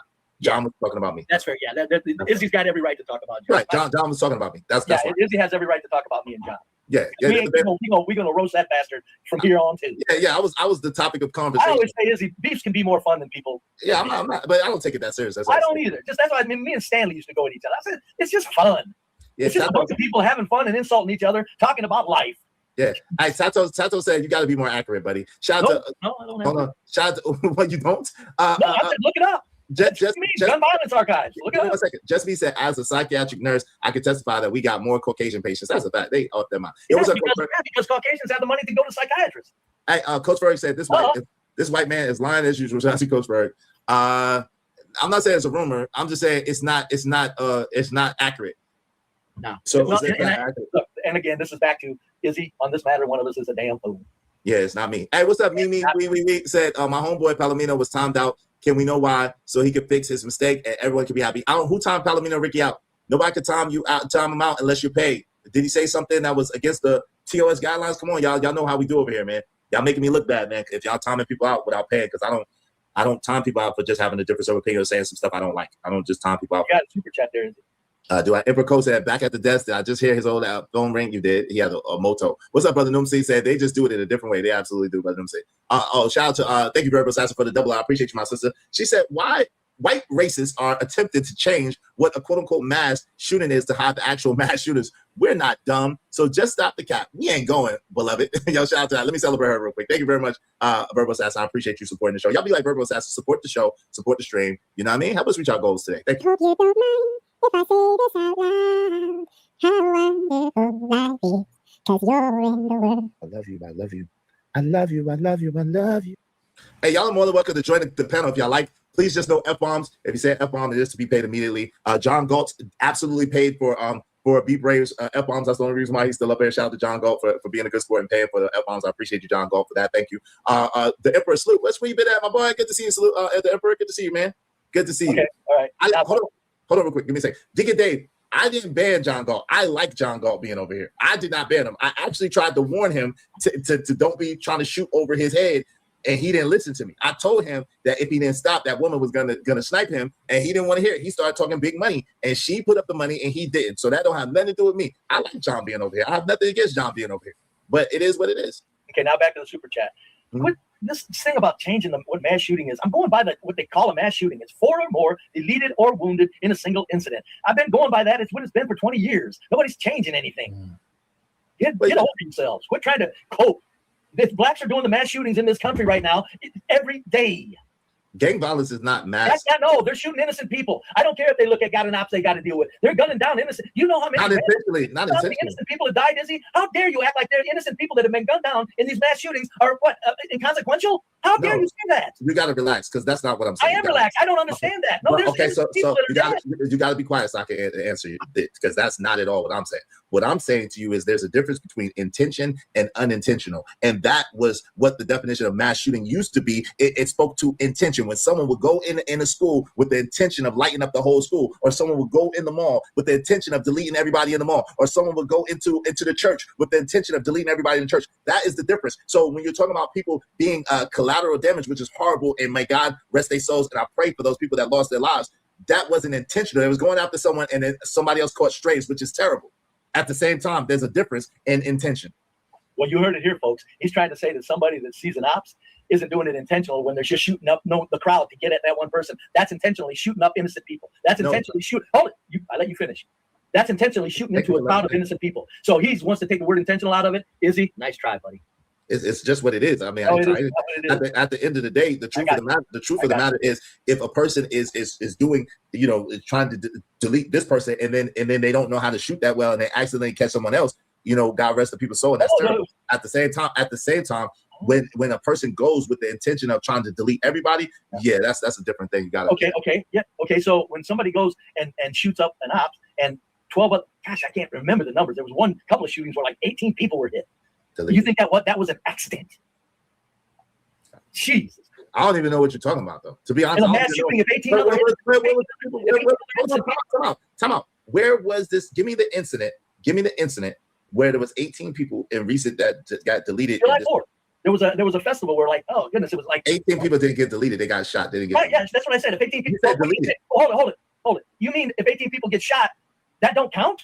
No, I mean that you just didn't say accurate information. That's why I was confused. That's I why didn't say deleted. I said 18 people got shot. Would you like to place a wager that you didn't just say deleted? You literally said deleted. No. I said if somebody deleted somebody and 18 people got shot. If I said deleted, it was a mistake. Okay, yeah, you said deleted. Yeah. That's why I was confused because I was like, oh, yeah, no. But the point is who cares? You think the person doing the shooting was just doing leg shots so he wouldn't hurt anybody? In other words, he didn't care how many people he was going to kill. Is he? Listen. Stop.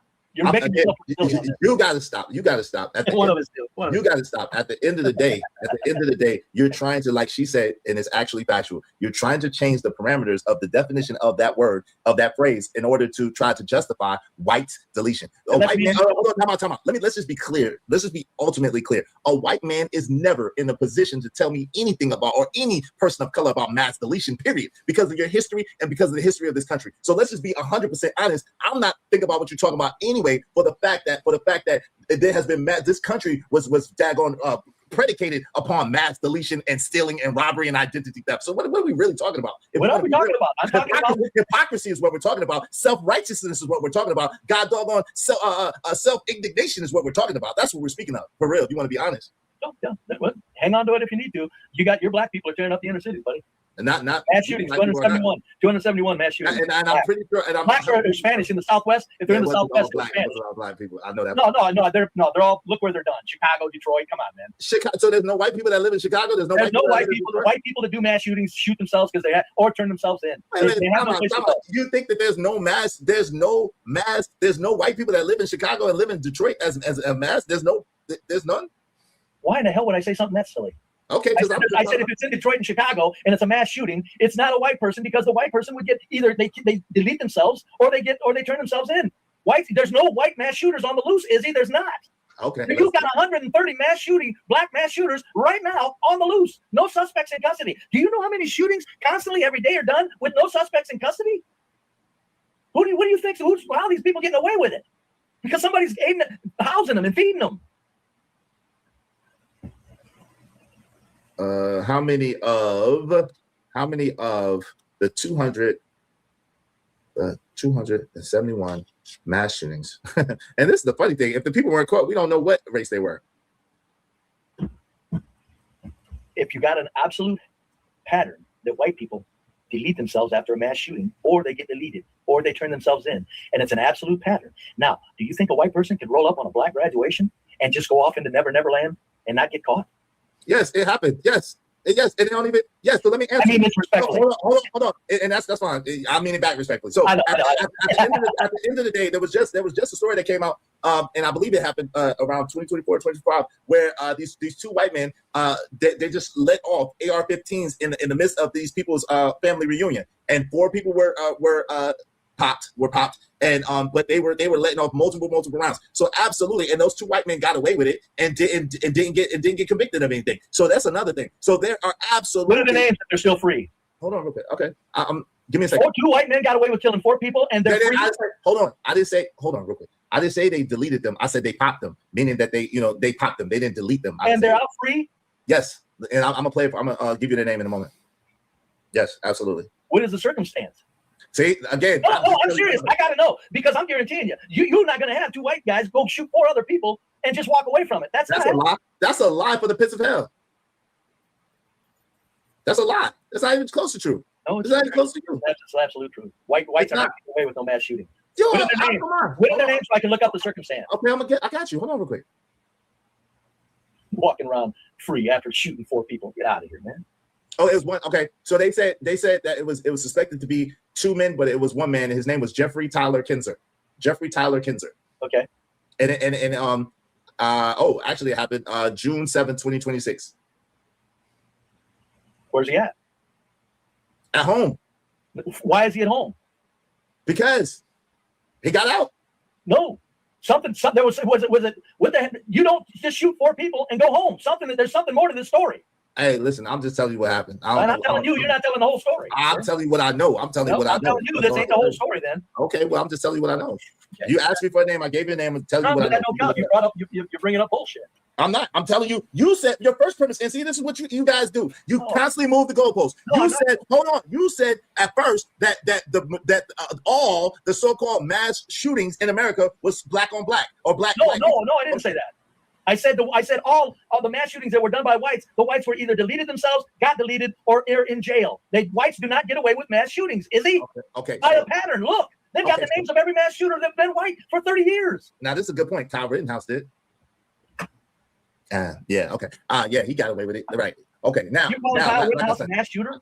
Yeah, did okay, hold on. Yes, okay, absolutely. Hold on. And deleted people. See, folks, this is why, even though me and Izzy are having a good time. Absolutely. One of us is out of our minds. Yeah, you. One of us is. Yeah, you think Kyle Rittenhouse wasn't self-defense? Oh my God, that's not the point. That's not the point. A mass shooting is a mass shooting. We ain't saying no, self-defense don't count. What? No, self-defense don't count. That's still a mass shooting. I'm not. Time out. I'm not. Listen, I'll be Woody. Listen, I don't want to relitigate that case because y'all. Hold on, real quick, because y'all are too out of your mind when it comes to that. Because I got my thoughts about a guy that goes all the way to another state and he gets involved in a gun battle with people and all of that other stuff. So listen, I don't even want to get into that. But what I'm saying is right. He lived right, cynical one. I don't want to even relitigate that because these yahoos are too out of their mind to even understand logic. So. Verbo says, shout out to Verbo. Okay, thank you, Verbo. I appreciate you. Give me a second. So what I want to do is I want to bring it back. And all I'm saying is if more than 2 people got shot, then that is literally a mass shooting by your definition. So let me go to this. Hold on. Okay, I said you said more than 2. That's not the definition of a mass shooting. It's 4 or more deleted or injured in a single incident. It's 4. Okay, and how many people was injured or deleted in the Kyle Rittenhouse incident? I don't care if there were 10. Right. That's not a mass shooting. Okay, verbal assassin F around to find out said the most violent people pointing fingers at others is wild work. Your history precedes you, sir. We ain't going. That's a fact. That's what I'm saying, verbal. I said the same thing in a different way. It's just weird, right? Big Bad Bull said, shout out to Big Bad Bull. He said he's right, Izzy.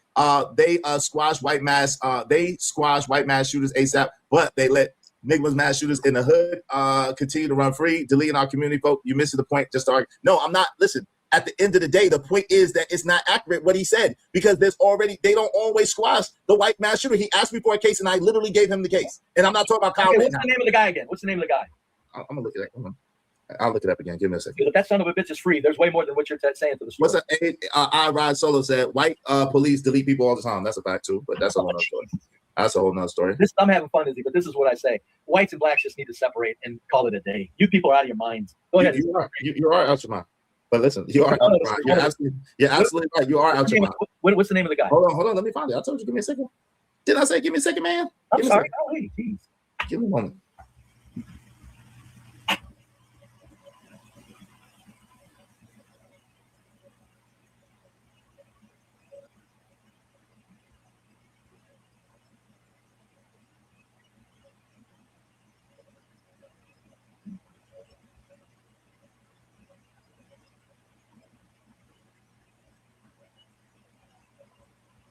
Damn, man, hold on real quick. Let me find. There's a lot of these different cases. Hold on. Damn, you had it once. Doggone it. I should have wrote it down. That'll teach me. Jeffrey Tyler Kinzer.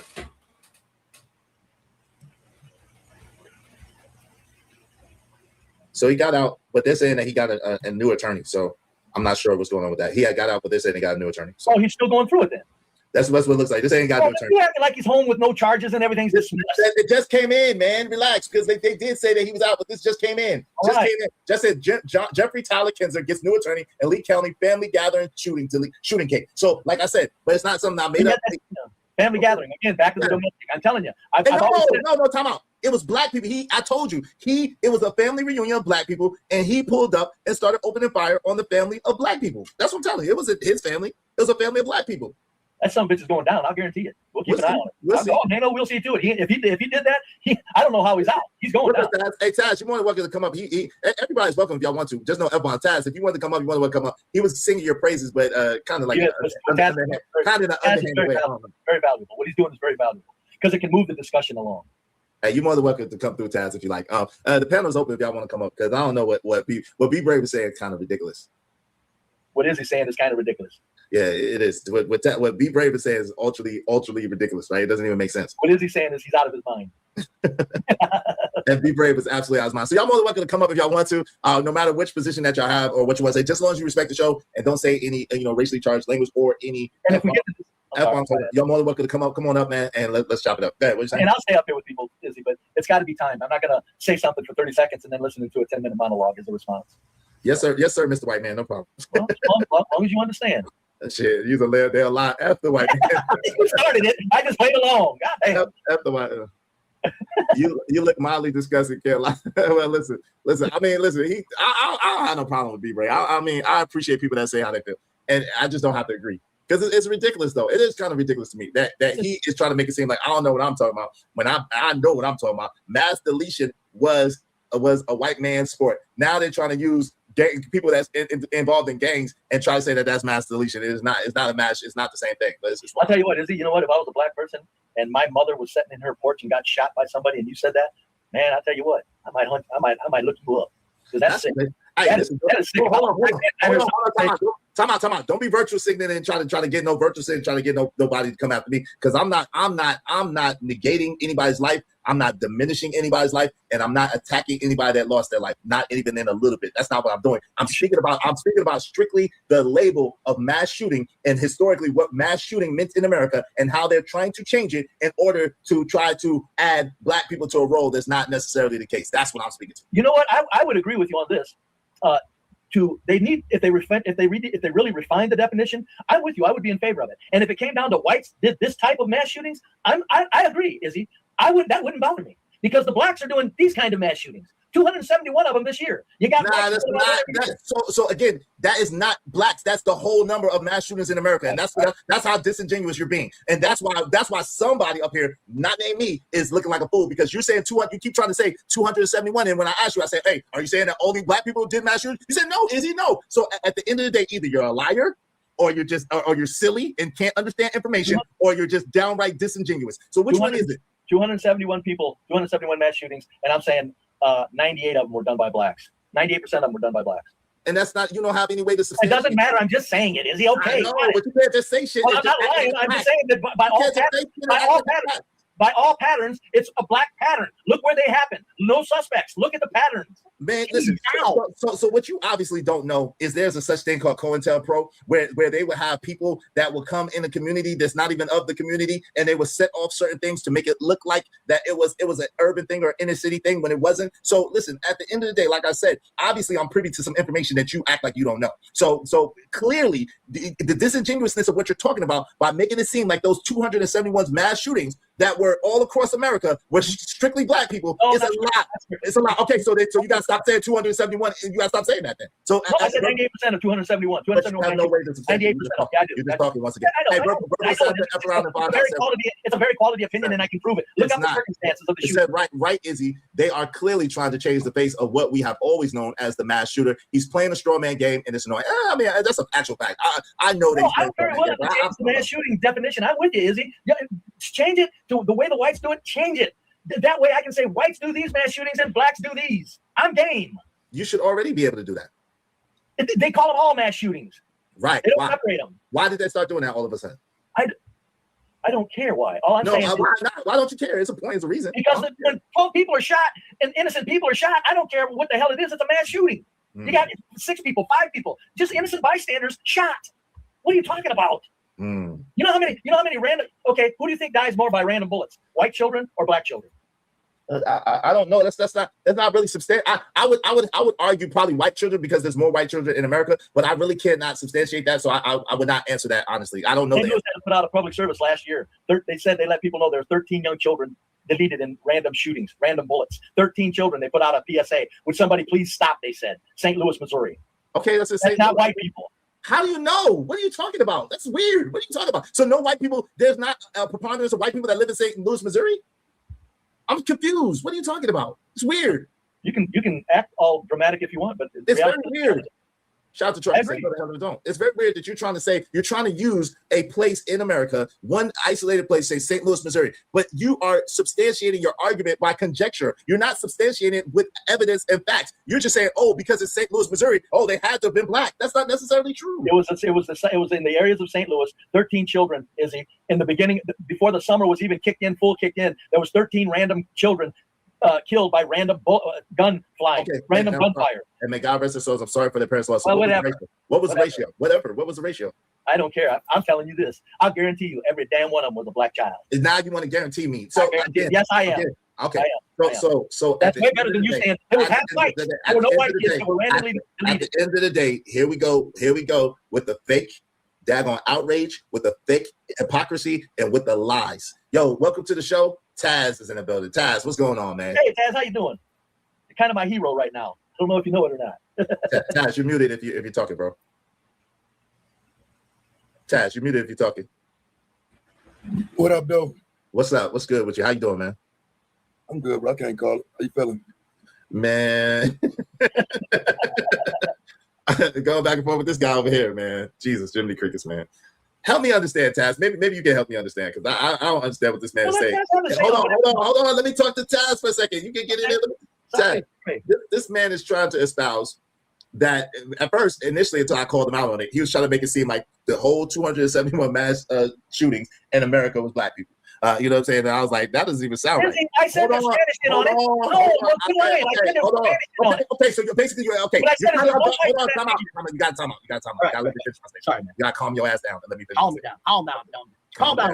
Calm down, man. Damn, Jesus Christ. So again, you're trying to absolve. The basic point is, and I know you're trying to absolve whites from that 271 mass shooting. So that's the point. So simmer down, son. Relax. Okay. So that's okay. So that's the thing. So that's number one. Then secondly, he tried to use something in Missouri where 13 people lost their life. May God rest their souls. Children with 13 children. That's why they put it out. They said, okay, white man, let me finish. Jesus, come on, man. Well, they're not children. They're not people. They're children. Okay, children. God rest their souls. They lost their life. And then, shout out to you, Cheeky. What's up, Cheeky? And y'all, there's no F-bombs. Y'all say F-bombs to be paid immediately. I don't want nobody to be upset with me. So what's up? So then he's trying to make it seem like because it's St. Louis, Missouri, that's absolutely indicative of just black people. And I'm trying to understand these ratios and these numbers that's coming up, and doesn't seem like they're actually backed by any facts. So you got the floor, Taz, and the Cheeky. You got to have that. Yeah, I would say no, there isn't really any facts to back it up. I was discussing it with him yesterday. I don't think he understands how the FBI moved the goalpost in terms of what an active shooter, a mass shooter, and it's another one too, a mass shooter, active shooter, and it's one more. But they moved the goalpost on that to include things that aren't just random shootings. So the typical conversation previous to now would have just been a shooting in the neighborhood, and they would call it gang violence. They would not have called it mass shooting. But now they kind of rid themselves of the term gang violence because it does start to include and mix up white and black shooters, because most of these mass shooters were white.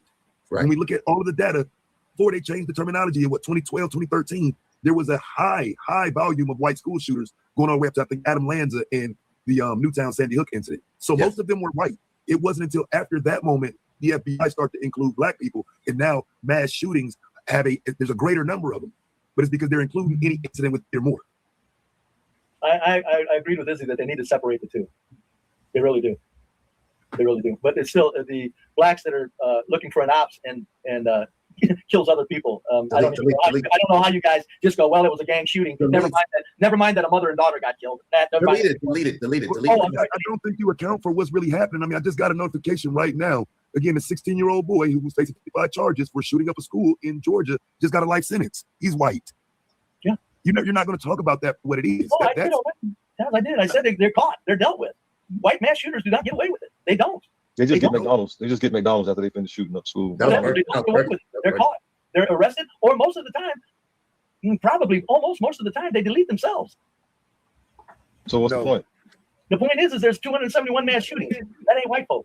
That's not all black folks. That's the crazy thing. Okay, well, you can say that. I get it, Izzy. But you can't prove it's not any more than I can prove it is. I can just go by patterns and go, this is why I'm saying it's black. You've got no pattern to go by. Yes, we do. I told Taz just is telling you, and I'm telling you that they're combining the numbers so that the new face of mass shooters could be black, and it's not the case. So they are trying to hide the numbers of white men that commit mass shootings and trying to water it down by trying to add those incidences that were no longer involved. So at the end of the day, out of the 271, because of the way they're doing it, we don't actually know how many were black and how many were white. And that's the purpose and the reason why they're doing it. Am I wrong about that, Taz? Absolutely not. It's to muddy the water. So now when we hear mass shooter, it's not just automatically a white dude, which is what it was, 10 years ago. The assumption was when you hear mass shooting, it's automatically a white male because 90% of the shootings were done by white males. So you think you just keep calling it a gang shooting if somebody's looking for an ops and he kills 2 other people and injures 4 others? That's a gang shooting. I would argue the language you're using inherently is gang language. Ops, I'm sorry, that's not FBI white people. That's why I use it because I get somebody looking for somebody they're up against, or a lot of the mass shootings that happen are two young people that just look at each other wrong, and that's been true. No. Yes. What type of ops does a 30-year-old have walking into an elementary school to shoot children? Oh, no, I'm not saying ops when it comes to whites. They're crazy ass mass shooters. I'm saying if a black kid looking for an individual and he takes out 3 other people and injures 4 others with him, well, that's still a mass shooting. Or what do you want to call it? A gang shooting? Because what do you do with the innocent people that were in the wrong place at the wrong time? Just say to hell with them? Yeah, but why are you trying to combine a black gang-related shooting to somebody walking into school and spraying up the school? Why are you trying to combine them? How many times I got to say it? I wish they would divide them. Okay, but then, it sounds like you're trying to combine them. Hold on, real quick, G. So then you cannot keep bringing up these 200 if they're combined, and if we know that they're intentionally doing it to mask the numbers of white deleters, mass deleters, or mass shooters, whatever you want to call them, then we have to get off of this 271 cases and try to make it seem like it's a minority of melanated people, a majority of melanated people that's doing it, because that's not accurate. And that the reason they're combining it is so that you can't be accurate and that you can try to put a black face to it. And that's not the truth. What do you want to call it? What do you want to call it? You tell me. What do you want to call it? If a kid goes looking for another kid and kills 2 others and injures 4 others, Poverty. Oh. Crime, deletion, crime. No. Now remember, folks, what I said. Apologies and excuses. No. You asked the question. Hold on. You asked a question. You said, "What do you want to call it?" Nobody. You asked the question. So if a person responds poverty, that's not an excuse. Sir, we didn't make an excuse. There's no poverty in the USA. What do you mean? There's no poverty in the United States of America. We live like God here. Oh my God. Okay. Maybe that's the wrong word. Maybe poverty is the wrong word. Poverty is the wrong word. Okay. Well, let me explain what I meant by when I said poverty. I didn't mean poverty materially. See, you think because we have a lot of material that there's no poverty in other areas of reality. Material is only one area of reality. You do realize that. So there could be poverty in values, poverty in education, poverty in opportunity. It's more extensive than just material goods. When you hear people bring up the word poverty as a reason, it's referring to lack of necessities, material necessities. That's what they're saying when they say it's because of poverty, and you know it. And that's why I'm trying to clarify it for you. That's why I'm trying I agree with you. And to that, I'm saying, I don't care what poverty you're suffering. The point is if you've got the basic human necessities, do something with it.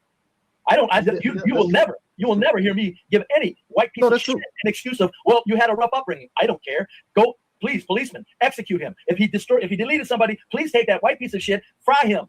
I don't care. Oh, he had a rough child. He was poverty. There was a poverty of parental input. I don't care about that kind of poverty.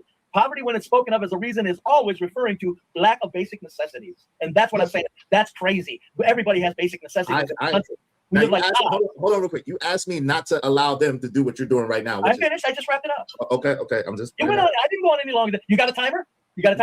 I do, but I'm just saying. I'll go a minute at a time. I got it. So I like to add this too. We've always had tribalism in our culture, whether it was with spears, whether it was with a bow and arrow, whatever, a rock. We always had tribalism. But the difference between what we're doing and what we see, like a child just shooting up a parade or some stuff, we don't. It's what is the purpose of shooting a parade up? You know, it's tribalism for us. A disagreement turns into a fight. A fight turns into somebody getting injured, and then now people want to kill. That's tribalism. Delete, please. You know, I'm sorry, delete. Okay, delete. So you're saying that if it's tribalism, it's because if a white person does it, I'm going, I don't care what the reason. Could somebody please delete him? Please delete him, state. If you don't, I agree. Okay, so hold on a minute. I don't care. So what do you mean what are you saying? What I'm saying is you don't excuses a kid that's going to shoot up a mother, daughter, and a son in a front yard because of random bullets? No. It doesn't excuse it. It just takes it out of the category of mass. I'm gay. Look, I'm with you guys. CT and I went around about this because CT says that they should be separated too. I said, I agree. I don't have any problem with that. I don't. Because in the bottom line is if somebody is going after somebody that they disagree with and don't care about killing others and injuring others. Delete it. It's so hard to change the language. Somebody goes after somebody and decides to delete others and injure others. I don't care what the reason is. That person needs dealt with. I'm game. Separate the definitions. Hell, it wouldn't bother me a bit because I can still say there's 271 of them. Right. But then the shock of your life will be to find out that most of them are white people and not necessarily black people. He says most of them are white folks. Come on. Yes. I want you on record. Let me ask you this. Hold on. Let me ask you this. If it wasn't mostly white people, why would they go through these rigmarole and these loopholes to put it together if it wasn't mostly white people? I want you on record. 271. I asked you a direct question. Can you answer the question? I look, you're talking to somebody who's a conspiracy theorist. Didn't I tell you early in the show that you blacks are being put upon and being used as a weapon? And I told you I don't agree with you. I know what you're talking about. But let's go. I want you on record. 271. I keep asking the question. First of all, why you put on record? Yeah, if they do, it's to protect Whitey. Okay, so why, if the numbers of Whitey wasn't high, then why would they need to protect Whitey? Because they don't want Whitey's looking bad at all. Now, can I get you on record? You said 271 mass shootings, and you say most of them are done by whites, correct? Yep. And would you please say it again so I can quote you? You just quoted me. I just said it. Most are done by whites. Thank you very much. All right. I stand on that. I got the you. definition of what a mass shooting is. Yes, I stand on it. No, not a definition. I said the definition. No, dude, I made my question clear. I said of the 271, whatever you want to call them. Nice. You got to take okay. I'm switching this question. I want you on record. This is important. Whatever you want to call them. You call them what you want. 271. What do you want to call them? So hold on. No, you got to relax because let me explain. Where's the number 271? Hold on. I need you to relax. She don't jump in this. Give me a second. The 271 is the number on notes of how many alleged mass shootings there were in America. That's what 271 is coming from. So what I'm saying to you, Be Brave, is that when they separate it, it's no longer going to be a doggone mass shooting. So when they separate it, you'll be surprised to know that the mass shootings, the actually mass shootings, are white people. I don't understand how that's not clear what I'm saying. By the definition you're giving it, I've already agreed with you that whites are the mass shooters. Okay. What do we want to call the 271 shootings? What do you want to call them? Gangland? I'll call them whatever you want to call them. No, but that's the problem. Again, that's the problem. The problem is your premise is off because you're making it seem as if that those 271 are all melanated people that's doing it. And what I'm telling you, no, I'm not. No. Okay. But then you can't say, what do you want to call it? Gangland. If you're acknowledging that all of those 271 are not melanated people, meaning black or Hispanic people, melanated people, and there are some white people involved in that, then you cannot then try to say, oh, what do you want to call it? Gang? Nothing. I'm telling you the definition. We agree on it. The definition of mass shooting is going to be majority white men, and that's it. Shout out to Travis. Travis, thank you for the $10. Said just popped in. Was watching old school boxing matches. Izzy, you remember Buster Douglas versus Mike Tyson? I do. Shout out to you. I appreciate you. Thank you, Travis. Y'all be like Travis to support the show, support the trade. I mean, we actually need like 8 more people to reach our goal. Help us reach our goal today. Thank you, Travis. I appreciate you. Taz, you want to get in there, bro? Hold it, Izzy. I want to quote you on something. I'm listening, bro. You got these, whatever you want to call them. Damn it. There's 271 of them. Okay, say how many? I guarantee you. By the definition of mass shooting, there's 3 of them. So let's go 200. You want to go on record for that? I want to say 260. And you're saying that most of those are whites, correct? No, I'm saying no. That's never mind, man. I told you what I was saying, and you want to try to. All of them are white. Most of them are white. You said most. All of them are white. All of them are white. I said most. You said most of the 271, whatever you want to call them, are white. You said that. I'm saying, and I clarified to you, like you misspoke earlier. I'm clarifying to you that what I mean is most of the mass shooters, most of the mass shootings are white people. That's what I'm saying.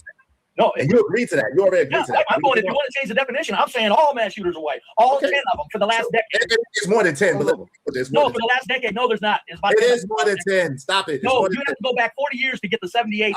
Whatever. You got 271. That's a lie. You got 271 group shootings, whatever you want to call them. And they're not all, and I keep saying they're not all melanated people. You agree, and then you keep backtracking. Okay, of the 200. Which one is it, sir? How many of those do you think? How many of those do you think? Tell me, because you're the one that keeps flip flopping on that. How many? No, I'm trying to just. I want to. Okay, I'm asking you because you keep flip flopping. You keep flip flopping. So I'm asking you. Okay, how many of the 271 would you say are white people? Go, I'm listening. None this year. And I call bullshit and cap. So none this year. Okay, that's bullshit and cap. So that's ridiculous. I think the last time was like a year ago, something like that. No, I just told you just the other day that I just told you when the man got doggone what's this nigga's name? Got doggone Jeffrey Tyler Kinzer just shot up a daggone family reunion just in June. I just showed you that. Go ahead, Taz. My bad. No, I was just saying. One this year. Okay, yeah, I'll pull him up. Okay, so you are conceding that there has been one. Okay. Okay, say sound like you might need some help on that. No. Okay, one, and he's done. And then he's at home. It means there's something way odd going on. Let the Taz up real quick. Okay, go ahead. That's what I'm saying. I'm just saying it sounds like he's in denial of crimes that white people do, and I don't understand that. Why are you in denial of it? Like, you guys, white people do crime. Yeah, look, even if you refine my numbers, here's my point: blacks are ripping the shit out of the inner city. I'm not in denial of anything. That's all I'm saying. They're ripping the shit out of wherever blacks live. They're causing a lot of headaches for all the blacks around them. Do you think about why? Please, let me ask you a serious question. This is the problem with what you're saying. There are places where black people don't live. What about those places? Because you keep saying this as if America is black, and it's not. America is full of white people. There are 9 states with 80+% white population. You're not acknowledging that those places are much more dangerous, because of the white people. It has nothing to do with black people. Okay, folks, you heard it here. I know this is Izzy's show and people are going to be on Taz and Izzy's side, but you heard it here. Taz just said, and I'll have this on record. He said, most of the places where whites are would you say, Taz, they're the most dangerous? Where whites live is the most dangerous? Yes. Okay. That's absurd, but okay. Wait, do you know that New Mexico is the most dangerous state in America and they got less than a 5% population of black people? That's why I said in the Southwest, it's Spanish people shooting the shit up. It ain't just Spanish people in New Mexico. It's a large white population. You could go to Alaska if you want to, and it's Alaskans, Inuits, or whatever you call them, shooting them places up. But Taz just said, folks, you heard it. Where whites live are the most dangerous places in the USA. You take it out of context. That's not what he said. He said hold on. He said there's some places in the United States that have an 80% population of white people, and in those places, they are the ones committing the majority of the crimes and the violent crimes. Is that not what you just said, Taz? What I just said? Yeah, that's absolutely what I said. I mean, and that's not the same as what you're saying, Bray. You don't need black people around to find crime. Like, this is crazy. Nobody's saying that, Taz. But you heard Taz say that. Say it again, Taz, because I was astounded that you think that you tried to off it. Say it again, and I'll be very clear and be very careful about quoting you. Yeah, I would debate it again. Most places in America that are the most dangerous are going to be white people. I think you find solace in maybe like the top 10 most. Okay, could you stop so I can register what you said? If you don't stop, so I can register it. Come on, real quick. You just said it again. I got you. Give me 1 quick second. And I'm gonna let him explain. Sorry, Taz. Give me a second. Hey, yo, Dark Easy. I don't know if you're talking about flagging my channel for something that people are doing, and I don't even know that they're doing. The problem is yours, because I don't even know what you're talking about. Yo, my rules on my channel is nobody is flagging, nobody is kicking anybody out for just having a difference of opinion. Yo, mods, please get on top of this for me, man. See, this is what I'm talking about. When other people violate the rules of my channel, then I'm the one that pays for it. If y'all want to turn somebody out because you don't like what they're saying, you got to put the money on the wood where it's good. Other than that, if they're not violating TOS and they're just stating their opinion, leave them alone, please and thank you. Management, Jesus. How can he possibly strike you? You're not doing anything. But he's saying that people are timing him out for his opinions in the chat. But he still can't do anything. He still can't attack your family. He's not doing anything. That he said my mods are asking him about race and then timing him out is all he said. I don't know, bro, but like you need to take that up with them and not take it up with me and try to strike my channel, because that goes against my channel anyway. I don't even condone no stuff like that. Can they strike your channel for what your mods do? No, but he's talking about for any little TOS thing that he sees. That's what I'm saying. You're so far, it looks like you're squeaky clean on TOS. No, but y'all saying all that KILL is against TOS. That's why y'all saying all that KILL stuff is against TOS. So there's stuff that y'all are saying that's kind of against TOS that I'm trying to get y'all to stay away from. So technically, I can be ding, but you need to delete this video immediately. Then, if that's the case, I would.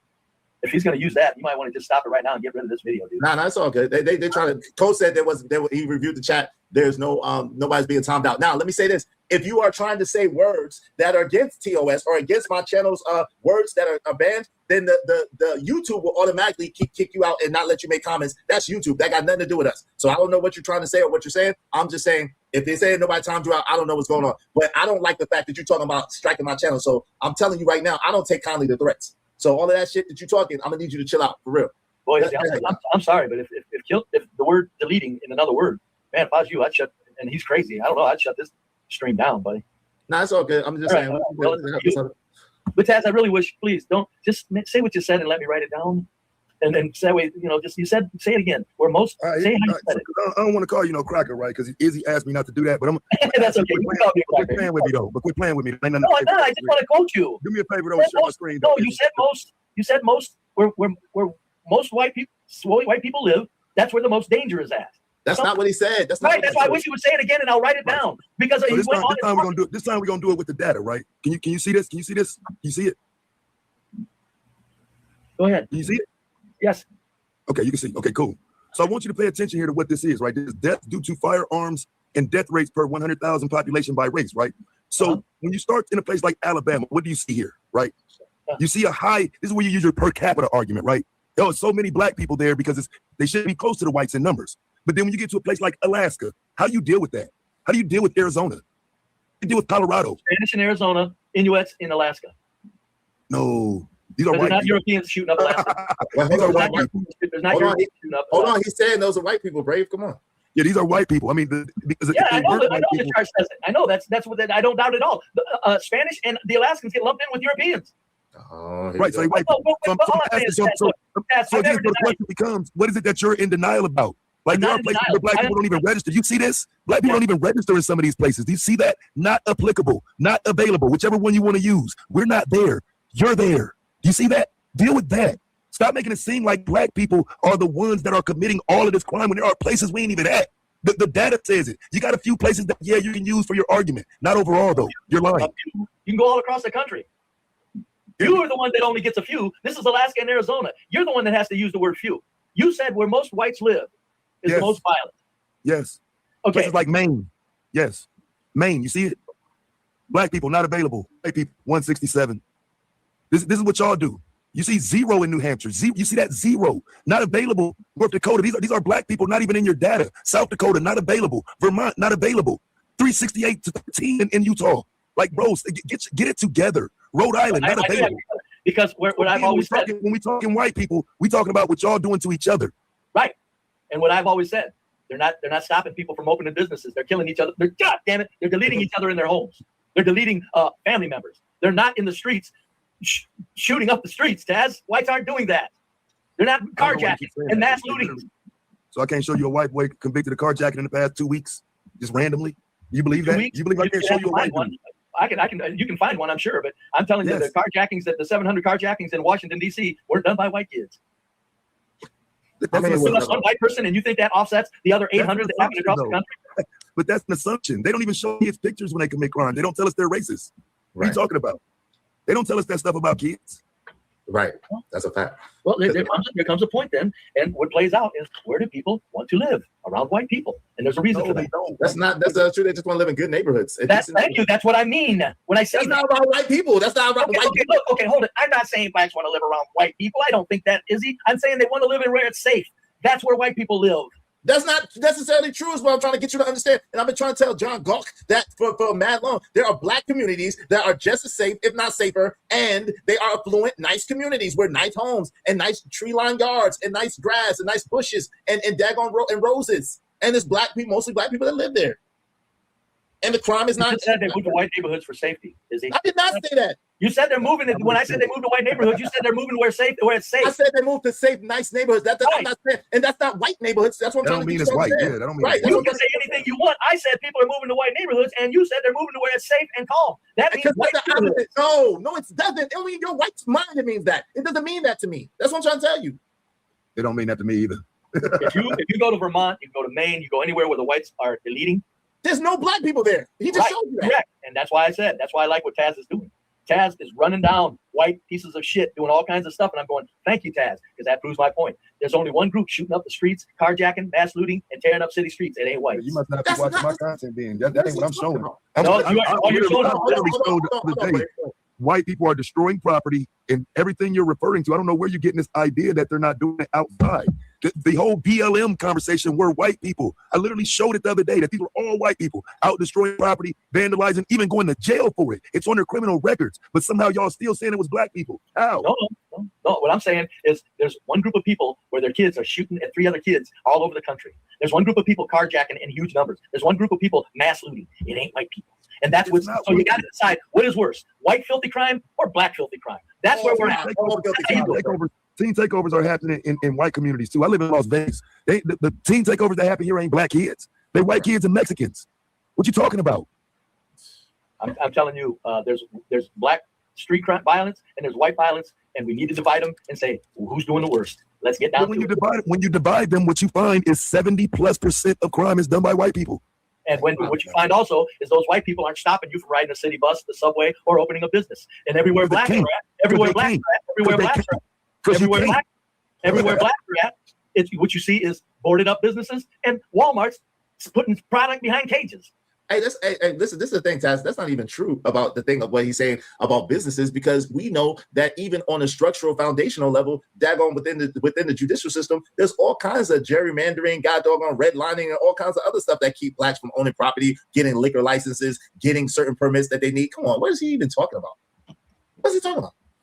Shout out to Joe. Look, you guys have your angle and I have mine, and this is why I really appreciate Taz doing it with your angle only comes with support from movies like King Pix and Yakub. You don't have data. I'm talking about the country knows. Just like I asked you the other day. Now, be brave. I asked you the other day. Can you show me what it is that you're arguing from that denotes that black people want to live around white people? You don't have a data source for that. You He's just going off of John Gawk's rhetoric. No, I'm not. Hold on. And Dagon, let me finish. And Dagon, chaotic truths rhetoric is all he's going off of. No, I'm 71. I've watched white neighborhoods get other people move into white neighborhoods, sir. What are you talking about? Where you live at, but that's not everywhere. Like my man Travis said, a lot of, and like I was trying to explain to John Galt, yes, my neighborhood is mostly black, but guess what? I have white people in my neighborhood, I have Hispanic people in my neighborhood, I have Asian people in my neighborhood. And that is a microcosm of America as a whole. There's a lot of places, except for like in Chicago, which is a highly segregated city, but mostly other places, it's all of us living around each other. It's not just all white or all black or all Hispanic or all Asian. It's all of us living in one community. Right. Very good. Very good. What I'm saying is this: you guys have your supporters. This argument that I'm putting forth has its supporters, which include many blacks. And it's just, we have to, time will tell. That's why I appreciate what Taz is doing. He's showing whites the type of crimes they're doing. I appreciate it. I do. I love it. Let me read these real quick. Shout out to my guy, Trucker. Yeah, appreciate you, Trucker. Hey, FBI statistics shows white folks are the highest of all crimes outside of robbery. You know, like we blacks know, y'all be hiding the actual truth. Shout out to Travis. Travis, thank you for following. I agree with Izzy. And I think Travis is white. Travis said Taz is 100% right about Vermont. We have a time there.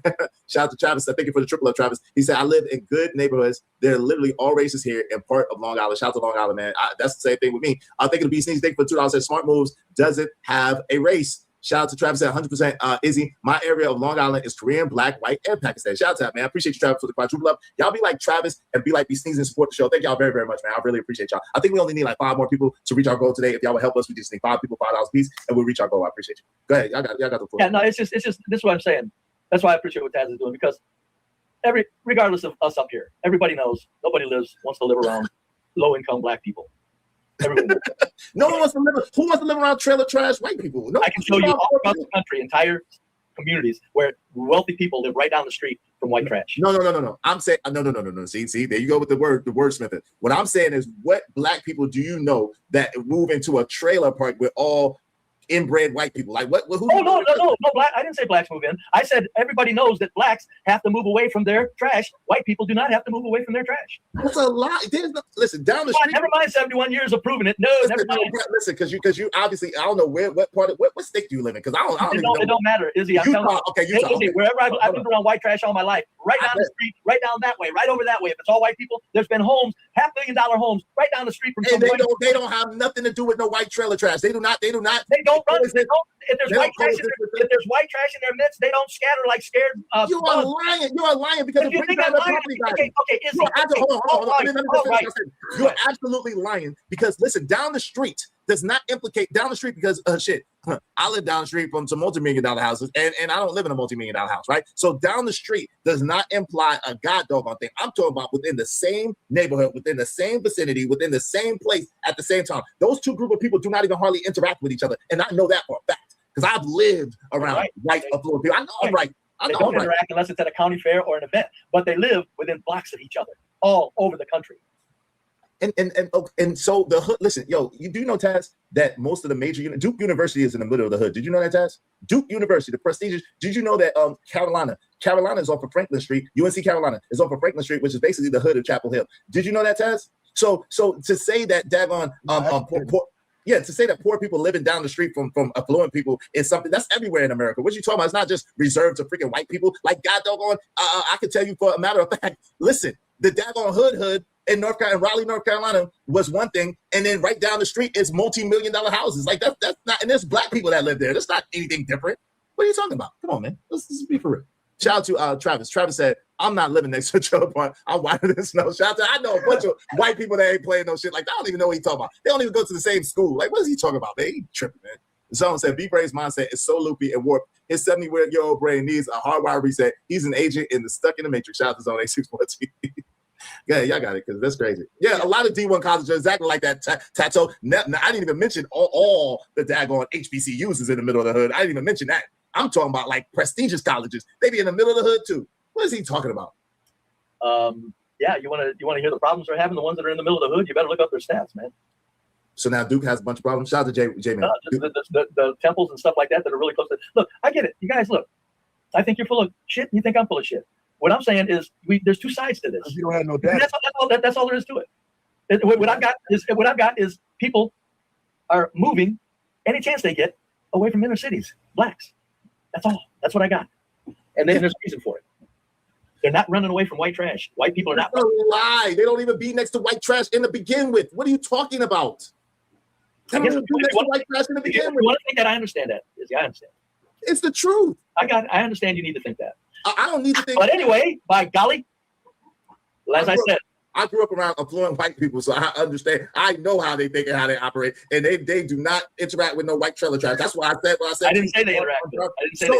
So the point of they live down the street is ridiculous because it literally in any city that I've lived in North Carolina, Alabama, God doggone Mississippi, God doggone Maryland, God doggone any place that I've lived in America, God doggone Brooklyn, New York. Shit, I come from Brownsville, Brooklyn, New York, and right down the street is freaking Prospect Park. What are you talking about?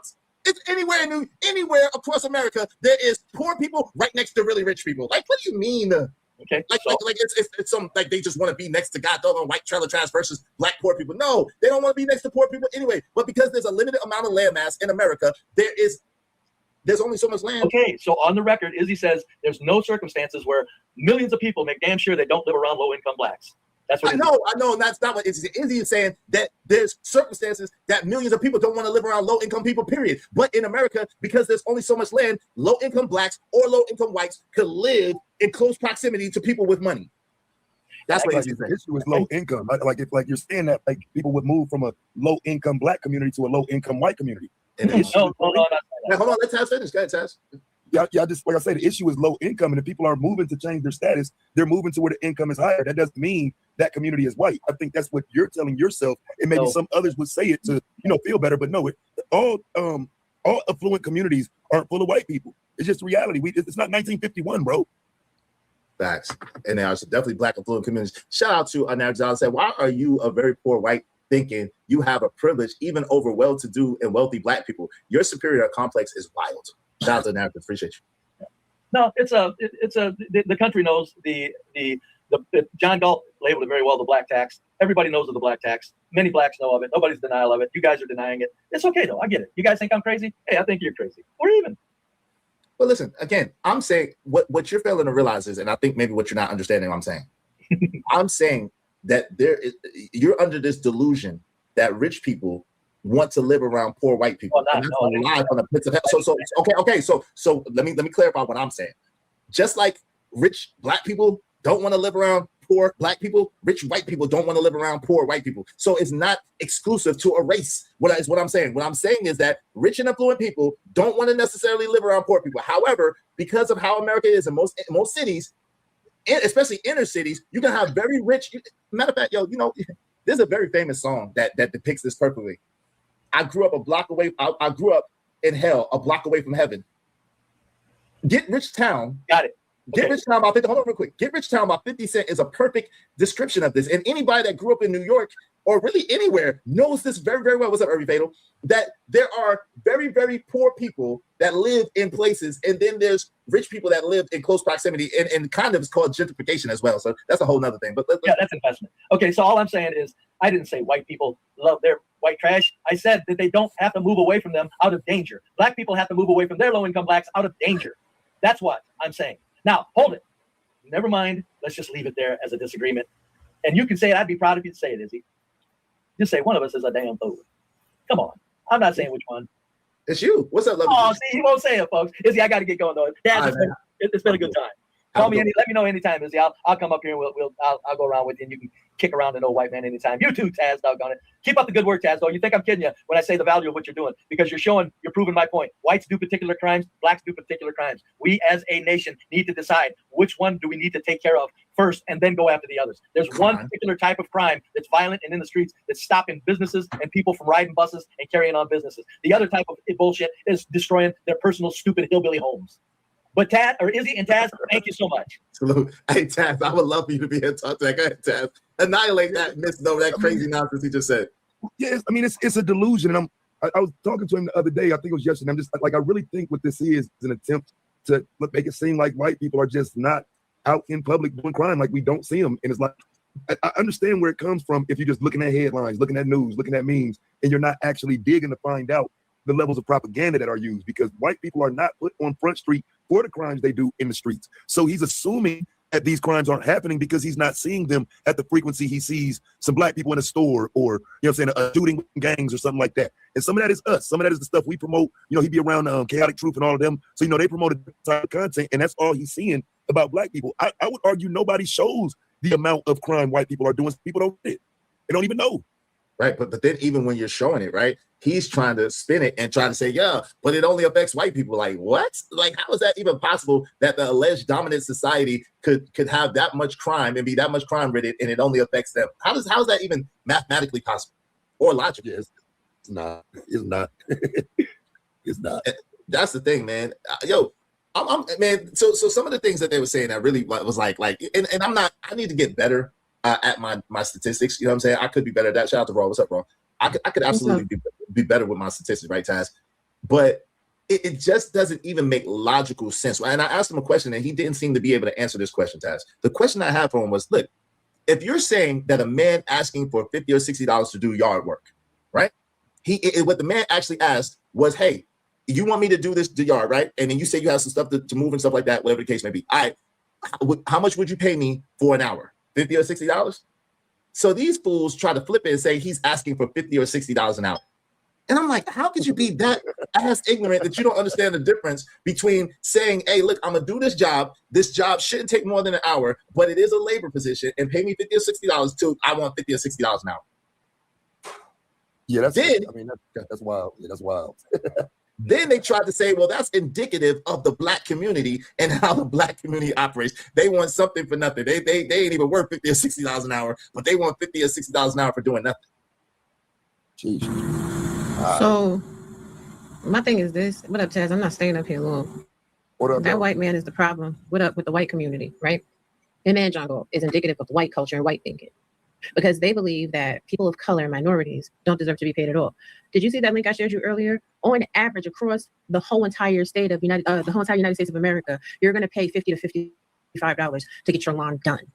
That's you don't need to go to you don't need to go to trade school for this. You don't need any special vocation. The only thing you have to pay for is your LLC, and then if you're doing weed removal, you have to get a pesticides license. That's it. And you're going to have an upcharge if your grass is over 10 inches long. But I really don't like how he tried to come up here and say there's cages in the store because black people steal. Newsflash: there are shrink prevention techniques and methods put in place in lower economic communities because according to the study by Richard Hollinger, University of Florida criminologist, said race, gender, age, or ethnicity have nothing to do with shoplifting. It has to do with socioeconomic factors. And we ain't going to sit here and act like white people are not poor, especially when white people is the biggest group of people on any type of social services. And then for y'all MRFers to sit there and say that man was mentally challenged, oh, he asked for 50 cents. How dare he have a value on the work he was about to do? He needed 50 cents right then. He was trying to get something. He was short 50. He said that's what he needed in the store. That means because he needed 50 cents in the store, that he ain't need nothing else, but y'all be the biggest one on GoFundMe, Kids and Go, and everything else, begging people to give you money for nothing. How dare you? And then you gonna come over to a black person's platform, right, on the corner panhandling, faking being homeless, putting on grubby, dingy, dusty clothes, wiping yourself down with dirt, and then getting up and going into get fancy sports cars while you trying to panhandle and grift off of society as a whole. Man, listen, then you gonna come over here to a black person's panel and be disrespectful or racist in a black person's face. At least I'll give you kudos points that you had enough gumption and the wherewithal to do at least that much. But if you don't go sit your dusty tire behind down, you're white, sir. So since you're so great and you're so grandiose, when you tell the classroom why your teeth look like chiclets. Tell the classroom why your teeth look like you've been smoking 5,000 pounds of Marlboro red lungs every dang on day, and you ain't put bit peroxide in your mouth. You ain't put bit of baking soda in your mouth. You ain't brush your teeth once. Why do you look like you poor? Why do you look like trailer trash? Let me go. I told you this topic has me triggered. And the nerve of John Galt as a black person, that black man was being vulnerable with you. He was letting you know what was going on with him, looking for help. Like, yeah, I know I'm asking you 50 cents right now, but I'm not lazy. I'm not trying to sit down and do anything. I'm just looking for an opportunity and a way to do better. And you try to clown him and then come to social media and try to disparage him all over social media platforms. Why don't you go drink bleach somewhere? I believe that you have undiagnosed mental illnesses. Maybe you should go speak to somebody. You know what? I'm so sick of y'all in this culture talking all this mess about people in the culture. And then when you have the opportunity to be a beacon of light and to do something to give somebody a footing to do better and potentially be a damn domino effect for the community, you do that absolutely. And then you go sit over there and you play the role of the damn Sambo, fetching and stepping in a white man's face. Like that's going to give you some money or some better station in life. Man, I'm going to talk to y'all later. Bye. Yo, shout out to Ron. You said it perfect. But this is what I was getting at, Taz.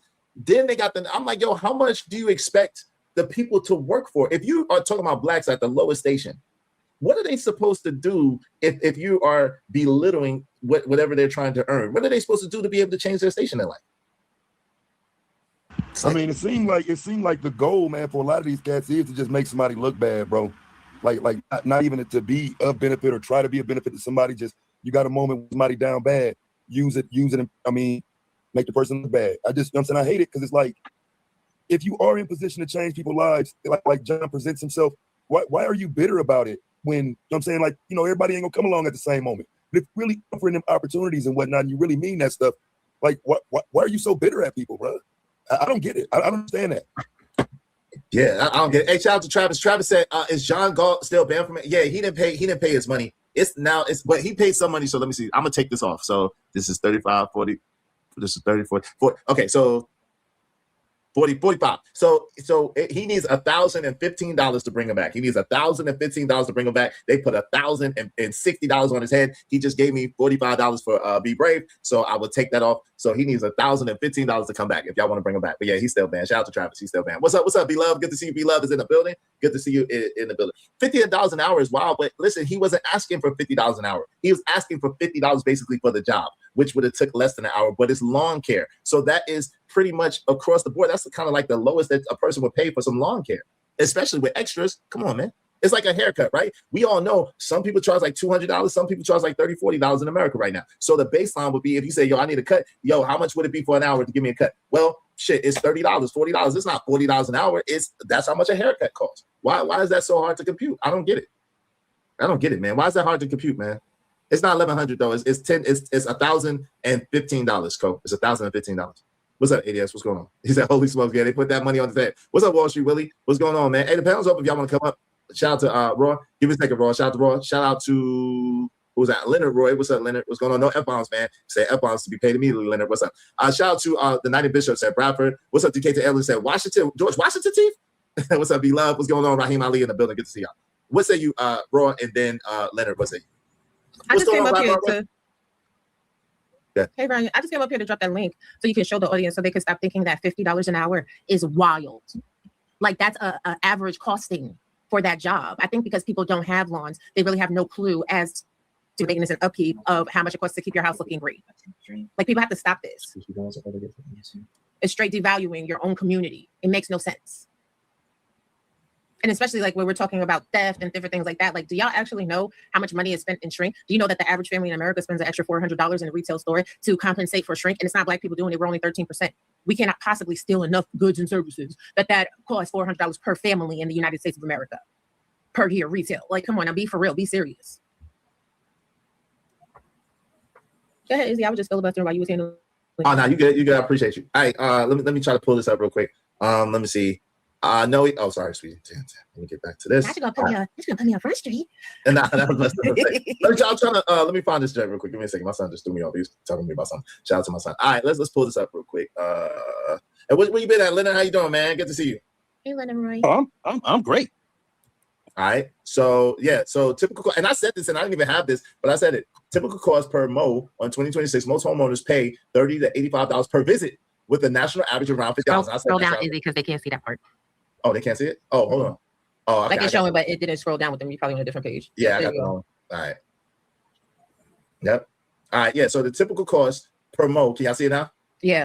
In 2026 is between $30 and $85 per visit, with a national average of around $50. Biggest price drivers, lawn size, small yards, so $30 to $40 weekly, right? With larger yards, $60 to $150, right? So now, like I said, and this is what I said, bro, I was like, well, he could have at least said, oh, look, man, I'll pay you $40 bucks or $35. You know what I'm saying? It could have been negotiated, but to act like it's just so crazy or stupendous to ask for $50 or $60 to get your lawn mowed is like wild. And lawn care, right? More than just mowed, but stuff moved and trash and debris and all that. That's kind of wild. I'm gonna say that. What's up, Ryan Barwell? Good to see you, man. What say y'all to this? I said you just scroll down even further where it shows that even last year the average was $50, and where it gives a chart like even for biweekly and monthly services. Like, what are we talking about right now? Like, people need to start building their own businesses. They need to actually do the research and know what's going on and what's happening. Like, be so serious. Like, I can't. Yeah, that's wild. That's absolutely wild, man.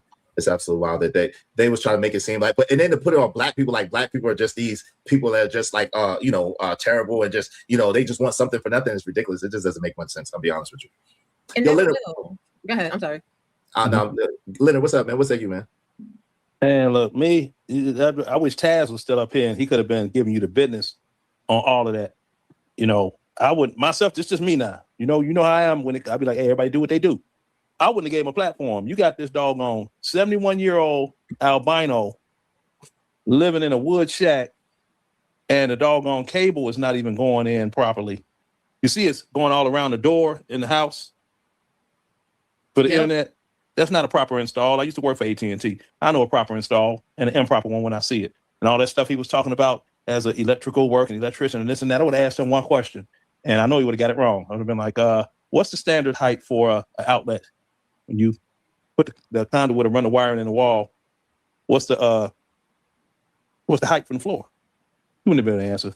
You know, he has no friends except John, and John has no friends except him. So that's what it is, you know. And the dude, the John dude, you know, oh my goodness. I wish you could have been on that show because he was trying to bump, and I was like, dude, stop moving the goalposts. I'm like, you smoking them doggone DIY cigarettes with spice and a little pinch of weed in there. Bobbing like this here. Bobbing like this here on them tall boys of that Miller Lite, you know. I told him, I said, let's do a beer run. Let's have a drive off. Go on your Obama phone. You get in your car. You drive to the store. I drive to the store. And he can't drive. I know he doesn't have a vehicle. He got DWIs. He can't drive. He ain't supposed to be driving. So no. He doesn't have a vehicle at all. He got a vehicle, but he can't drive it. Man, look, I told him, I said, let's have a fob off. This is on Taz show. So let's have a fob off. I'm like, key fob number 1, dropped it on the floor. Key fob number 2, dropped it on the floor. Key fob number 3, I'm like, when you gonna be ready, bro? When you gonna be ready? He can have a bike off. He can have a bike off with you. Yeah, that's about it. He can have a bike off because I don't have one. I even got simple. I said, well, let's have a washer and dryer off. You know, do you have a washer and dryer in your little apartment in DC? And the dude talks about he's got all these rental properties that he rent to white folks' houses, right? Mm-hmm. That's a simple question. I said, okay, well, what's the property tax in DC? Mm-hmm. He couldn't tell me. I said, well, how many square feet of the property that you're renting out to these white folks? What's the square footage of the property? Oh, I ain't got to tell you all that. You can't because they don't exist. Well, they exist. We see it. They exist, man. Come on, they exist. You can believe what you want to believe. Listen, we've seen him rent rooms out to people. They exist, man. Rooms, not houses. Yeah, rooms. Yeah, he rents rooms. He has houses. No, but listen, he has houses with rooms in them. Yeah. Are they his houses or is he a property manager? He's a property manager. They're his houses, y'all. They're his houses. He's a property. They're his house. He has an LLC. He has LLC. I got an LLC. Me too. That's what I'm saying. No, I'm not saying that y'all don't. What I'm saying is that he is the owner through LLCs, and they're his properties. Now, Izzy Band, you know you can do contracted work as a property manager through an LLC if you're trying to hide your income from social services. Yeah, you can. Exactly. But let me ask you a question. Let me ask you a real question. Mm-hmm. In a real way, if John, from what you know about John, did not have any money to put in any properties, would you let him manage your properties? I mean, I'm not racist. So if he was a black person that had education and he could do the job, absolutely, why not? No, John. Would you let John manage your properties without any investment or any money of his own? Yeah, I would if I was doggone. Let me break it down to you, Izzy. You can hire anybody because you can fire them too. Even Ponder, who be over there with him, say, hell no, you wouldn't let him. No. Now, hear me out on this one. If I had property in the neighborhood I grew up in, hell yeah, I hire him. Who else is gonna go over there? People that ain't got no other choice. You ever seen them convenience stores on the corner in the hood with the Hawkmail and the Hawkmailians? Who do they have working as blacks? Folks that ain't got no other options. So of course, if I was in the ghetto that I grew up in, I can spot money. Listen, I can spot money and I know money. John got a decent sized net worth. John ain't poor. John is just cheap and he's a miser and he's a miserable man. But John is not poor and he got assets. I'm just trying to tell you, he do. All I'm saying is people that got money, smile for me real quick. Ooh. People that got money, they smile like that and their teeth look like that, nice, clean, right? No, hold on now, darling. My grill look like Michael. My grill look like not Michael. What's that dude's name? My grill look like Mike Tyson. Beat my ass my whole life. Well, you know, your teeth is still bright though. They still look bright. They're a little bright though. They're a little bright. Yeah. I mean, they bright, but I got, I used to tell people. I had this little joke I tell. They laugh. I'd be like, I used to get bullied when I was a kid. When how kids ride past a fence with a bicycle and a stick, and they'd be like, drrr. The kids would grab me and hold me up against the fence and let the kid ride past. They go, drrr. They go across my teeth. It sounds just like a picket fence. That's crazy. You know, All right, listen. But listen, so Raw. Honestly, hold on, Raw. Okay. Look. If you really look, John don't have messed up teeth. John don't have messed up teeth. Oh, I try not to look at him. All I see is some cheap ass looking, like, you know what I'm saying? He don't have messed up teeth. And John, listen, I'm not trying to be a caper or nothing. I'm just trying to tell you, like, I listen to John. John got a little bit bigger. He don't really, you know what I'm saying, look like it. He don't really like do right, but he got a little bit bigger. I'm gonna have to trust you, but I don't believe it. I'm gonna need to see a statement. I'm gonna need to see a balance sheet. You understand what I'm saying? Because I don't believe it. Yeah, because he was talking all that whoopity whoop the whip the whip. I'm like, you can show everything else on the internet. I pulled out my credit score. It was like, my credit score is 801 right now. Can you match it? My mom was 813 last time I looked, but it fell, but it was 813 for a while. Hey, Yakub said, easy. Do you have a master's degree? No, I don't have a master's. I don't have a college degree at all. I have a lot of college certificates, though, a lot of them. I ain't even got that. I know credit strips ain't no damn $10 and credit strips don't make your teeth white. Like, what are we talking about right now? Thank you. You know, I got a lot of Patti LaBelle songs. If you ask me to. Bridget said, why don't you spend your money on your teeth? Hey, be brave. If that's you, wave in the back so I know it's you, man. Oh, snap. Okay. I see you. Okay, you good. You don't have to be kept up. Welcome back. No F-bombs, though. Hey, well, explain my cable. That's not a cable, Leonard. I put a 30 amp reset for my heater, and then she decided to change it to the other side of the wall, so that's a 30 amp power cord that goes over the door, and I'm going to take that down as soon as I move the reset on the other side of the door. It's a 30 amp reset. Okay, any other questions, electrical smart ass? Yeah. So while you were Googling stuff, did you Google the height of an outlet from the floor? I said before I did it, I answered it. I was correct. 12 to 15 inches. It's 12 to 16. No. It's 12 to 15 inches. No. What is it? You going in the broad? It's OSHA standard is standard. Stop it. It says 12 to 16 inches. I get it right. Okay. Okay. Everybody on here that has a tape measure, go around your house and measure from the bottom of the outlet to your floor. And you know what it will be with the cover on it? Sway said 18 inches. It'll be 13 inches. That's OSHA standard. I said 12 to 16. 12 to it don't matter what you said. I said 12 to 15. I can say. Oh my Lord, have mercy. Brave. Flunk that one. Brave. I can say 737, and I was talking about a 747. No, I was asking for it. You know, I'm exact. Brave, you dealt with me before online. Leonard, before I looked it up, I said, Let's go, Sway. There you go. Before I looked it up. You just told on yourself. No, I didn't tell you. I told you. I just said it. I said before I looked it up. Hold on, y'all. I said 12 to 15, and it said 12 to 16. You did. It's been 40 years since I did it. Yeah, hold on. One mic. Brave did say that from the beginning. He said he guessed right, and he looked it up to see if he was right, and he guessed right. He did say that. Sway said it's 18 inches to the center, and Sway does electrician work right now in real life right now. Shout out to Sway. Yeah, so y'all stop yelling, please. Go ahead. Give me a shout out to Ryan Barwell. Thank you for the 10. Izzy, have Lenny show his bass guitar. He wants you to show your bass guitar. Look, he ready to get up to go get it. Shout out to Ryan Barwell. You know he loves on that.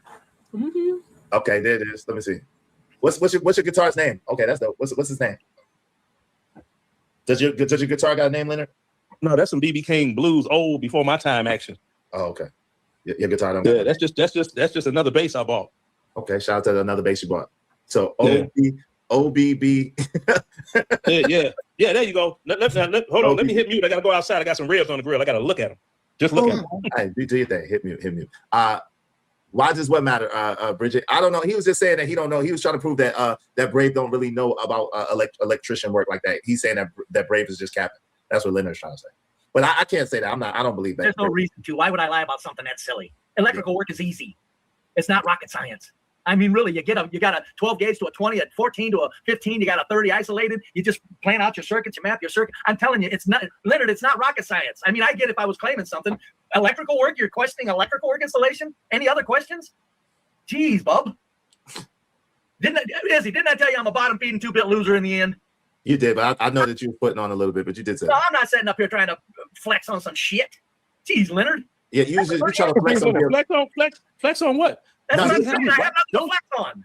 He was trying to. I know this, but don't you have any white friends you can hang out with online? He's okay, man. Leave him alone. He's all right. I don't mind. Come on, man. Leave the man alone. You know I gotta be silly. He hangs out with John Goff. That's close enough. Yeah, I know. Like I said. Why do I have to hang out with white people on the internet, though? Bruh, John has no friends except you. Stop playing. They should, CJ. CJ said, I think people don't care about teeth anymore past a certain age. You should always care about your teeth. Okay, listen. You should, especially the way the premiums are set up in your insurance. You ain't gonna get no dentures, honey. You're gonna have to pay out of pocket. They don't cover that. I told my dentist, I said, I'm thinking about dentures. My dentist told me, your teeth are old and discolored, but they're still very intact. He said, don't go dentures. Okay. Jeez, they're old. I'm 71, and I'm not going to bleach them. Do you realize? Look up bleaching teeth and see the dangers of that shit. Nah, shout out to we're talking about. Do you bleach your teeth, Izzy? No, I don't bleach my teeth. Then you have overlays or something. Jesus, man, you weren't born with that white of teeth. Nah, I wasn't born with that white of teeth. I had some work done. I don't have that white of teeth. But yeah, no, there's no. I'm not going to bleach my old teeth.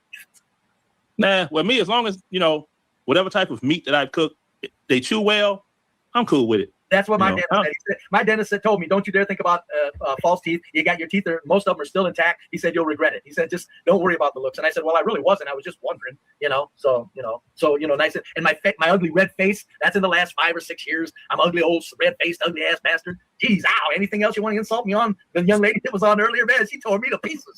She's right here. She can tell you to your face. Oh, is that you? Oh, Ron, yeah, Ron gave it to you. Yeah. Oh, is you the one that said chiclet teeth and raggedy ass teeth and stuff? Were you that girl? That's me. I said it. Yeah. Man, alive. But no, really. I mean, I talked to my dentist about it. He said, no, don't get rid of your teeth yet. I said, well, I don't know. And I'm not bleaching them. No, I am not bleaching my teeth. Well, clean them up a little bit. Tell them polish it. Do an SRP. You know what I'm saying?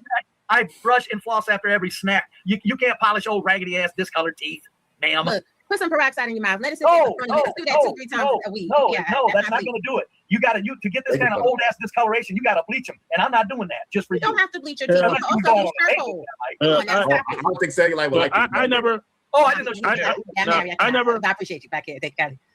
Well, I never bleached mine. I stopped smoking because I was smoking 2 packs a day.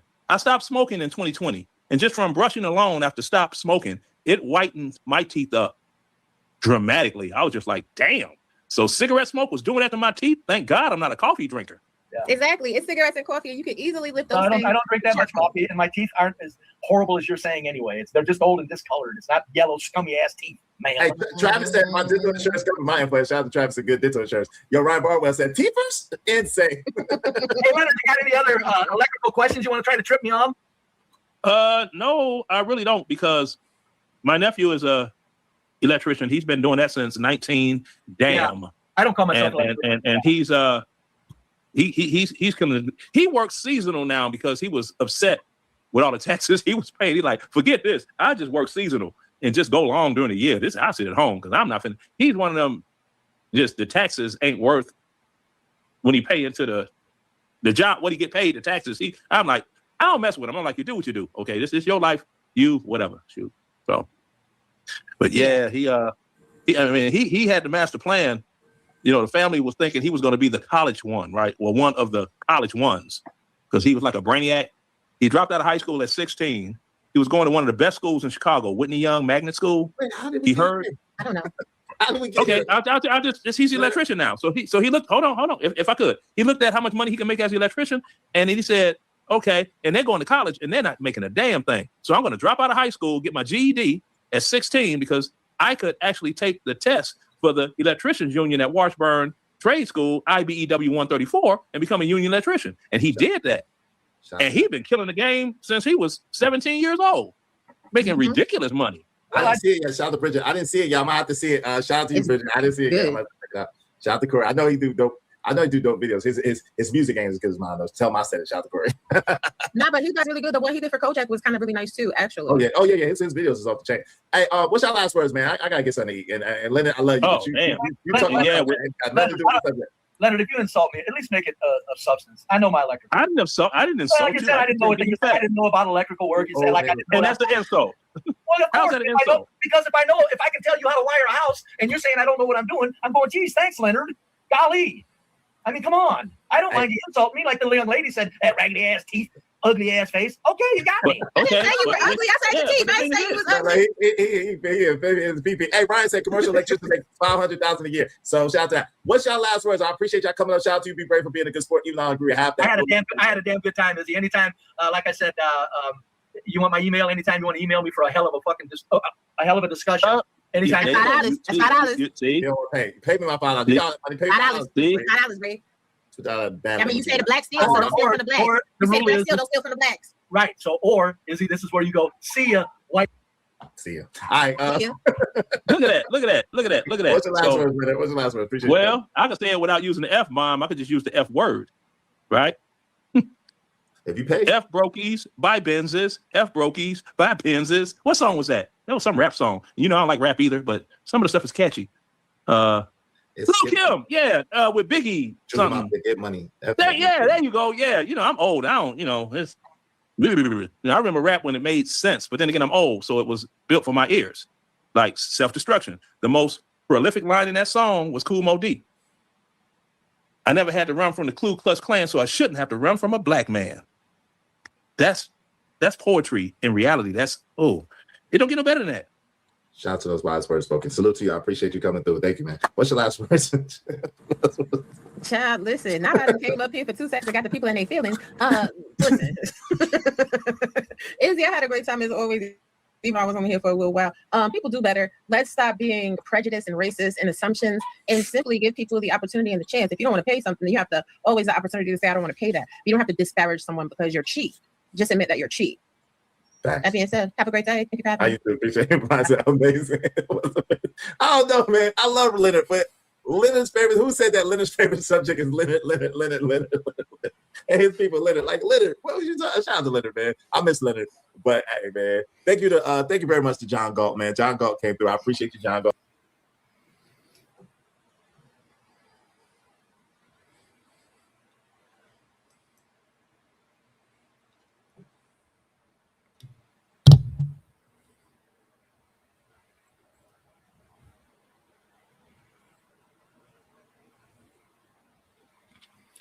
Words looking tinier and tinier.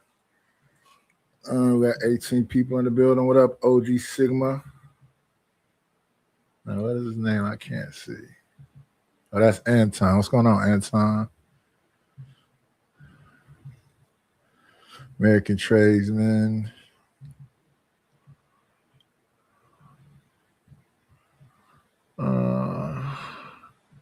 Sin 7. Truth was here earlier.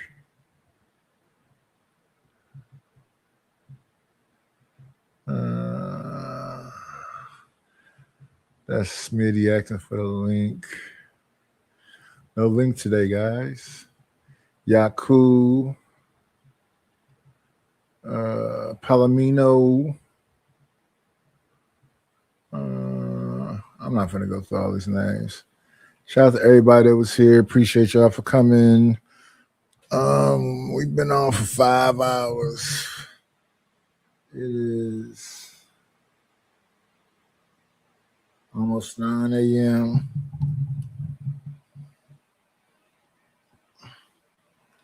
Let me see. I don't have nothing on the phone. And I have 5 stars. So the 5 stars was M Mills, the real Prism. Who else is that right there? Brother Noomsy, Lord ADS, and Brother Noomsy again. Shout out to everybody for the congratulations. And as usual, now that we then went through a whole show together,